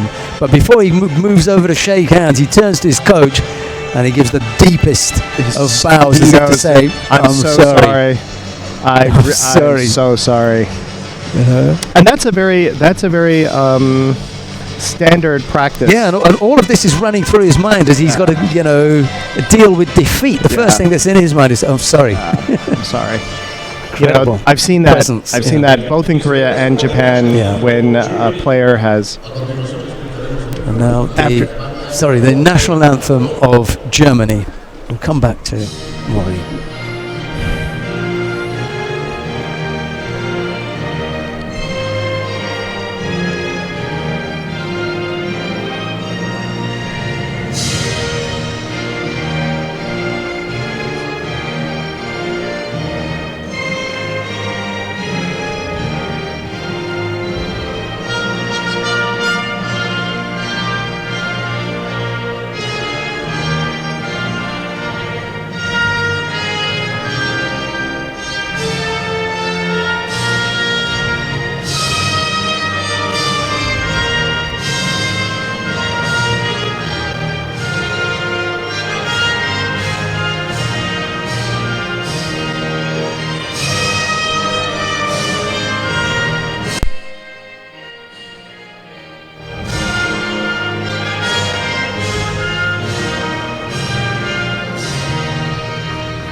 I like Germany's national anthem too. It's very stirring. And that was a brilliant throw. Galandi's, that last throw is really going to stick in my mind. That beautiful, deep, forward-stepping entry and a tight pivot into sewanage. Just a gorgeous execution of a really, really pretty variation on sewanage. Could be used to teach with, that little video. Eagle and Matsumoto were the bronze medalists. Silva took the gold medal and Silva took the silver medal, of course. Silva. What else? And Galandi was the gold medal winner.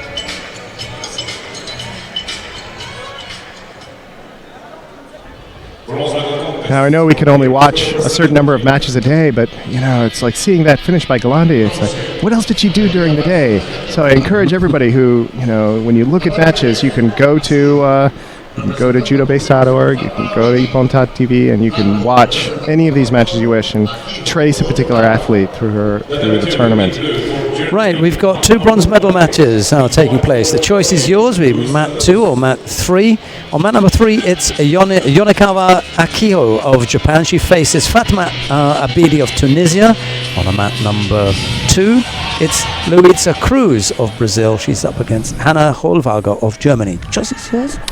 Let's see if Yonekawa learns from her All right, we'll go down to mat number 3. Mistake. There.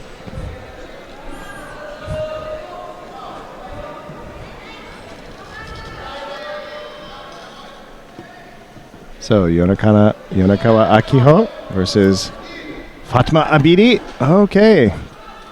Really drawing Abidi down to the mat rather sharply.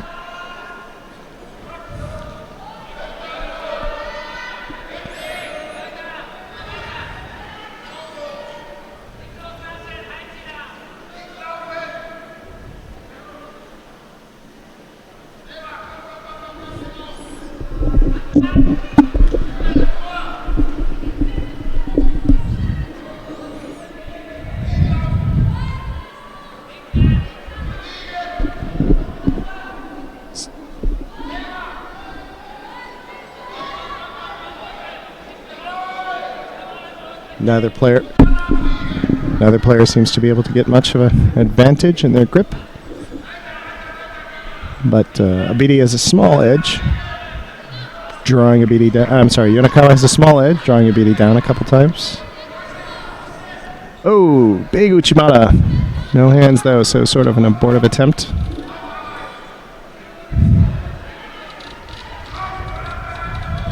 Abidi, I think, struggling with this Kenkeyotsu situation. Yonakawa on the inside. Abidi coming in, but Fatima is the one. I'm sorry, yeah, Abidi coming in, but Yonakawa really having the more of a grip, more of an edge in the exchange.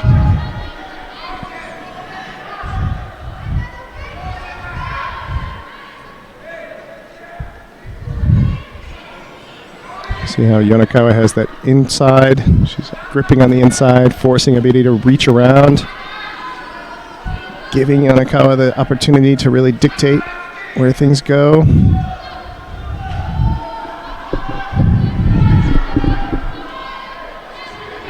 Abidi trying to keep things from getting too far out of control, but see how Yonakawa was able to get her hip in and then pop that leg up, Abidi's leg. If she's, looks like there was a throw just on the other mat. Cruz just threw roll vaga.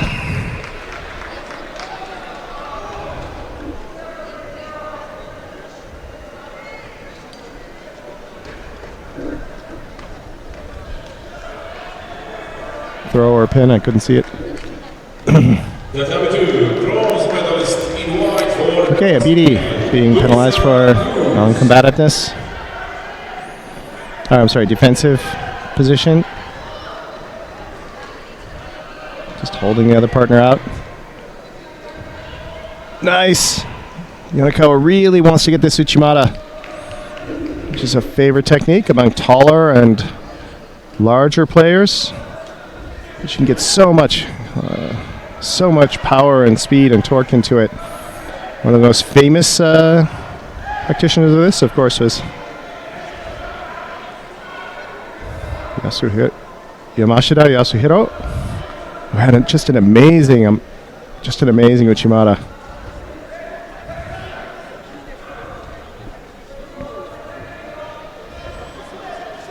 Second Shido for Abidi. Couldn't see what it was. Probably non-combativeness because Yonakawa has had all the attacks.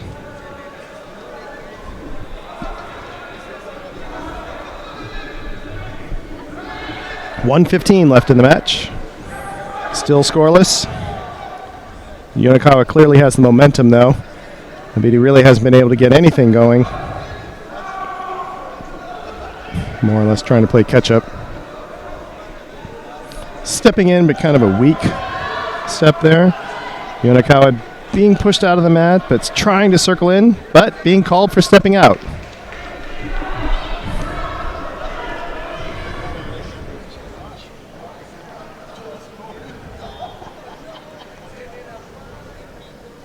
There is a way of avoiding that. And what would that be? Fight in the middle. Fight in the middle.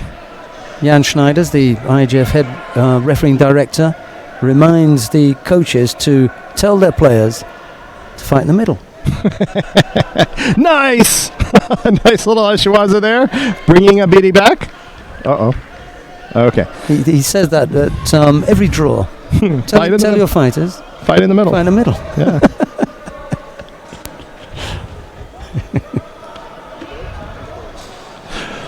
Which, of course, is great advice. But then you've got players like, what's his name? Edovitsky, who draw people to the side and then play that edge. It's not always just a choice. And you run that risk. You need to find a way of dealing with the stronger gripping tactics. Yep. Of those sorts of players. It is part of the game. And I certainly recognize the necessity of the rule. It's a good rule. It's a good rule, and it's important. But as a player, I always just found it vexing to have to deal with. I didn't want to think about the edge. Just wanted to play. But it's important. You can't have the whole world to play in. Okay, a third Shido for Abidi for non-combativeness, giving Yonakawa Akiho the bronze medal. That now would be a good turn to bow. Yeah, she's not happy with it. And she doesn't bow. And if she doesn't bow, and the referee hasn't said anything to her.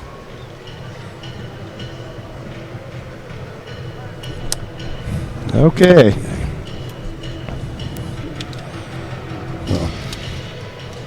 I'm Dear not friends, final involved in that. over So 70 kilos. we'll stay with the final of the plus 70 kilo category. Sofia Somkishvili of Georgia faces Helena Vukovic of Croatia. It's Somkishvili in the white judogi, Vukovic in blue. Georgia, this year European Youth Olympic Festival champion, Sofia Somkishvili.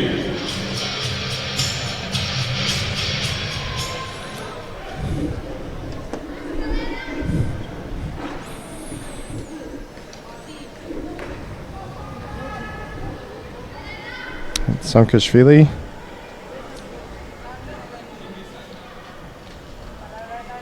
Now, Abidi came into this tournament as the first seed, so I'm sure this is quite a disappointment for her. Yeah, to miss out on a medal. And Sankashvili is the one who put her into the repechage round, and here she is fighting for gold. Yeah, she just left her arm over there for a little bit too long. Oh, maybe they just said no, don't give it. You know, one attack, two attacks. The third attack didn't come. The arm was still over there, but they didn't give. Somkishvili dodged that particular bullet. Mind you, she was the one that was continually attacking. Yeah, she was on attacking. the hip there. Yep. So Elena Vukovic having her hands full. Yeah. You know, definitely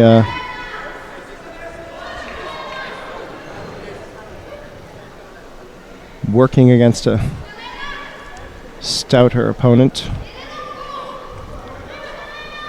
That's part of the game in this weight class. Okay. She might get called for drawing the head over. Oh, okay. Just Non-combativeness, passivity. yeah. Okay, settle down.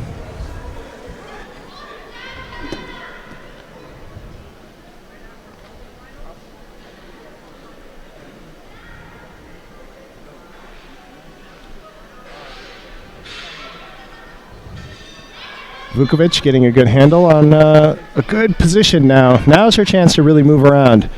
But Somkishvili also has a really good grip, so... Oh... Okay. She just got called for holding Somkishvili out. I don't think she was given enough time there to really move.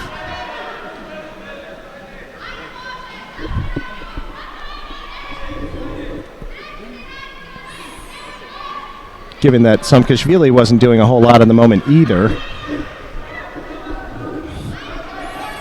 And Vukovic definitely stepping up the pace, because she cannot afford to get called again.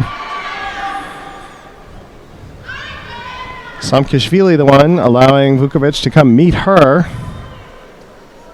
Let's see if Somkishvili gets held to the same standard of, see, she's got that driving grip. Now Vukovic moving a bit. Chukovic. Okay, there you go. She can't just hold Somkishvili out. She's really, really riding, as Sheldon said earlier, she's on thin ice.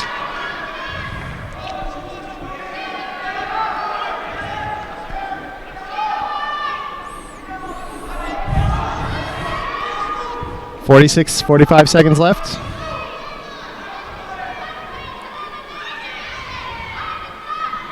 Vukovic has got to keep moving. Got to move her. Somkishvili's got to move it too. Got to move too. Can't just hold it out. Reaching over. Got both hands where she wants them. Vukovic turns out to try to break it off. Okay. And Somkishvili now penalized. So 2 Shidos each. Neither one of them has any latitude to make a mistake. 15 seconds in regulation time. Somkishvili really kind of hanging on. Vukovic with a little Ashiwaza. Vukovic in with the hip. Somkishvili responds. Time's out. Okay, into golden score. This plus 70 kilo final. between Samkishvili from Georgia versus Helena Vukovic from Croatia.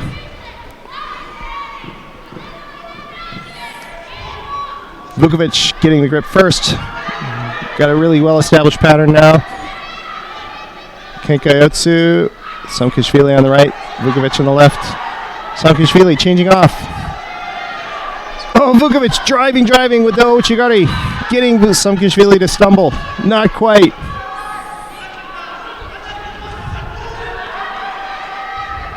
Vukovic again advancing across the mat to Samkishvili. Samkishvili the big right hand over the shoulder. Vukovic trying to hold her out, and Samkishvili in, because she just can't afford to get crushed in. Vukovic avoiding Samkishvili's attack. 46 seconds into golden score. Vukovic bringing it to Samkishvili. Got the collar grip, got the sleeve. Doing a little dancing around, trying to get her to move. Samkishvili with a big hip. And again, over the back. But just not able to get Vukovic moving at all. She just doesn't have the kazushi. Vukovic's posture and body placement are just really, really good.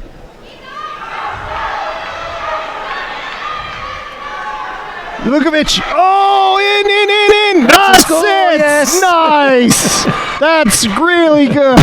Right sided Uchimata. Right-sided Uchimata. Elena Vukovic And brings, she is just really, really happy with that. brings Sofia Samkishvili of Georgia down heavily onto her side and then her back. Yeah. Carries the score. It was good enough for her to take the contest. Really good.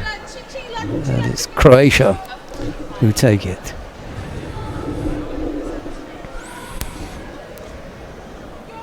What an effort that was. What an effort. Really good.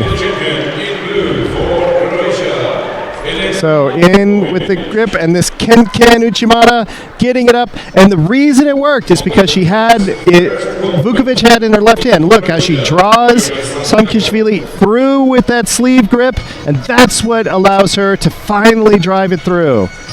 Really good. So that's the kazushi.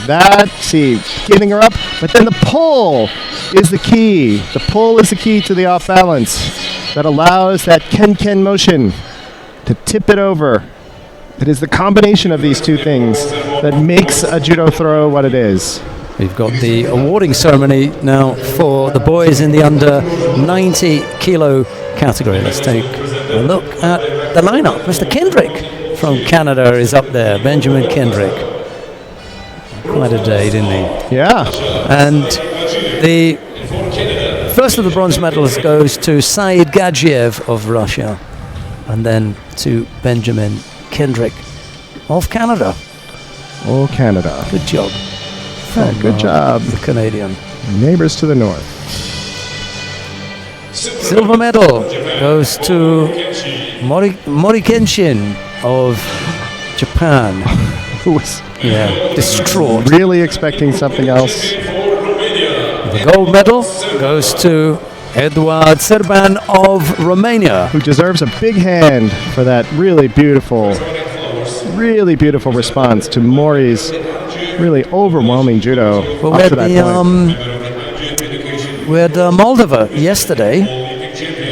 First for Moldova, and I think we've got a first for Romania as well at cadet world level. The first ever gold medal. Wow, quite an achievement, and against a very powerful opponent.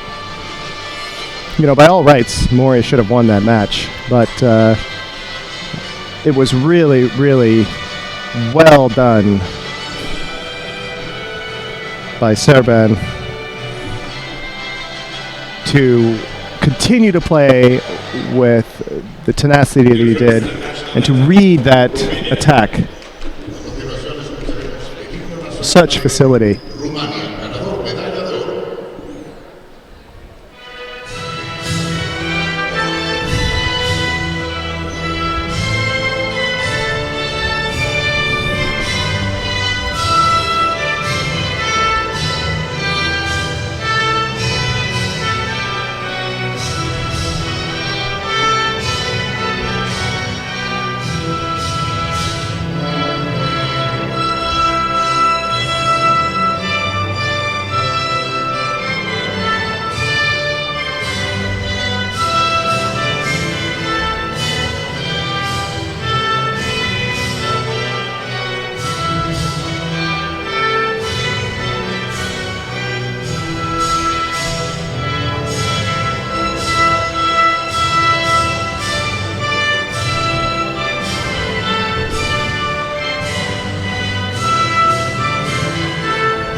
Thank you very much. Congratulations. Have a picture with VIP and Judo. Kendrick and Gadzhiev were the bronze medal winners. Mori took the silver, and it was Serban to take the first ever gold medal for Romania at cadet level, male or female. I wonder why we didn't have Daniel Lasker out there presenting a medal. That would have been appropriate, wouldn't it? Don't you think? But, they would have had a little, had been prescient. Hozakawa, Mr. Hozakawa Yes. was out there. Hozakawa Shinji. Bronze medal contest for Which, Perhaps they'd already saved Mr. Lasker for another maybe. medal presentation. Right, we've got the last of the weight categories coming up today now. Plus 90 kilo category. So here, Essayiri of Morocco faces Jonas Schreiber. I think that's where we're going to go, yeah? Yep, let's go there. Here's Gene Chu. Okay, we watched both of these young men play earlier today.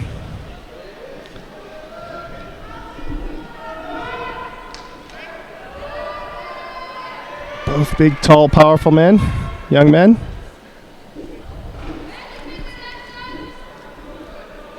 Ooh, Essayiri coming in with trying to get a nice foot sweep in there, but Schreiber sidestepping it.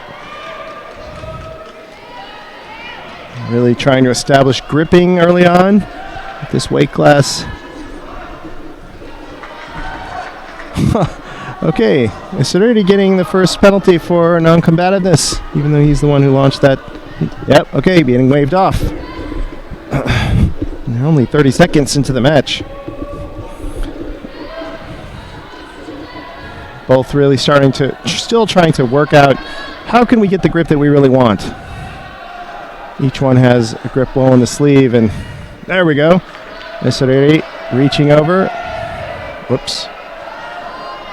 Schreiber getting bonked a little bit. Okay, now they both have some, grip on the shoulder, grip on the... but Schreiber pulls it off. Tries to come in for a Soretsu Kamigoshi, but Essayiri sprawls out of it rather easily.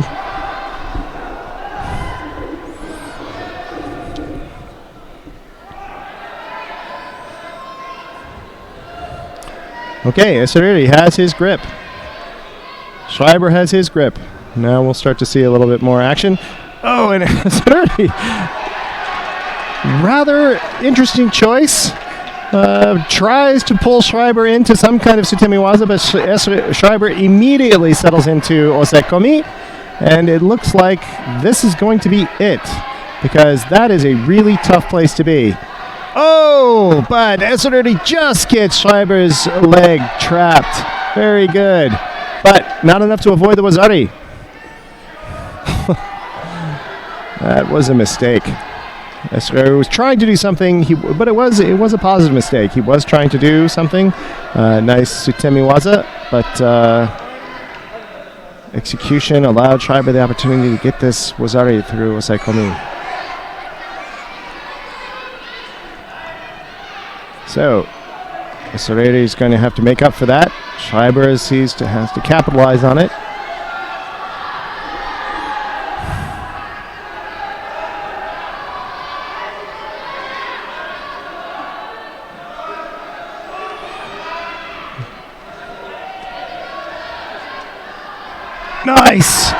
Nice turn into Makikomi for Schreiber, getting a second Wazari on Essayiri.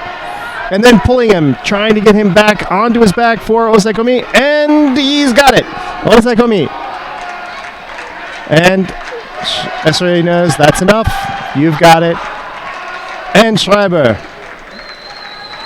gets up with a nice little kiai of victory. Okay, so that will be Schreiber from Germany. We'll take the first of the two bronze medals. Let's go to the other match, see if we can catch the end of that.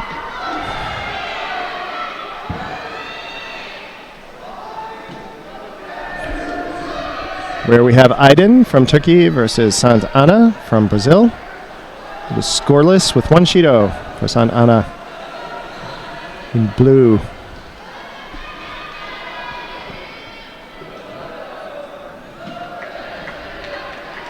Tatami 2, bronze medalist. In blue for Germany. Santana, we saw earlier, he's a pretty dynamic player. Likes to move, as we see here. He's trying to get Aiden to move a bit, trying to get him to move so that he can get an attack going. He's got to get, he knows that he can't just toss. You can't just toss somebody like this.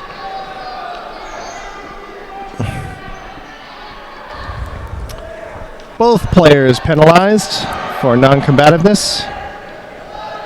Aiden immediately dipping into Sewanage, but Santana really nicely stepping through, trying to turn it, but neither player able to do anything effective. Big fella. Is a big fella. Yeah, he's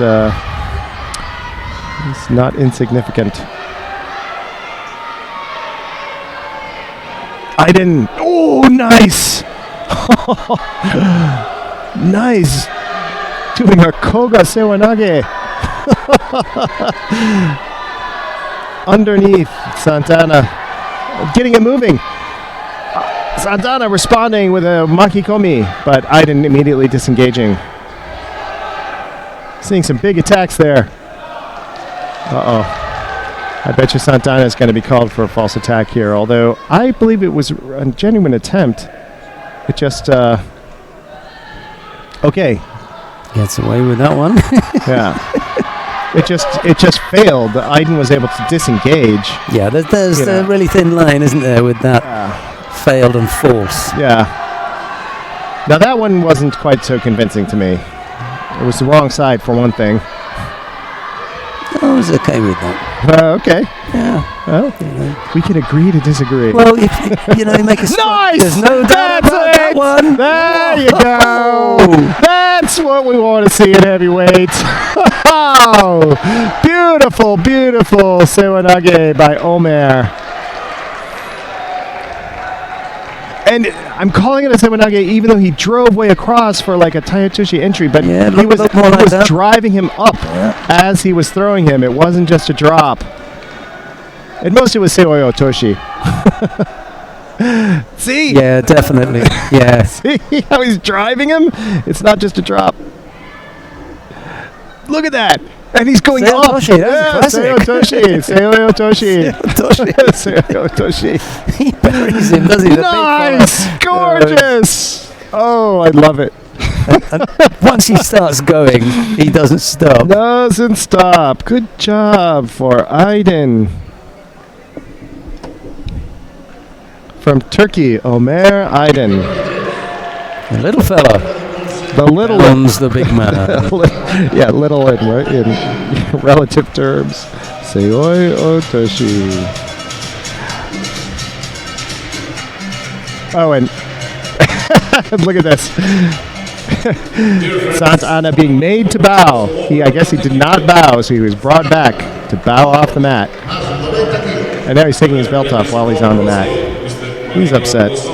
Okay, for the final in the plus 90 kilogram, we have David Babayan from Russia versus Kim Min-jong from the Republic of Korea. This is going to be good. Now, David Babayan we saw is a little more, maybe perhaps phlegmatic in his play, but Kim Min-jong is very dynamic, so we'll have to see how this goes. Both players clearly athletic. And Kim Min-jong in with the Ochigari. In for Kataguruma! Oh! Kataguruma at the plus 90 kilo weight class. That's gutsy. In Sewanage! Oh! And Babayan hits his head on the way down. That's got its sting. So,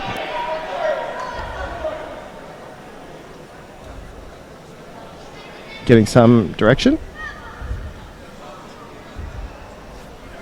Okay.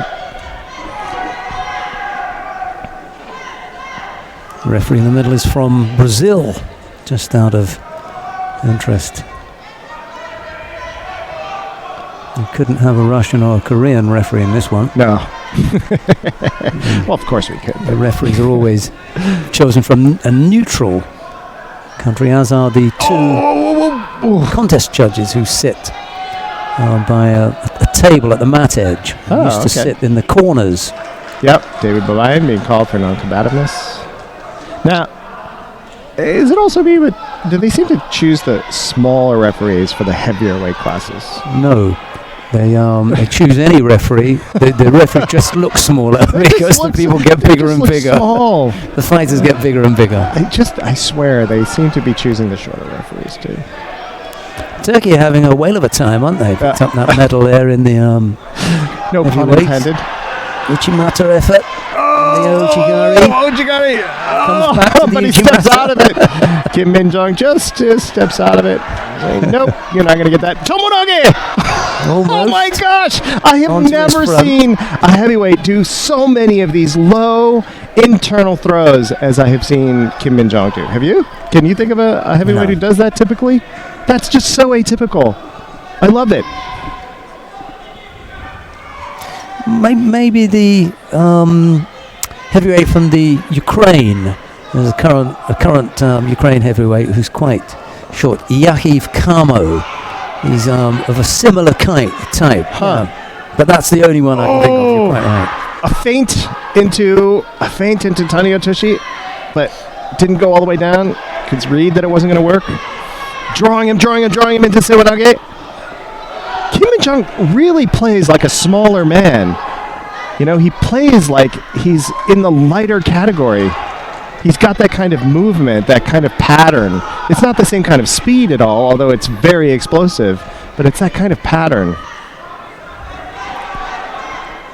See? Tayotoshi.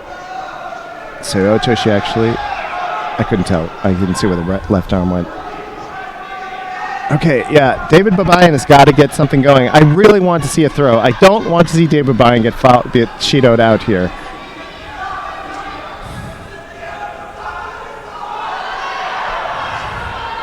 So, okay, nice try. He had to bail from that Sumigaishi effort, though.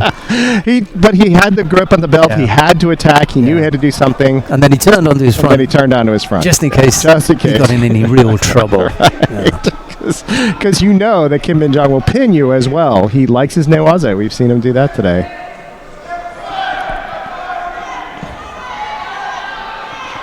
Look at that. Just boom, power, snap. He's got the wrong arm. He's got the wrong arm. If he has the other arm too, He flies. he's just got to get it. Babayan's going, oh my gosh. Babayan apparently gi didn't pass inspection. Wearing an IJFD. Oh! David Babayan coming in with the Uchimata, getting Kim to stumble a little bit. Under a minute to go, no score. Babayan with 2 Shidos. Back against the wall, I'm afraid. Time for Babanyan. He's got to go. Come on, in. Oh, he's dropping. Head's dropping. Single pull and again he's got the wrong arm. He's doing this external kind of sewanage instead of. Why is he doing that? Why? Maybe Kim Min-jong just likes the left side, but he's not picking up that sleeve, the sode grip. Looks completely spent now. There's Babanyan. Yeah. A little bit of movement. But coming in. Soto almost. Are we going to see a little surprise like we saw with Mori and Serban? That would be amazing. You cannot take anything for granted. Kim Min-jong cannot take this match for granted, even though he's had it all his way so far. 20-odd seconds left to go. And nobody wants to go to golden score. What has Babanyan got left? Come on, get it moving. He just doesn't seem to. Babayan just, I'm really amazed that Babayan hasn't picked up another. Well, he did attack just a few moments ago. This is it here. 9 seconds. I don't think anything's going to happen. No, and Whoa! I think the referee's done the right thing here. He's given the score. He's given the score. Because we can end it on a score. Right. But that was quick thinking, because what he should have done was to say Mate Shido. Yeah. But he's ended it on the score. He's ended on the score. Because that was a direct bear hug. He just rushed for him. Babanyan just rushed for him. He did. He did come into the bear hug. You're right. Right. Can we look at that again? Can we see that again? But it didn't make any difference because he rushed onto a throw from which there was a score. Right. And he picks up the penalty anyway. He's got 2 penalties already, and now they've given him Hansokumake after the score. What's the point? Oh my God! What is the point? The point is to follow the rules. Follow the rules. You've got to follow the rules. People are looking at us because we're laughing so hard. We're the only 2 people in the whole competition who are making any noise. Okay, so look at this. Into the bear hug. Yeah. Illegal. And I'm going to give the score because we can end it on the score and just leave it at that. What's the point in coming back and giving him the penalty? And it's actually a little arguable. I mean, he's completely on his side here, but yeah, he's on his side. That's good. Yeah, That's Yuko in old-fashioned scoring. Right. So that equates to Wazari now. I mean, it just Boom. left him. Bam. Of course, it's nice to end on the score. End on the score. And then they come back and still give him the Sharp Judo catch. anyway. Sharp catch. I was just looking at the throw. I overlooked the bear hug piece. Yeah. It was kind of a silly thing to do for Babayan, but Desperate. It was desperate. It was desperate. We've got the awarding ceremony for the women, the girls, in the plus 70 kilo category. And the medal presentations are going to be made by the head sport director of the International Judo Federation, Mr. Vladimir Barty. He's accompanied by the president of the Chilean Judo Federation, Achilles Gomez. And the first of the bronze medals goes to Yonekawa Akio of Japan. Alongside her is Luisa Cruz of Brazil. She receives her bronze medal now. Silver medal goes to Sofio Somkishvili of Georgia. The gold medal goes to Helena Vukovic of Croatia, making sure there's a nice spread of medals. Croatians picking up a gold medal. By a member of the IGF Coordination Committee of Directors, General Treasurer of the Pan American Judo Confederation, and President of the Judo Federation of Chile, Mr. Achilles. Every day, there's been something. There has, every day. This has been a wonderful event to witness and to come and talk about, share the experience.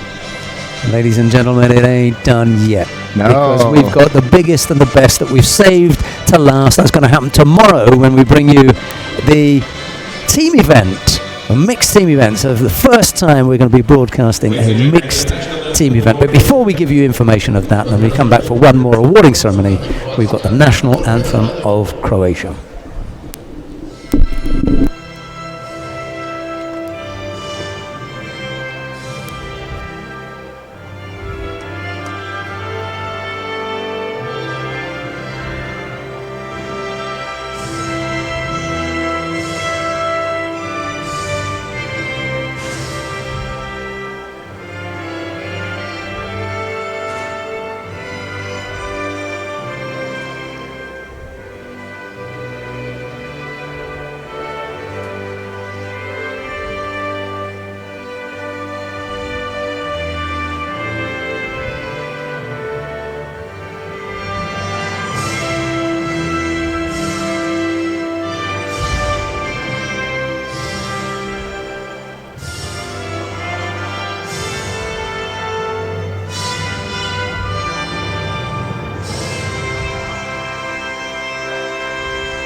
Thank you very much. Thank you, teacher, recreating in Judo.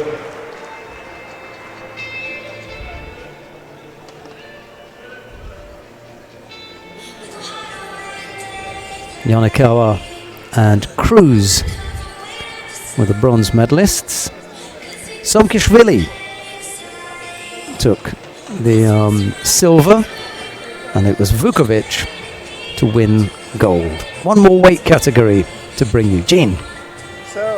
Oh, sorry, beg your pardon, that's me. Hey, turn my mic off. One more weight category to award. And as you said, every day it's been something. And we've just seen some brilliant judo today, showing that brilliant judo happens at every weight category. And we've seen that every day. And it just, one thing I'm still kind of astonished at is the age of these competitors. We began this whole event by talking about how a lot of these are young players. We haven't seen them before. We don't know what they're capable of. And we began to see that this weekend. Clearly, these people are clearly capable of wonderful, wonderful judo. And, you know, as I was saying earlier, it's so exciting to see them at the beginning of their careers on the international stage. We're going to see great things out of Kim, out of Mori, despite what he did today. That little stumble at the end. Serban, I think, is going to be somebody to look at. Our two marathon golden score players yesterday. You know, it's just been fantastic. And tomorrow, okay, we started talking about the team event. The team event. Mixed team event. Mixed team event. Mixed meaning men and women. Yeah, girls and boys fighting on the same team. 3 men, 3 boys, 3 girls will go to make up the team. We've got the awarding ceremony for the boys in the under 90 kilo category. And the bronze medals go to Ömer Aydin of Turkey and to Jonas Schreiber of Germany. They're receiving the bronze medals from Olympic silver medalist Arman Bagdasarov, a sport director for the International Judo Federation. He presents the silver medal to David Babanyan of Russia. The gold medal goes to Kim Min-jong of the Republic of Korea. International Judo Federation Referee Commission, Mr. Pascal Onino-Curia.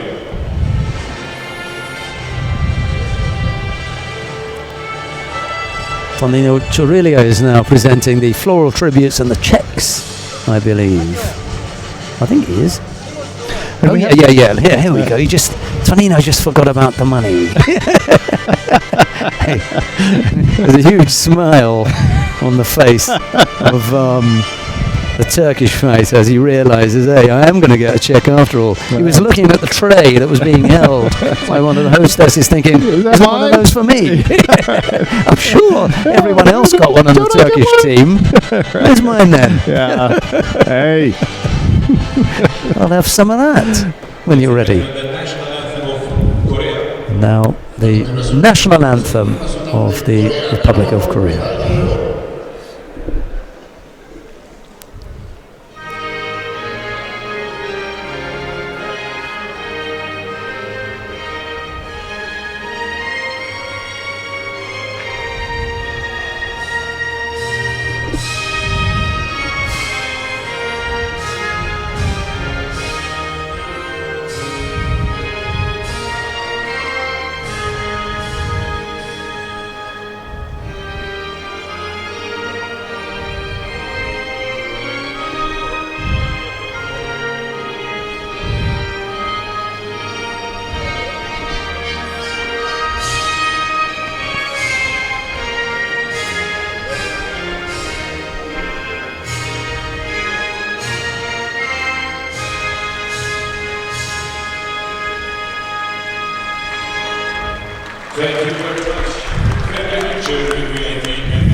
So, make sure that tomorrow the mixed team competition is going to be very exciting. Yeah, and I think it's worthwhile taking a moment to talk about tomorrow's event because the promotion of judo has taken a long time, and I'm not talking about the last 5, 10, 15 or 20 years. It's taken a very, very long time to put judo on the international sporting map, and it really began with judo's entry into the Olympic Games in 1964, and it was a lucky situation because it came at a time when international competition was beginning to grow. It was sufficiently strong enough to warrant consideration for inclusion in the Olympics, but the thing that really did it was that those games were being staged in Tokyo. That's right. So that that allowed for the Japanese to present judo and to have it brought in. Well, things appear now to have come full circle because it'll be 2020 when the next games are being staged, and we will have a team event in the Olympic Games for the very first time. And I think it's going to make all the difference. I think people are going to be able to watch judo. There's going to be the excitement that I'm afraid to say that there isn't, or doesn't appear to be, for non-judo watchers when they're watching individual competitions. They find it a little bit tricky. But in a team event, they allow for a lot more of, well, I don't really understand what's going on, but hey, I know it's my country, and I know it's 1-1 or 2-1 or whatever the state of play is, it's fairly easy. And the fact that we've been able to tick all these Olympic boxes and say we are going to have a level playing field, a mixed team event, men and women on the same team. I think the Olympics likes that kind of thing. And Japan, what a place for it to be offered up. So 2020 in Tokyo with this great new development, mixed team championships. And tomorrow you're going to get to see us roll that out for the very first time, although we've done it at the Youth Olympics, where the teams have been mixed, but mixed countries as well. Here it'll be mixed, boys and girls, but they'll be from the same country. The excitement, trust me, is going to be immeasurable. It'll be off the scale. It's going to be a terrific event. I never say that about the individuals because I simply don't know what's going to happen. But I can tell you there will be excitement aplenty tomorrow. And that's an easy thing, not just because of the team, but what we've been building up to all week. There's just been more excitement each day, and so we're just going to continue to build into that tomorrow. And, the team championships, I'm so happy to be here for this event, to be able to watch this with you tomorrow. Right, we look forward to your company tomorrow at 11 o'clock when we get underway with the first ever mixed team competition. It'll be at the Cadet World Championships here in Santiago, Chile. But from Gene Shin and myself, it's bye-bye for now. Good night.